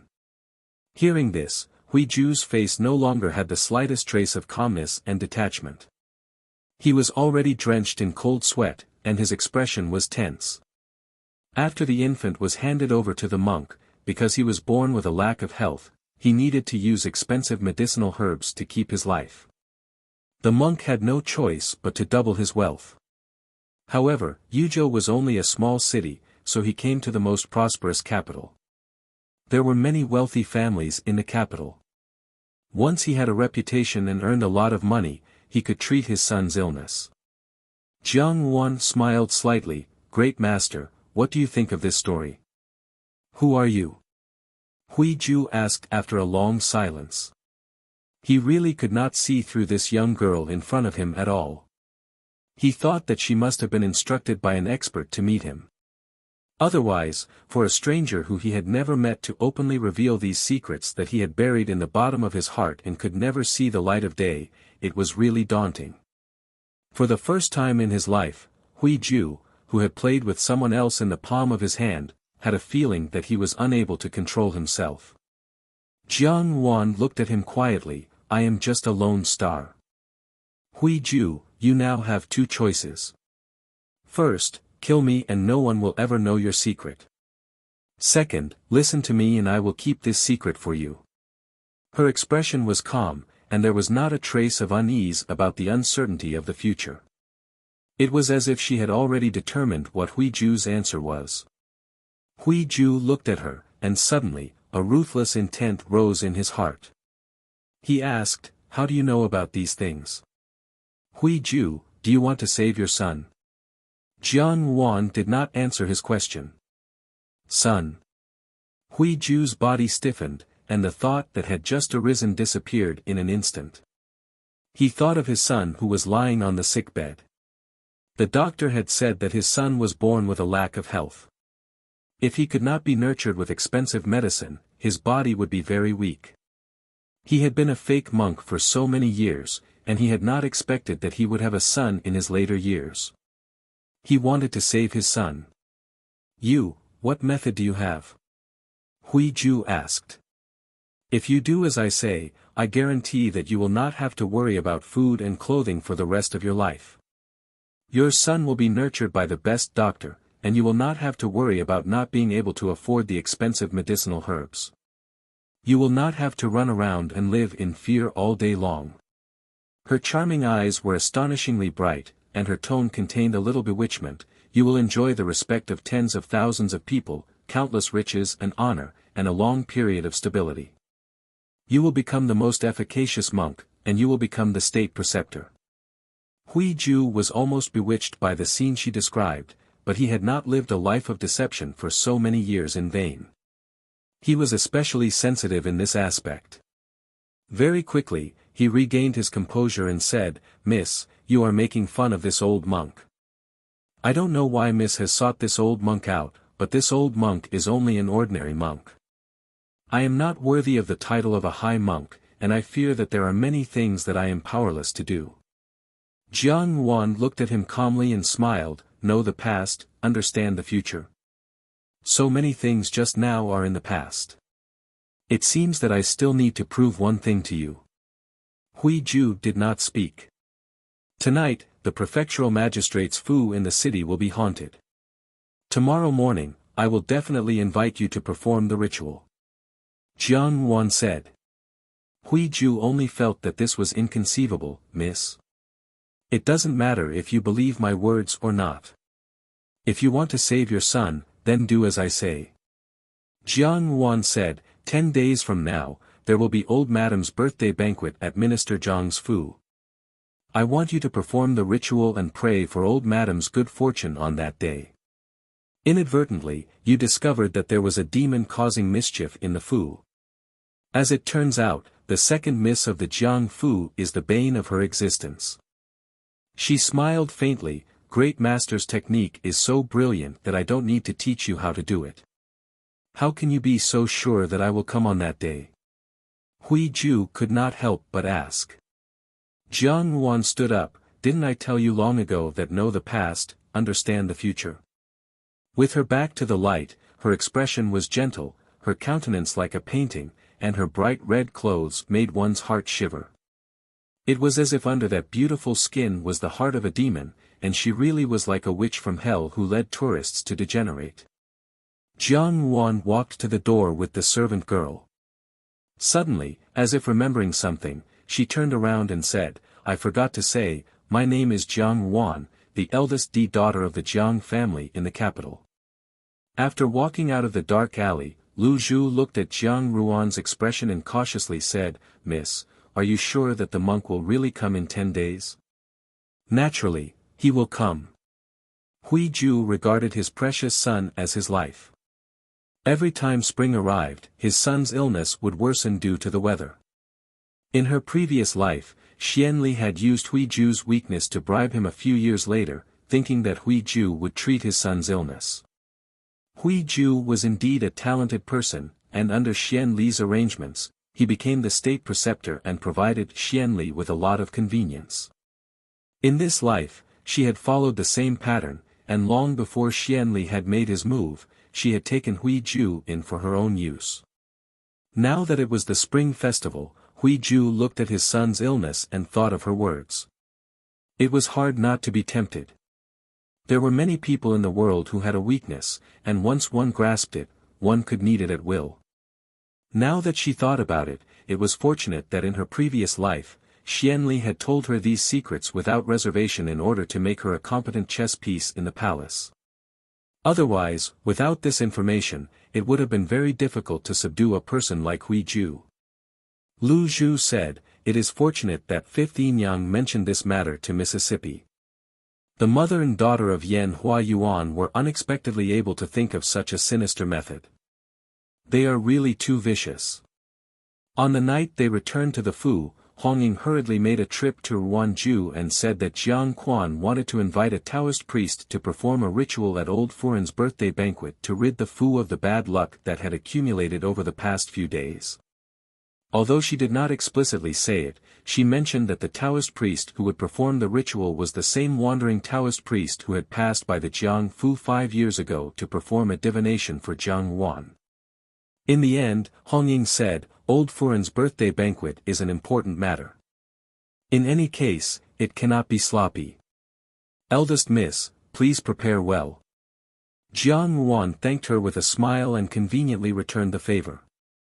She unintentionally mentioned that recently, there had been a rift between the Xia Fu and the Jiang Fu. Jiang Quan was not completely without ill feelings towards Xia Yan, and needed Hong Ying's consolation. Hong Ying was an intelligent person. When Jiang Wan thought about this, she smiled slightly. Xia Yan had actually thought of using this trick again. 5 years ago, or rather in her previous life, because she was stupid, she had been like a clay figurine, allowing Xia Yan to manipulate her. Now, if Xia Yan wanted to repeat what had happened that year, it would not be so simple. Lu Zhu looked ahead and said, Miss Lin's Fu's carriage has arrived. Jiang Wan turned her head and saw that, sure enough, a carriage had stopped at the rouge shop in front of the alley. Lin Zixiang jumped down from the carriage, and when she saw Jiang Wan, she said with a straight face, Why are you so dawdling? You made me wait for a while. Jiang Wan smiled and said, On the way here, I was delayed for some time. Let's go in and take a look first. Old Jiang Madam's birthday banquet was imminent, and Jiang Wan was not in the mood to personally make a gift for her. She informed Xia Yan that Miss Lin of the Lin family, Lin Zixiang, would be going with her sisters. Naturally, Xia Yan could not refuse Lin Zixiang's invitation on Jiang Ruan's behalf. When she thought of how Jiang Su was unable to leave the house due to the scar on her face, her heart was filled with resentment, but she had no choice but to agree. Just as they stepped into the rouge shop, they heard a clear and melodious voice, Hey, Zixiang, Ruan Mimi, I have been waiting for you for a long time. Dong Yinger warmly greeted them, but Zhao Jin, who was standing at the side, was somewhat helpless. The smell of cosmetics is making me want to vomit. Let's go out. Dong Yinger held on to Zhao Jin's hand, Haven't we just arrived? I say, Jin, now that you are almost of marriageable age, why do you not know how to tidy yourself up? You are still acting like a tomboy. Be careful that your future husband will dislike you. Zhao Jin was born into a family of military officials, so naturally, she looked down on these delicate young ladies who applied makeup and powder. Moreover, Dong Yinger was very clingy. Jiang Wan smiled and said, I have strolled around a lot of cosmetics shops. I know that there is a newly opened jewelry shop in the city. Inside, there are many rare treasures. Besides gold and silver jewelry, there are also many precious swords and weapons. It is a dazzling lineup. Why doesn't Zhao Jie go take a look? When Zhao Jin heard this, she hurriedly said, Indeed, Ruan Mimi, you must not deceive me. Jiang Wan smiled and said, How would I dare to deceive Jie? Dong Yinger had always loved to see novelties. When she heard these words, she said, Since that's the case, Ruan Mimi, let's quickly go to that jewelry shop to take a look. Recently, I have been lacking a pair of exquisite bracelets. Lin Zixiang also felt that it was a good idea, so they boarded the carriage and headed towards the city. When the carriage stopped, Dong Yinger was the first to jump off. Jiang Wan and the others followed. Sure enough, they saw a pagoda-shaped rock building with the 3 large words, Yi Bao Gu written on it. When they entered the building, a rather delicate and pretty servant girl led them in and explained, the first floor is for jewelry and ornaments, while the second floor is for precious weapons. I don't know what Mrs. would like to see. Ornaments. Weapons. Dong Yinger and Zhao Jin cried out at the same time. Dong Yinger glared at Zhao Jin, Are you trying to oppose me? You know that I usually don't look at those things. Why don't we split up and come back after looking? Zhao Jin suggested. Lin Zixiang said, let's do that. I will also stay here to look at ornaments. In any case, I don't understand weapons. What about you, Wan Mimi? Wan Mimi must be staying with us to look at ornaments, Dong Yinger interrupted. However, Jiang Wan smiled and shook her head, I want to look at weapons. Look at weapons? Not only Dong Yinger and Lin Zixiang, but Zhao Jin was also stunned. Looking at her in disbelief, she said, you don't even practice martial arts, why would you look at weapons? Jiang Wan smiled apologetically, after my eldest brother joined the army, there was no news of him. I don't know when he will return. However, I think that if he returns, he will definitely be a resolute, unyielding, and iron-blooded man. If there is a good weapon to go with it, it will certainly be very appropriate. She then added, however, I will only be looking. When the rest of the people heard her words, they were somewhat moved. Zhao Jin said, I am also somewhat interested in weapons. If we go together, I might be able to give you some ideas. Jiang Wan naturally smiled and agreed. The two of them went to the second floor. Indeed, as the rumors said, they were all top-notch weapons. Some emitted a faint green light, while others had been around for many years. As soon as they entered, they felt that they were overflowing with color. Zhao Jin already cried out in surprise, there are actually so many, and it looks like there are even spiritual treasures. Jiang Wan looked at her. Zhao Jin touched a treasured sword that was hanging on the wall. Just as she placed her hand on it, she felt a jolt. She hurriedly retreated a few steps and excitedly said, it really is a treasure. Jiang Wan was not as excited as Zhao Jin. She looked around and felt that one of the fire cloud hard moon shields would be extremely suitable for Jiang Xing. If Jiang Xing had such an armor on the battlefield, he would be much safer. However, when she looked at the silver marked at the bottom, she suddenly felt a headache. Not to mention that all of her silver had been used to buy the old grain in the capital, even if she had some left, it would still be far from enough. She continued to walk forward, and her gaze was attracted by something in the basket. She reached out and picked it up. It was an exquisite and small bracelet, which emitted a beautiful blue light. Jiang Wan put it on her hand, and the bracelet made her fair hand appear even more slender. Zhao Jin walked over and asked curiously, why is there also jewelry on this floor? The servant girl from the jewelry building who was following them explained, this is a blood moon bracelet, it is used to. Before she could finish speaking, she saw Jiang Wan skillfully press down on the protruding pattern in the middle of the bracelet and aim it at her. Miss? The servant girl was stunned for a moment, and her face was somewhat stiff. I will not press it down. Jiang Wan removed the bracelet from her hand, how many needles are there inside? 9. The servant girl explained stiffly, but all of them are highly toxic. When Zhao Jin saw Jiang Ruan's actions, she was somewhat dazed, but after hearing the servant girl's explanation, she understood, so there is such a mechanism. After saying this, she looked at Jiang Ruan, Wan Mimi, you normally do not come into contact with these things, and I do not even know the use of this thing. How did you know? Jiang Ruan's proficient appearance just now did not seem like it was the first time she had seen it. Jiang Ruan smiled faintly, mother had previously searched for this kind of bracelet in a unique book. Zhao Jin nodded, so that's how it is, but in the end, this thing can only be regarded as a concealed weapon. I still prefer that precious sword. Jiang Wan stretched out her fingers to stroke the smooth surface of the bracelet, and her gaze suddenly deepened. In her previous life, Jiang Quan had once found a similar bracelet for Jiang Su Su. At that time, Jiang Su Su wore it day and night. Jiang Wan was very envious, but in the end, she did not have the courage to tell Jiang Quan that she also wanted one. She could only pretend that the silver bracelet on her wrist also had such a function, and occasionally touch it, deceiving herself that it also had such a mechanism. Now that she thought about it, it seemed like an unreal dream. The appearance of the blood moon bracelet in her hand was even more beautiful than Jiang Su's, and it could hold more needles. The servant girl also explained that after the needles were shot out, they would be pulled back by the fine silk thread of the heavenly silkworm. Moreover, it was highly toxic, so it was extremely suitable for her to keep by her side. However, Jiang Ruan shook her head and put the bracelet back. "Does Miss feel that it is not good?"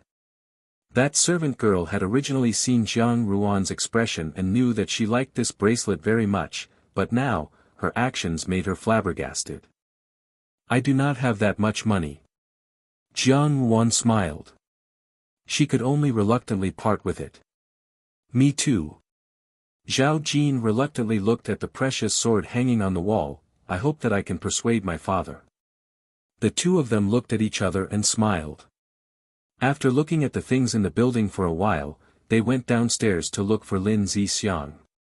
After they left, the servant girl who had been following them to explain walked to the celadon lion head on the wall at the back of the room and pressed it. A small door opened, revealing an elegant room at the side. Being so close, it was not difficult to hear the conversation in the hall clearly.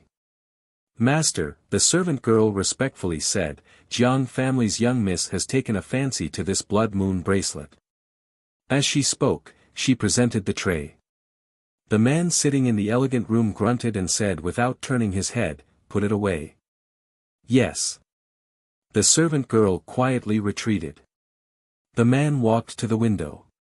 The pattering light rain made everything in the capital hazy, but it could not obstruct one's vision. After a while, Jiang Wan and the others got on the carriage downstairs. The carriage rolled on the wheels and slowly drove away.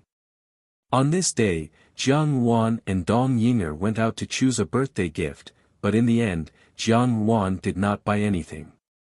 Dong Yinger asked curiously, "You are going back empty-handed?" "I do not have money."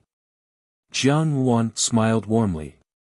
She did not think that the life of a noble family's young miss would be so difficult.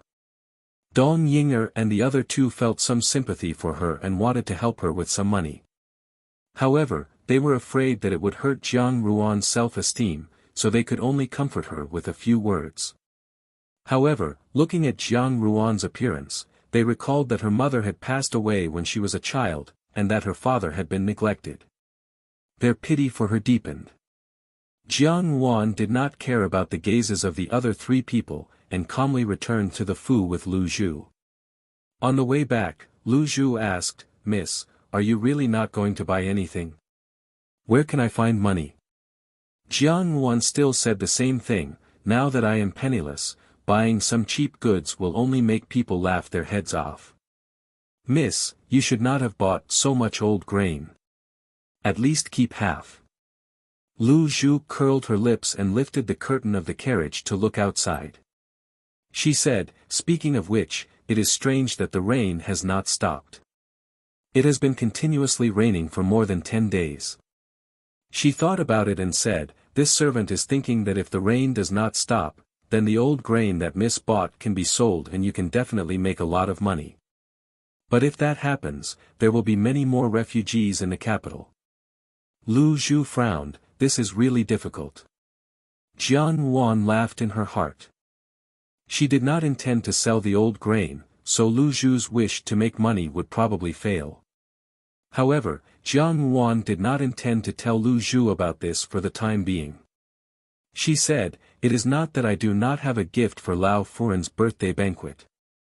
Hui Ju is the best gift." Dewdrop rolled her eyes and giggled, "Miss is right. This gift is bigger than anything else. This servant can't wait for that day to come." When the two of them returned to the Fu, the servants in the Fu saw that Jiang Ruan's hands were empty. Some of them went to Yan Huayuan to report the matter. Jiang Su was talking to Xia Yan when she heard the matter and said, "She is just a pauper. Presumably, she has no money to buy things." Xia Yan tapped her forehead, "No matter what, you have to write the 100 longevity characters.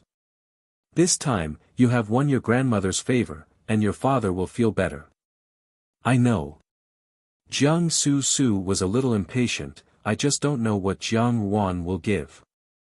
If she doesn't prepare anything, then there will be a good show to watch. Xia Yan smiled. No matter what gift she prepared, no matter how much effort she put into it, she will not be able to win Lao Furen's favor. Why? Jiang Su Su asked. Who would like a lone star who is cursed by the heavens? A trace of ruthlessness flashed in Xia Yan's eyes. Moreover, old Jiang Madam had always believed in ghosts and gods, and every year she spent a large amount of incense money. This kind of person was extremely taboo when it came to matters of ghosts and gods. Especially since the Jiang Fu had met with one mishap after another, even if Jiang Quan was not old Jiang Madam's biological son, after so many years as a mother and son, she still had some sincerity. As the old madam of the Jiang Fu, it was even more impossible for her to watch the Jiang Fu fall into danger and remain indifferent. This time, Jiang Yuan would most likely not be able to escape this calamity. Jiang Su Su looked at Xia Yan's expression and could somewhat guess what was going on. She asked tentatively, Mother already has a plan? Xia Yan lovingly embraced her and stroked her head. You only need to know that everything Mother does is for you and Chao. Don't let Mother down. Jiang Su Su nestled in Xia Yan's embrace, her beautiful eyes wide open, and the hatred in them made one shudder. She said, I know, Mother. On the day of Grandmother's birthday banquet, I really can't wait for it to come. You're tuning into the Han Li's Wuxia Adventures YouTube channel. We're so grateful for your support, and don't forget to subscribe to join us on this incredible journey through captivating stories. Your generosity through donations truly makes a world of difference, as it's the primary source of revenue that allows me to expand and enhance this channel for you. Thank you from the bottom of my heart for being a part of this adventure.